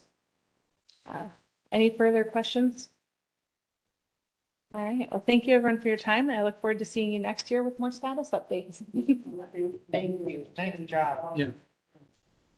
Thanks for your presentation. A lot of work you're doing Thank you. on the work plan. Okay, so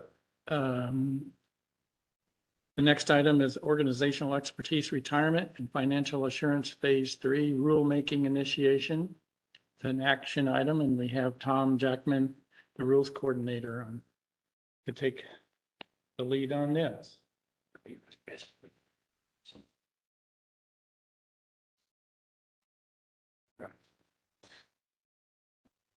Well, there are more people. Should we wait a second? Oh, okay. Okay. So I am, yes, Tom Jackman, the rules coordinator. And we are here today to discuss the potential initiation of the informal sort of rulemaking process where to develop some draft rules for, as proposed by staff, a look at the first 2 standards as part of our phase 3 rulemaking process, where we're going to look at all of council standards. The first 2 being organizational expertise and the retirement and financial assurance standards. So as you perhaps are well aware of, but for completeness sake here, as it says, that we're under multi-year efforts to do this. Our part 2 that we just finished up was to sort of move things around in preparation of this phase.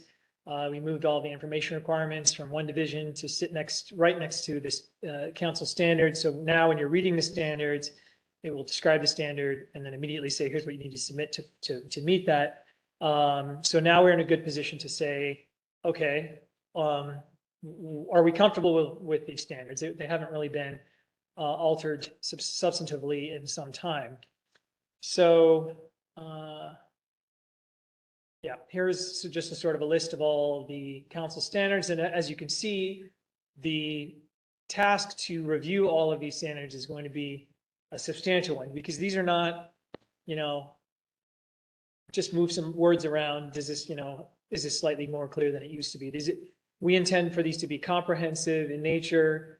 Obviously, if there's some ambiguities, we're going to clear those up to the extent we can, but should the standard be more comprehensive? Are we asking for too much? Are there sort of modern advances in terms of, what it means to protect these resources? There's nothing, I wouldn't say there's nothing that's off the table, because obviously there is, but we're going to be as comprehensive as we reasonably can be as we look at these. So I bolded here the two. And the reason for combining these two, because one of them deals with the sort of operational risk. Do you have the human, managerial, and institutional capacity to build it, to maintain it, and then to retire the facility and comply with all of council standards? That's organizational expertise. And then the second standard is, are you going to stick the public with the liability of decommissioning and site restoration? And as we've, I don't know how familiar you are with this space, but there are literally over 1,000 Superfund sites in the United States, and many others that are not classified as Superfund, but where the ball was essentially dropped. Organizations disappeared, and then the public gets left with the cleanup. So these are sort of two different questions, but the reason for thinking that we should combine these is, I will say, primarily driven by the fact that we do have an ambitious schedule. So we looked at all of these standards and we said, where can we combine these just so we can get through these before I retire? So that's probably the first one. And the reason for combining these two in particular is there is some overlap. So obviously the organizational expertise deals with the retirement of the facility, which is the heart of the retirement and financial assurance standard. They do sort of touch on similar buckets of information. So org charts, past project experience, contractor information, decommissioning plans. There is some similarity in the data we ask for, and there is some shared terminology. So to the extent we want to clarify and better define, what's the exact nature of the information we want submitted, I do foresee a situation where if we were to just do the organizational expertise standard as its own rulemaking, we would then say, we should, when we get to this retirement one, we should also make these same changes. So if we do them together, we can just do them all at once. Yes. Thank you, Chair Howe. So when you talk about combining, we still have two independent standards. Yes, so I will say there's a slide here where combining them was certainly on the table, but I will say the more I've thought about this, the less inclined I am to combine them. And I don't see the utility in doing that as much. I mean, I'm potentially will propose that to the RAC, and maybe somebody has come up with better arguments, but I mean, I was not a subject matter expert on either of these two things going into this. But as I've sort of done more research, I've gone the other direction in terms of thinking just because they ask for some of the same information doesn't mean they should be one standard. That was my question. And just the same RAC, same process. Yes, so we would potentially break out the RACs into, like, meeting one, we'll discuss organizational expertise. Meeting two, we discuss retirement financial assurance, and potentially, how they overlap to the extent that they do. There are some sort of key questions that I think that have come up that are present in both of these. For example, how does a subsidiary applying for this affect how that subsidiary, as opposed to just a single entity, how would that affect them establishing their organizational expertise? If it's just 4 dudes, is the entirety of the structure of the subsidiary, and they're claiming that a parent company is responsible for the organizational expertise. That's a similar question in terms of the retirement financial assurance. So I think grappling with those questions of like the org chart and the sort of corporate structure affecting how the council accepts proof is a sort of shared question that hopefully resolving it for organizations like expertise will help us get to a better place for the retirement financial assurance. But I mean, to the extent that they're totally different, it's just now the rulemaking is just bigger. There is going to be some increased complexity from just doing 2 as opposed to 1. But, there's a lot of baked in time and money that goes into a given rulemaking.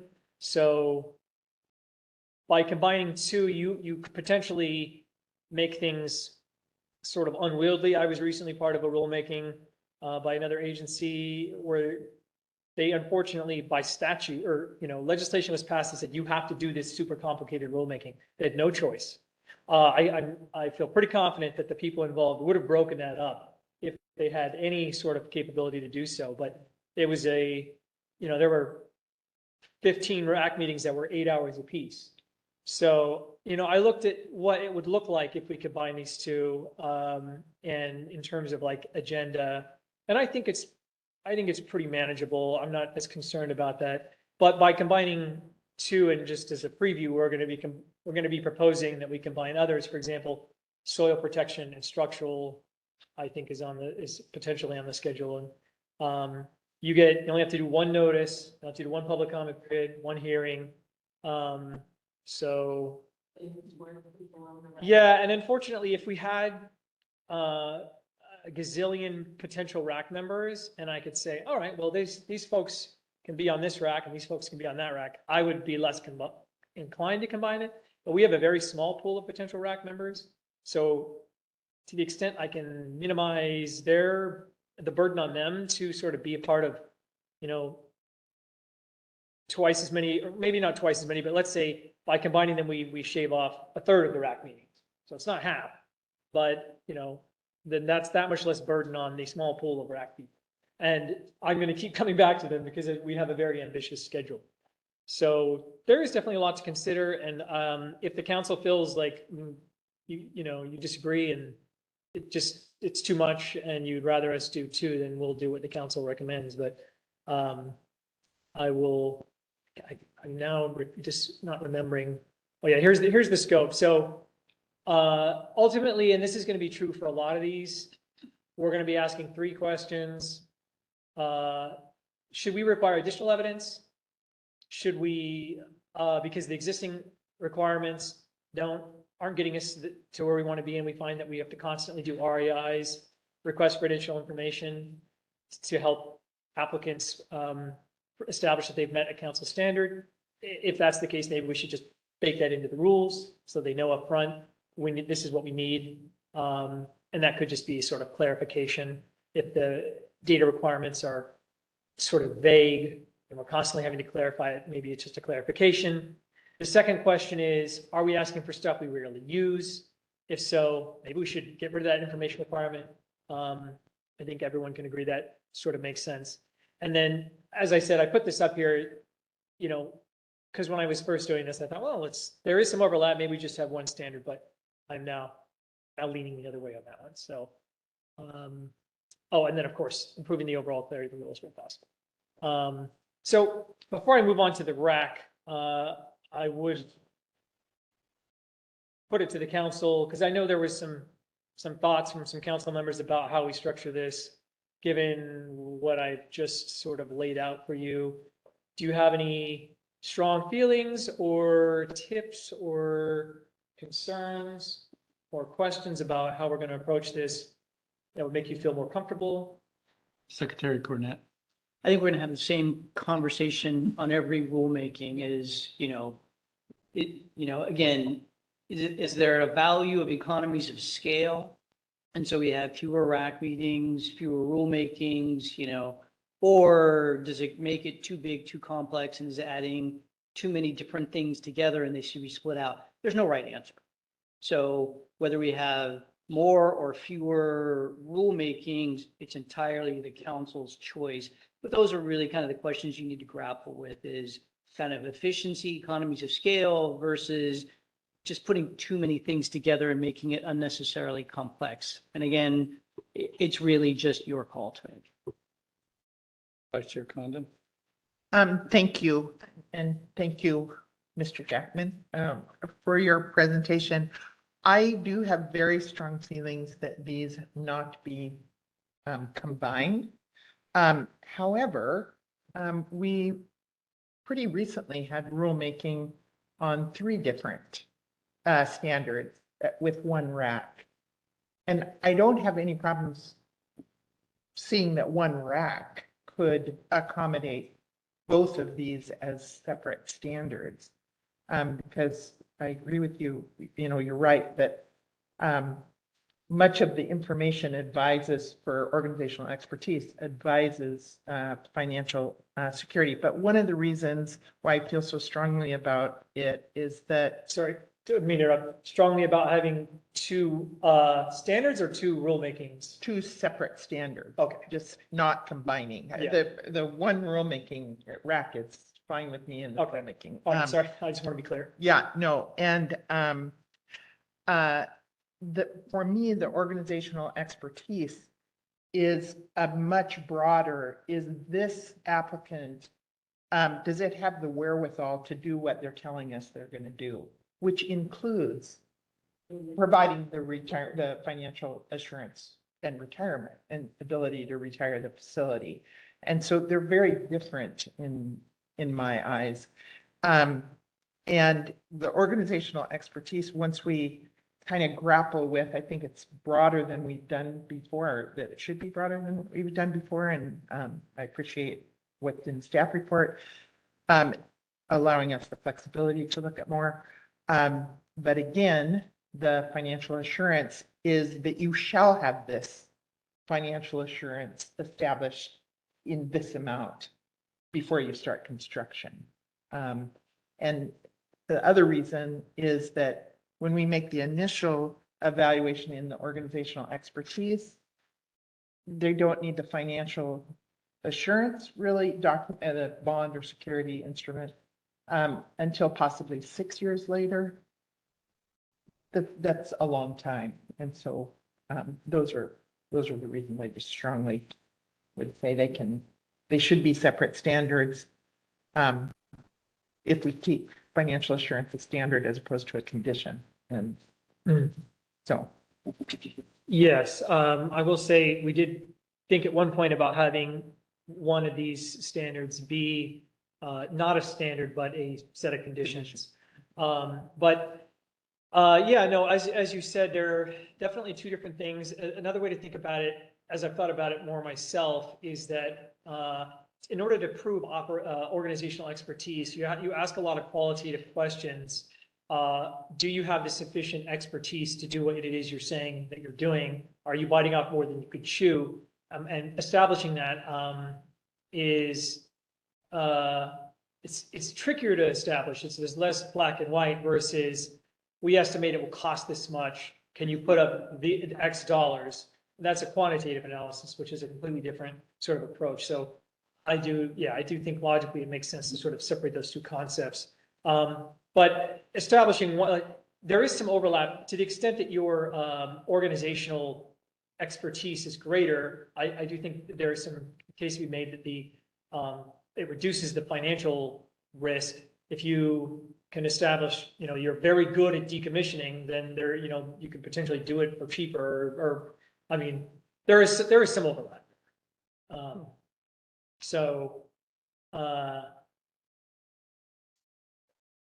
Yeah, I mean, these are questions that we'll explore in the rulemaking, but I am not a subject matter expert on this, so I will be leaning heavily on the RAC members more so than in previous rulemakings where it was a sort of like, does this make sense? And I almost have an advantage as outsider, although, I mean, I'm becoming more of an insider as I attend more of these meetings, but as somebody who had never submitted an application or whatever, like, if it made sense to me, then we're probably in pretty good shape.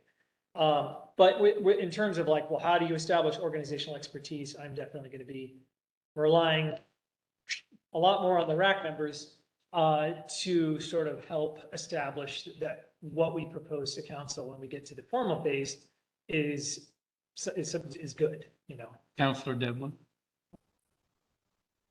To me, I think it makes a lot of sense to put related rural areas in under the advisory committee.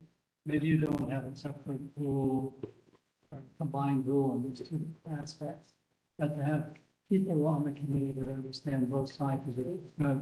I thought one other example, this is probably others, it almost seems logical to me that we're going to consider major stages that also consider fish and wildlife. Now, it's an improved plants, but in a sense, we have the same people on the advisory committee.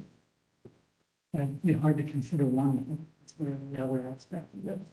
I mean, there is definitely, yeah, that's definitely a grouping that we're likely going to propose to council. So yeah, I would agree with you there for sure. Counselor Byer. So someone who are a type of person we do not often include on a BRAC that would be very helpful here is, and maybe it's not a RAC member, but an advisor who could help us better understand the many permutations of corporate structure, right? Because what we're seeing is we know there are always parents with LLCs for each project, and we know kind of why that happens. We had a case earlier this year, I think, where we saw a lease back of equipment for tax purposes.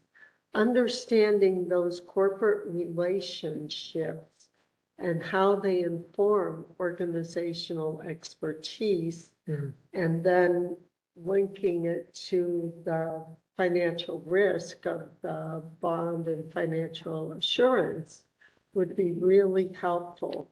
So maybe somebody on the RAC who advises developers on these different corporate structures to help us anticipate what organizational expertise looks like, not today, but 10 years from now, so we don't have to do this again. But somebody with that financial sort of corporate structure who can either sit on the RAC or advise, because I think those kinds of questions certainly come up in this group, and it would be nice to inform applicants and the public what our expectations are. So does that make sense? Yes, and in fact, I would consider it almost malpractice to sort of go through this process without somebody who can authoritatively speak to those questions. Because, I mean, we're just going to be making all sorts of unintentional errors if we just sort of march along. Let's see, let's make some sense or whatever. And then we hand it to you guys, and then the council's like, well, now what are we supposed to do with this? So because the whole corporate structure thing, I mean, there are people whose profession is pieces of that. And and so there are all kinds of sort of wrinkles of like, well, I didn't even think of that. I'm sure that will come up as we go through this, that we are going to want to think of before we say, okay, we're done. But hopefully we'll get somebody on the RAC, but if we can't, then I do think we will seek out, retain some sort of expert. I don't know if you want to. Secretary Cornett.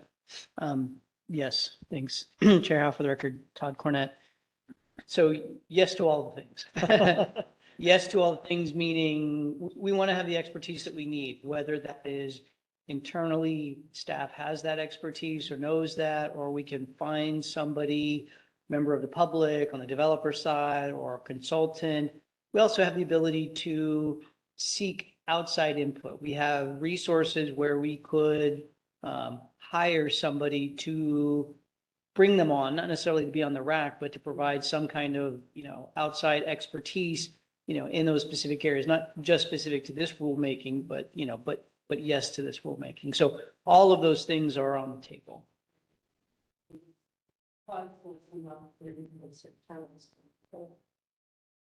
Vice Chair Condon. Thank you.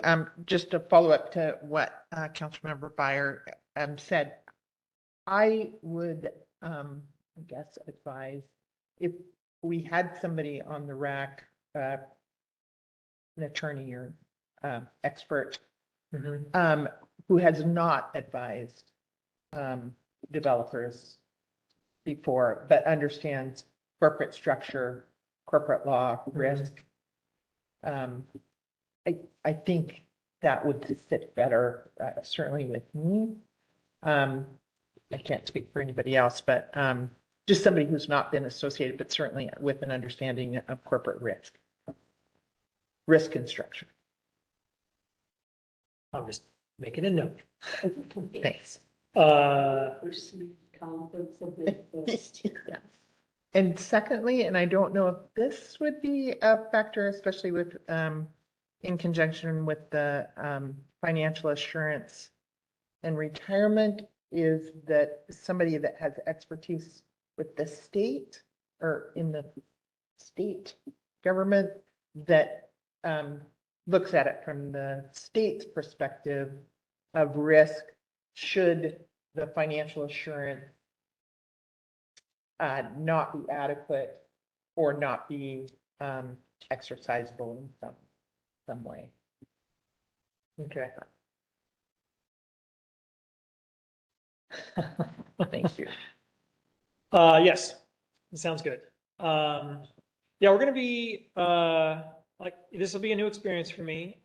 We've done mostly procedural and, process-oriented rulemakings to kind of get us to this point. We do have the compliance rulemaking, which was approved last month, and I have not initiated the rack for that because I kind of, again, I have a limited pool, so to the extent these rulemakings are going to overlap, I sort of wanted to, I'm going to reach out to folks individually, but also when we do like the email with the click dimensions, it's going to say, we have 2 rulemakings we're starting.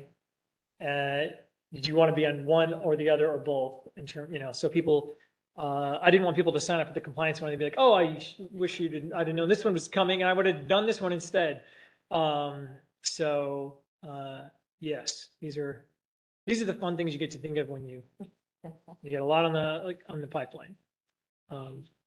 Yes, all great suggestions. Any other thoughts about So as I said, we have an aggressive rulemaking schedule, and there's a lot of positives to that. The downside of that is, we do have, as Tom said, we have a lot of the same people, and there is a little bit of fatigue of asking them to participate every single time. So we want to be cognizant of that as well. Or during session or the winter holidays, football season or whatever. Yeah, there's never a good time. St. Patrick's Day. Yeah. Yeah.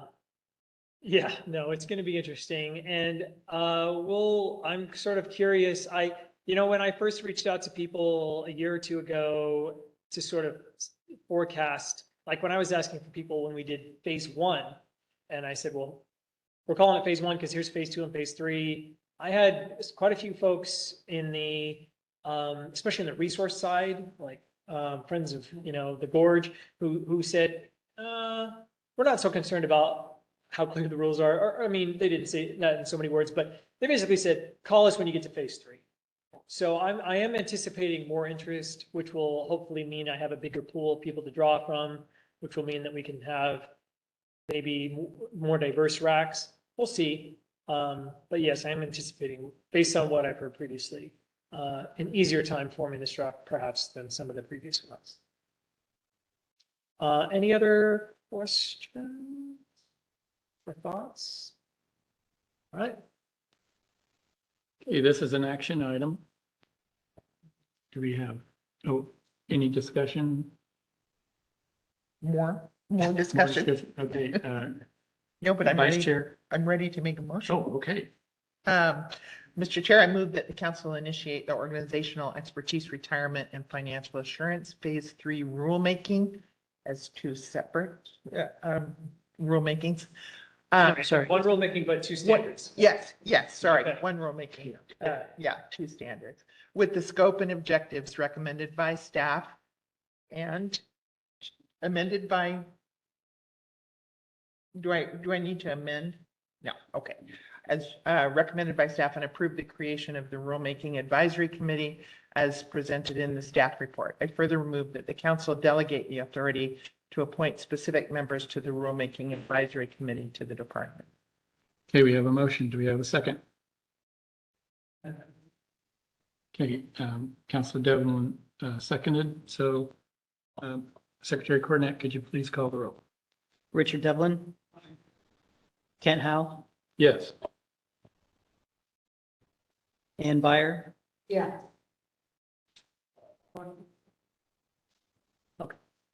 Katie Imes. Yes. Cindy Condon. Yes. Motion carries, Mr. Chair. Okay, the next item. Oh, thank you, Mr. Jack. Yeah, no worries. Thank you. Quick question, Chair. Yes, Um, Councilor Byer. do you encourage council member participation in the RACs? Does that help or does that hinder? To me, it helps. I mean, so the only limitation is can't have a quorum. So Right. can't have 4 council members participating, any combination of in person or online. That would be a council meeting, which then we would have to notify as a council meeting.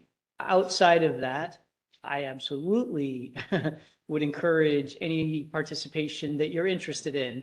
I think that's valuable. You hear directly from the RAC members. I think we do a good job of really trying to get the information to them, solicit that information, and then provide, we may have different thoughts to council or to RAC members. We want to make sure that you get all of that. So we try not to, filter it in a way to slant it towards what we want you to do. We try to provide all that information. That being said, if a council member or multiple council members are present, it's easier for you to understand what the issues, that people are raising and the questions they're raising. And then you can bring that back to the council when you're deliberating. So to the extent that you're volunteers, there's no obligation for this, but should anybody be interested, absolutely. So council members, maybe we should tag team, and I think certainly the compliance one is going to be very important to get that grounding in, and the organizational expertise piece. And if we can make sure we aren't all listening in on the same thing, that would be great. I know the amendment rulemaking had really active RAC participation, and I didn't listen in on that, but if we make sure we get notice of those meetings, I think these two will be pretty important. Any further discussion? Just a question. Do you want to be notified? I mean, I certainly am interested in attending the RAC meetings either virtually or in person, but. So you don't have to do it today, but if, a council member or a couple council members say, I want to participate in this one, and I want to participate in this one, well, we can just, focus you in on that one. Otherwise, we can just provide, the entirety of the council, the notifications of the RAC meetings, and then solicit from you if, any of you are interested in participating in person or remotely. Again, we would have to manage that to make sure that we don't hit that 4 person quorum. So either way. Okay. Just, that's my intention, I guess, for everybody as they plan. So, thank you. Yeah, so maybe in the initial ones, we'll send it out to everybody and then try to be very careful on, we'll send a specific email out to council members and then ask who among the council is interested in participating. And then maybe, through that sort of self-selection, then the following RAC meetings would just be that for those people. Then another follow-up. And the second question is as regards to the public information meetings. If we want to listen in on those, just let me know. That's not a hearing, so Correct. yeah. Yeah, but I mean, we want to be careful again about, not having that 4 council members show up in person to that kind of thing. Yeah. Again, because that gets into a gray area. Yes. We've never really had that, I think there's been consistently, a council member or maybe 2 either going or listening in. It hasn't just been practically an issue. And I greatly appreciate anybody who's willing to do that. So, but same thing. If anybody, we talked about the Hefner Yeah, Public that's what Information I was Meeting, thinking. if anybody is interested in attending that, either in person or virtually, just please let us know. One, also, if you're traveling and you need a hotel, we want to make those accommodations for you. But again, just tracking to make sure we don't violate public meetings law. Okay. Next item, we have Ms. Esterson here to do an overview of the cultural, historic, and archaeological standard. Thank you very much, Chair Howe. Again, for the record, my name is Sarah Esterson, Senior Policy Advisor, Oregon Department of Energy Siting Division. This presentation is intended to provide council with a very simplistic baseline of how the analysts evaluate the historic, cultural, and archaeological resources standard and what they do to make recommendations in a draft proposed order. So first, just going over the requirements of the standard, which are established in sub 1 of Division 220090. So the standard requires that council find that neither construction or operation of a facility or facility with proposed changes with mitigation would be likely to result in a significant adverse impact to 3 different categories of resources.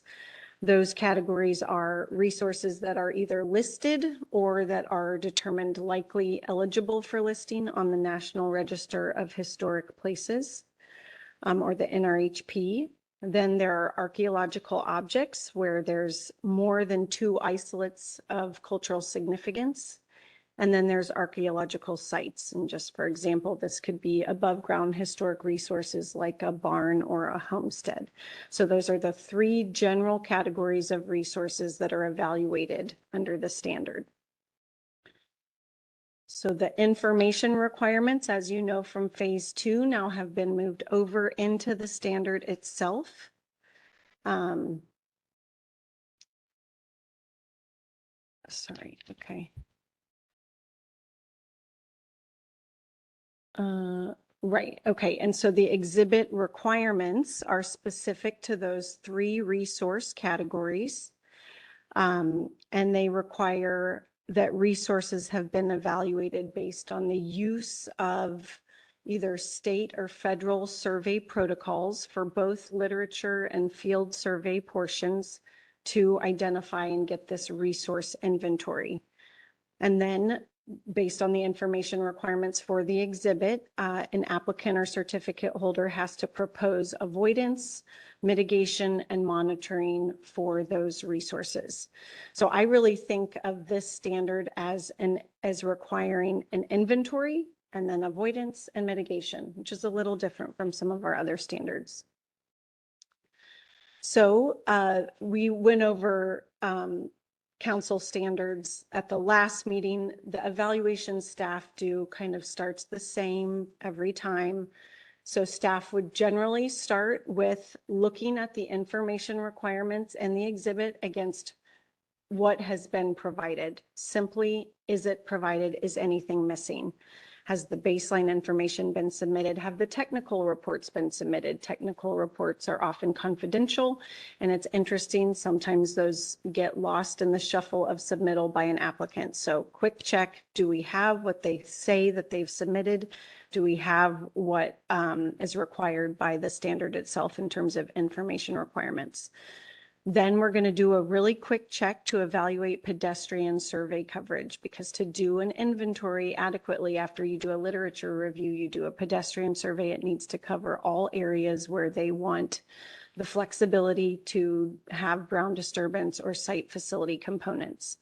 If their site boundary is 1,000 acres and we see that their pedestrian survey has covered 10 acres, well, immediately we have a problem, we have a question, we can talk to them on day one. We don't need to wait 60 days or 9 months.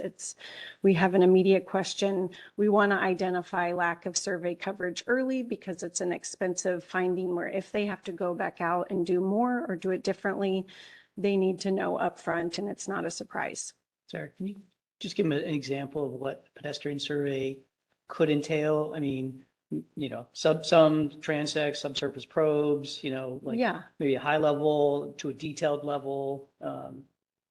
I mean, I think it's exactly as you described, but they develop transects and go out with a group of people most of the time, and they walk up and down and identify resources. They have to be qualified archaeologists in order to do these types of surveys.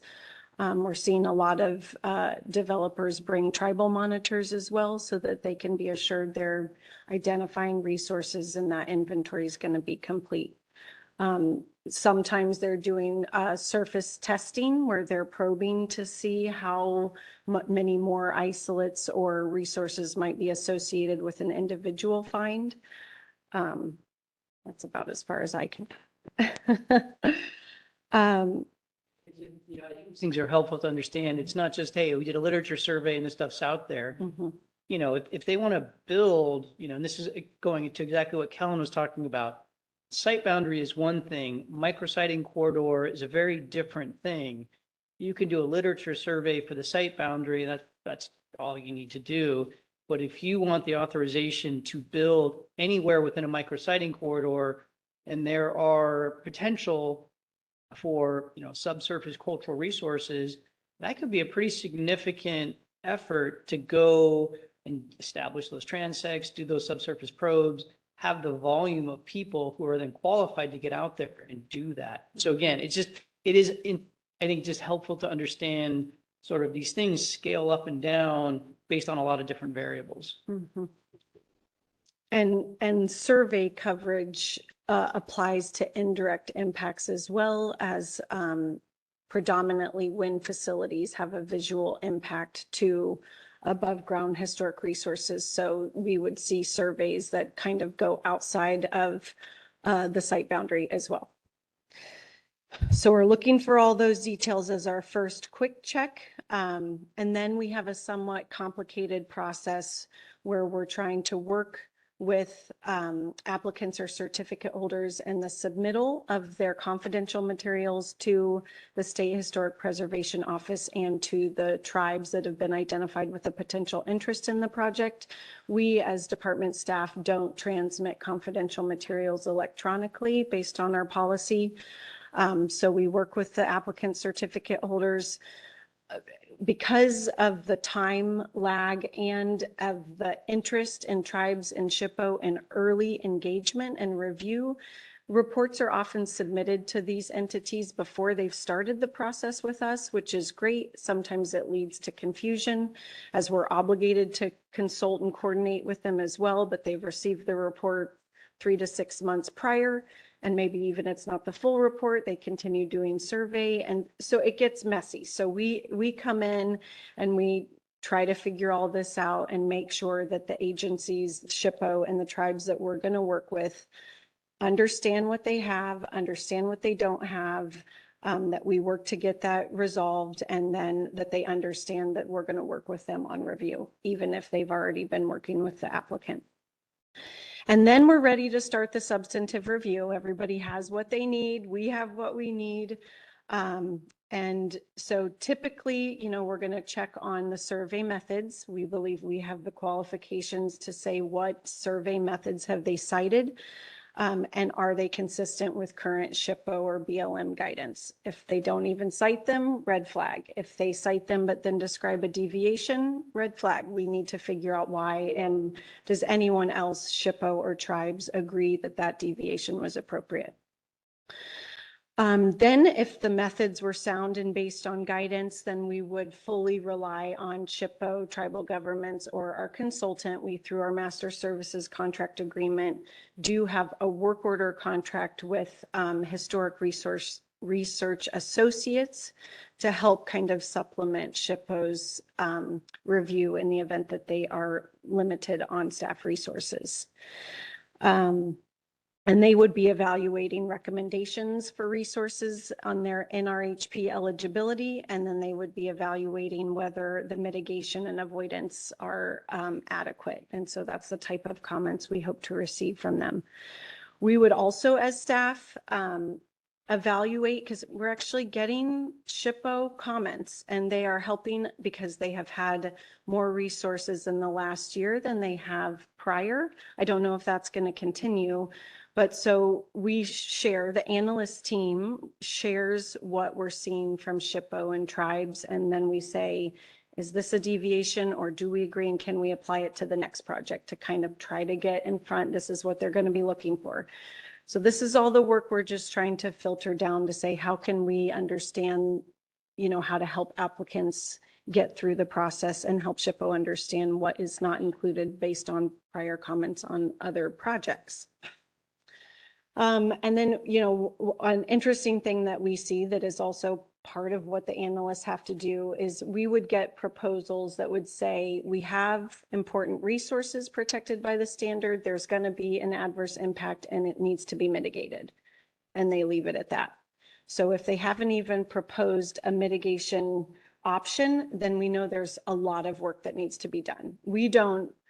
The analysts don't propose mitigation. They would evaluate the adequacy of mitigation with our partners. So that's another big piece of what they're going to do during sort of completeness review and DPO drafting. So a lot of what the analysts do becomes baked into a complete exhibit, right? Because all of that was back and forth into the complete, which kind of explains when you get a complete application or amendment, when you get findings of fact in an order, the findings are based on what we've confirmed to be complete and true out of their own application. But I always think it's, you know, people are like, what is it that the department does? It looks very similar to that. Well, that's because all this work is put into the front end that isn't necessarily seen once we get through that process. Yes, sir, go ahead. Secretary Cornett. For the record, Todd Cornett. So I want to go back to something that Kellen talked about in her presentation. You know, she talked about that, you know, our process is a very sequential process, but it doesn't actually work that way. And we've really, for a long time, tried to do much more work on the draft proposed order while we're doing completeness. So think about all the things that Sarah just said. All this information that we're evaluating, it could be incomplete, but some of it's there. A lot of it might be there. Part of it's there. We're starting to figure out even what questions to, you know, to ask about what's incomplete.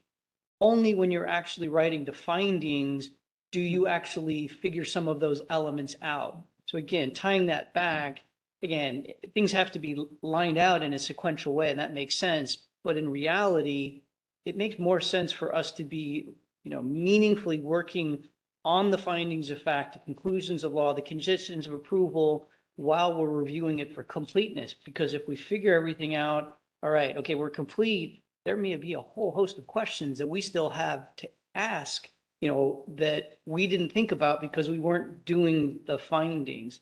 So this is an example, is there's a lot of moving parts in here, and it could be that we can get the majority of it done and still have it incomplete. So we may be almost complete with the findings of fact, and there's still some key element associated with that standard that's missing. So it, you know, and we do this with most of the standard, but the complex ones, land use, you know, cultural resources, fish and wildlife, we can do the majority of it and still have sort of meaningful parts of it being incomplete. Does that make sense?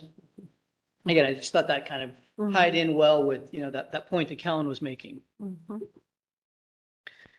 Yeah, so once we've worked through that process and resolved information gaps and believe that we have an accurate resource inventory and that we have buy-off on the avoidance and mitigation, then we're able to recommend findings of fact and conditions of approval within a draft proposed order section.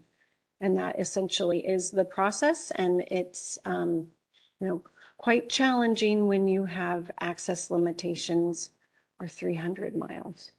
Because there's a lot of resources in that inventory. And that's the conclusion of Okay. our review. Is there any discussion, follow-up questions from council? Yes. Thank you. Thank you very much, Ms. Esterson. Okay, on to Boardman to Hemingway transmission line. Ms. Esterson is a senior policy advisor that's going to take us through this. Okay, good afternoon again. So this agenda item is to provide council an update on the status of Boardman to Hemingway transmission line and to seek concurrence on changes that are requested by Idaho Power Company, the certificate holder, on their construction, fire prevention, and suppression plan. So just quickly to ensure everyone remembers, this facility is an approved 300-mile, 500 kV transmission line extending across 5 Oregon counties. That's Morrow, Umatilla, Union, Baker, and Malheur, and then extends into Idaho. Council approved the original site certificate in 2022 and has subsequently approved 2 site certificate amendments, most recently in September of 2024. Pre-construction, my favorite phase, started nearly 2 years ago in October of 2023. As I mentioned earlier in a prior presentation, it is still ongoing for a few select conditions. For pre-construction, just a quick little outline, because the project crosses 5 counties and 300 miles, there's just a lot of obligations to get through. There were over 50 substantive pre-construction conditions that required our review and approval. Within these 50 conditions, there were over 10 detailed mitigation plans, like the WMMP that you reviewed earlier today. And adding to that complexity of pre-construction requirements, we had 2 concurrent site certificate amendments where those changes had to be folded in and we had to adjust as they were happening. So just explaining the duration, as I mentioned before, pre-construction typically for a traditional FSEC project where we have 3 private landowners willing lease agreements, more of a postage stamp location, it's like 6 months, maybe 12 months. And this has been significantly longer than that. Okay, so on June 25th of this year, we issued our first pre-construction concurrence letter where we confirmed that based on our review and coordination with local and state agencies and work with our consultants through Haley and Aldrich, that all pre-construction requirements had been satisfied for specific structure locations and associated roads in Malheur County. Then so that's huge. That's huge. It's been a long time coming. And then on July 10th, was that last week, we were notified by the certificate holder that based on council's definition of construction, which is, as a reminder, it's having spent $250,000 on site for construction work. We received notice that that amount had been passed and construction had commenced on a few tower locations in Malheur County. So this, it starts the clock for Idaho Power for semi-annual compliance reporting. That's kind of like the bare minimum. Now, every 6 months, if that hits in January, they have to submit a report to us demonstrating how they've complied with all applicable construction conditions for whatever work has been done. Although we fully plan to track that in real time on a weekly basis. That's just, it also starts the clock for Idaho Power to update their bond. If you recall, for Boardman to Hemingway, the bonding obligation is set on quarterly updates for 16 quarterly updates, assuming construction would take 4 years. The condition did allow for there to be a modification of that schedule.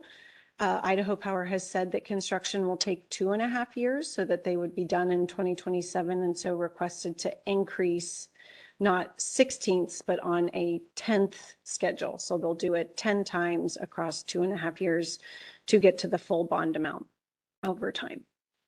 And then in the site certificate itself, there's a built-in obligation for the department to provide updates to council on the status of mitigation under the removal fill permit, which is a permit that's governed by the site certificate.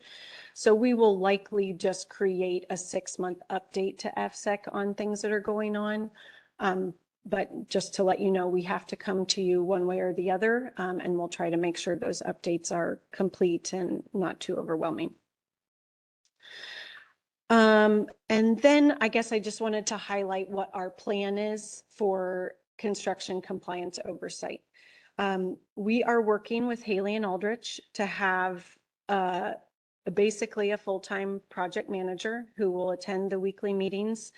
They have subbed with specialists through Anderson Perry, which is another environmental compliance engineering firm. They have staff that are specialists, geologists. I thought there was another IST, but it's more than just geologists. They might have archaeologists, but they're located in Eastern Oregon. They have an office in LeGrand as well as Redmond. So we were kind of hoping to reduce time spent sending someone from Salem all the way out there. We want to use people who can hop out there much easier and at less cost. So our project manager with Haley and Aldrich is going to be sending inspectors out there on our behalf, attending the weekly meetings and kind of helping us keep track of all the records. Records management is huge. We have a formal process for tracking complaints and issues. So we'll have a spreadsheet and all documentation of what we're doing to address those issues. And Department of Energy has a public records specialist that we've also said, hey, sometimes people just email us and say, I need a map or I need a plan, as you might have heard in public comment, but we're going to work with our public records specialist on all requests, big or small, because she can help hold us accountable and document it and make sure that we just get through it, because it's a lot. Everything is a lot and we are going to need a lot of help. And so, obviously we are forecasting this to be at least 1 FTE until we get through, but we can't do it on our own. So there you go. That's the Boardman to Hemingway transmission line update. Okay, this was a 2-parter.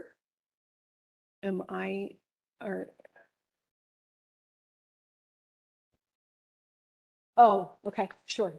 So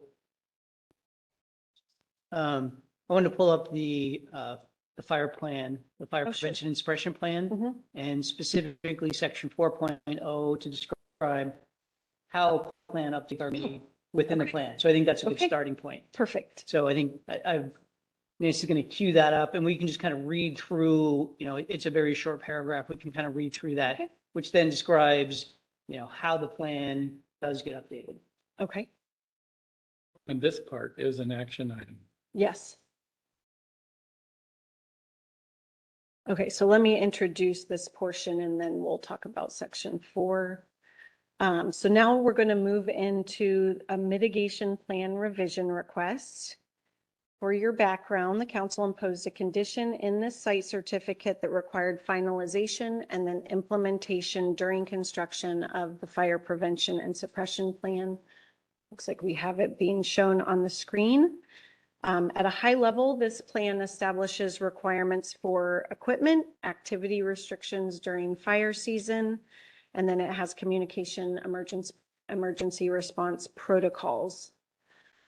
As is the case with the majority of mitigation plans that are associated with a site certificate, this mitigation plan has a process that allows plan updates. Sometimes we call them amendments, but that does get confusing with the process that's an amendment. So plan updates is the word used, but it allows for this plan to be updated. The council has delegated authorization to the department to agree to it. But again, as is typical for transparency in the public process, we would always bring it back to council and you have the authority to agree, reject or modify what we've reviewed. Was that okay? So if you wouldn't mind to go back to the slide. And you know, just to know, I think for this project, it's going to be frequent, and the lesser substantive, the more likely it would be presented in a secretary report. And I don't believe this mitigation plan revision is overly substantive, but I did want to make sure that everybody understands this is going to be frequent and common. How did we get here? Why did we get here? And there's like a huge, a huge process behind the scenes of how we got here. Okay. So way behind. Okay. So, like I said, the existing fire prevention and suppression plan establishes requirements for equipment. And it is some of these requirements that Idaho Power has requested to change. So before we just launch into what they're requesting to change, I wanted to highlight what the equipment requirements are. So some of them include an obligation by Idaho Power to maintain a list of equipment that can provide or can be modified to provide firefighting capability. They have to provide this list, and then they have to provide it to the fire districts that would respond to the site so that they have the ability to plan and prepare for what they're going to find when they get out there, should they be called to a fire response. Another requirement of the plan is that all on-site internal combustion engine equipment has to be equipped with spark arresters. Another requirement is that during red flag warnings of higher extreme rating, that Idaho Power and its contractors have to have specific pumps and hoses with nozzles on site, and that they have designated individuals that would provide a fire watch. So these are certainly things that we would be looking for when we're on site, and things that we'll be talking about when these red flag warning events occur. Another requirement is that they have to ensure that all motor vehicles and all equipment are equipped with a shovel, a devil pit axe, or Pulaski. Pulaski is just another type of axe, a 16 to 20 pound fire extinguisher, and 20 to 50 gallons of water with a spray mechanism. So it's this last component with details that is requested to be changed. Okay, so Idaho Power is seeking approval to revise the equipment requirements, as I've presented on the screen, to limit the requirements for firefighting equipment, extinguisher, and water to apply only to on-road motor vehicles, and removing it from applying to all off-road equipment. And then they've requested so for the requirements that would apply to on-road motor vehicles, they've requested to reduce the size of the fire extinguisher and the amount of water to be on the vehicle itself. The reasons that they provided for these changes is that the off-road construction equipment isn't designed to accommodate water tanks, and that they have a plan to have and maintain on-road vehicles with the water tanks in proximity to the workout areas where any off-road equipment would be. So let me just make sure. Okay, yeah. So to evaluate this request, we asked Idaho Power where these requirements or representations came from, because as we all know, they are not specifics of the wildfire standard or the public services standard. These representations came through the original application presented in a plan that was associated with the public services standard, again, which don't require specifics on firefighting equipment. So they were proposed during permitting by Idaho Power. Their response to our question about where it came from is that they were consistent with Department of Forestry requirements at the time. Those requirements aren't actually the same anymore. So we went right to Department of Forestry to say, hey, what do you think about these changes? Are they consistent? Do you have concerns? We worked with Kevin Nelson. He's a stewardship forester out of Department of Forestry. And he confirmed that the changes for on-road equipment is consistent with current requirements and that off-road equipment has different requirements. And it would apply to logging equipment, which is not what we have here. But again, I think Idaho Power is using those rules for guidance, where for logging equipment, only a fire extinguisher is required. But then he confirmed that the changes in fire extinguisher size and water was consistent, and that actually it's more than is required for on-road equipment. You either have to have a fire extinguisher, an axe, or water. They're going to have all three. So because ODF confirmed that they were doing more for on-road vehicles and that the off-road equipment requirements don't really apply, they apply to logging equipment, and they'll have on-road motor vehicles in proximity to the off-road equipment. We recommend that these changes be approved, that they're fine. So if you have any questions, changes are above with our basis. Chair, Councilor Byer. go back to probably the earliest slide where you listed the requirements. Yeah. There was a slide that said, part of that. This is equipment specifics from the plan, then this is going into what they're So I proposing. think it was on this one. Yeah. The list of.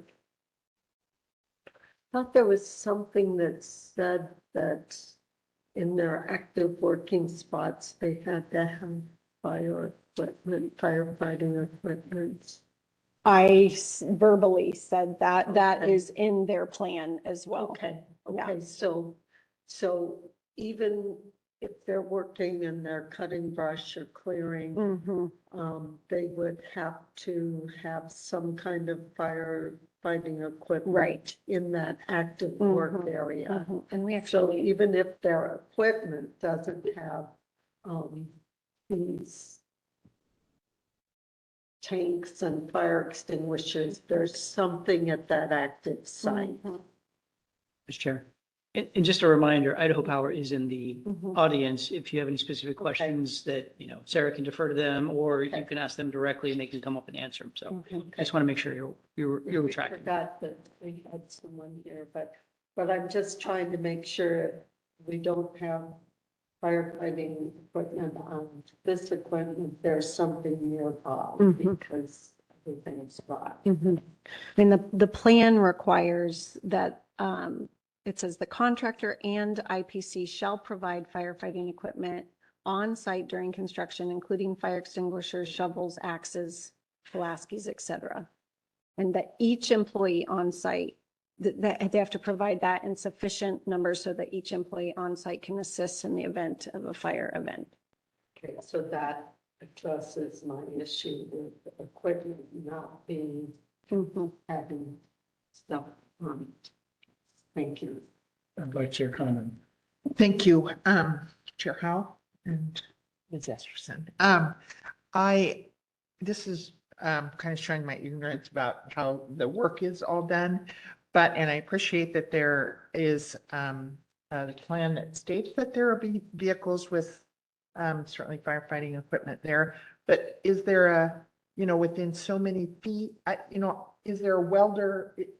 Is there welding equipment on site that might spark? And if so, is there a motor vehicle with firefighting equipment located within 100 feet? Or, does it get to that specificity so people can, feel pretty confident that yes, an early fire can be put out? Yeah, well, and welding has its own specific firefighting requirements. Okay.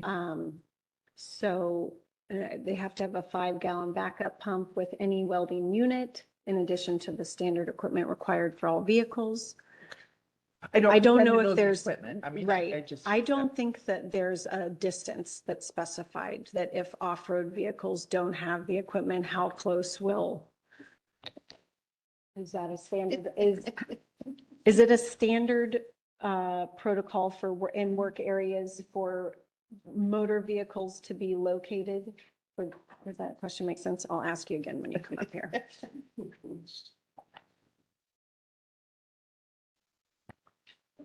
Do you want me, or do you want me to repeat the question? Yes. Okay, so is there a distance at which motor vehicles that would be equipped with the water tanks and all the fire extinguishers, that they would be located from any off-road equipment? Yeah, I would say not specifically a distance spelled out, but generally it's a logistics issue where, you know, a lot of times that's how the crew and the personnel get to the equipment is they have their vehicle, they drive it out to the site. They're not driving back, you know, their heavy equipment back and forth every night.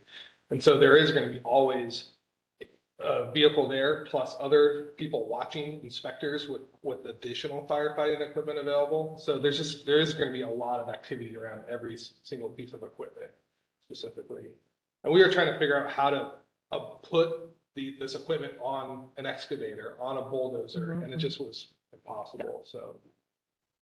Yeah, I guess, and I understand the difficulty of it. But I do think that things can get lost in the shuffle and, you know, accidents do happen. And so what happens if there's a spark and the motor vehicle the equipment is not within a distance? And what do you do? I mean, Right, so if there's welding activities, those are usually mounted on the back of a motor vehicle, right, where it's hauled out to the site, so that would be there. okay. But if there's a spark caused by a motor grader, they wouldn't jump out of their truck to go to get a Pulaski. They have a giant Pulaski under them, and they would just take care of it that way, so. Plus during high fire, you know, warning times, we have to have a water truck, and that is specified with the proximity. So that would be available to take care of anything. And generally, this is aligned with kind of the BLM fire requirements and ODF fire requirements as well.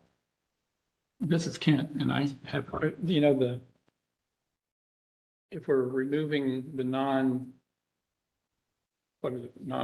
equipment or non-motor vehicle equipment, it's just going to be motor vehicles equipment that's going to have these standards, but they've been reduced. Like the water mechanism, the spray has gone from 20 to 50 to just 5. 5 isn't much. And if you have a spark, grass start, you got to go find a car someplace else that's got 5 gallons. I think you're in trouble. Yeah, so we do have, you know, five. We have, you know, around multiple 5-gallon water bags available. There's going to be multiple people around the site where work is going on. I will add, you know, some of the logistics issues. If you apply a motor vehicle, like how do you get a 30-gallon or 50-gallon tank on the back of an ATV that's being used? That was part of the problem that we're seeing because there's a broad description. So, you know, we have a plan in place. There's extra precautions during, you know, those red flag warning days.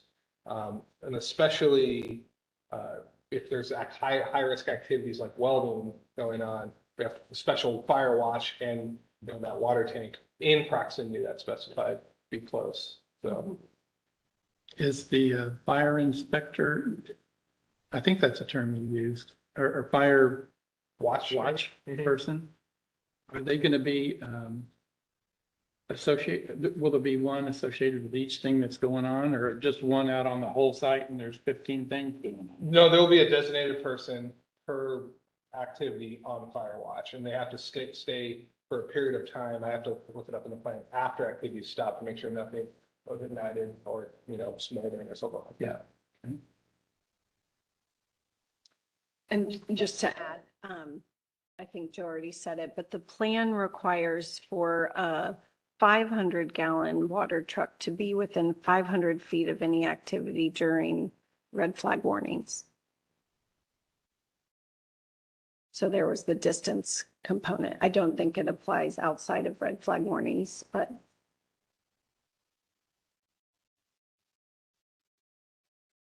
Any other discussion or question? This, Counselor By. so if you're on federal lands, you would abide by whatever their fire standards are. So I know our Forest Service guys say you can't use your chainsaw for this month or whatever, so you would have to meet their requirements at the same time. Great question. So we're gonna apply the same protocols project-wide. If there are, restrictions on federal land, we do typically apply for a waiver. And that waiver would allow us to perform our project work because we have such a robust fire mitigation plan in place.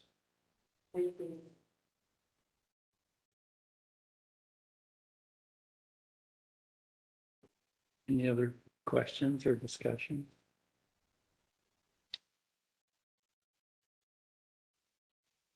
Thank you. Okay, yeah, thank you.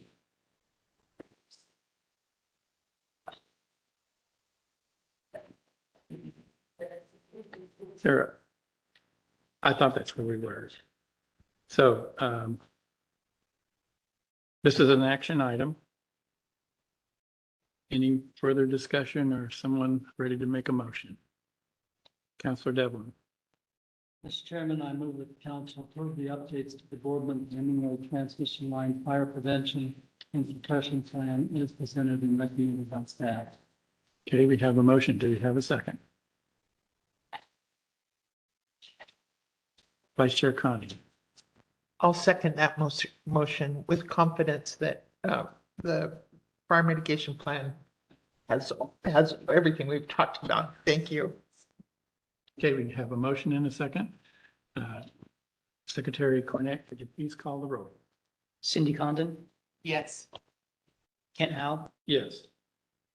Katie Imes, Yes. Ann Byer, Richard Devlin. Yes. Motion carries, Mr. Chair. Thank you. Okay, I think we have made it through our agenda. Thank you, Ms. Esserson. The next meeting's in September. Do we know if it's going to be Salem or anywhere, or we don't know yet? We're not 100% sure. We do have the Yellow Rosebush project. So that is, just to the east of Maupin. So if that draft proposed order is complete and out, then we would be in Maupin. So that is, if there is a location driver, that's where it'll be. Yes, okay. So the time is 3:14. And the July 18th, 2025 meeting of the Energy Facility Siting Council is now adjourned. Thank you.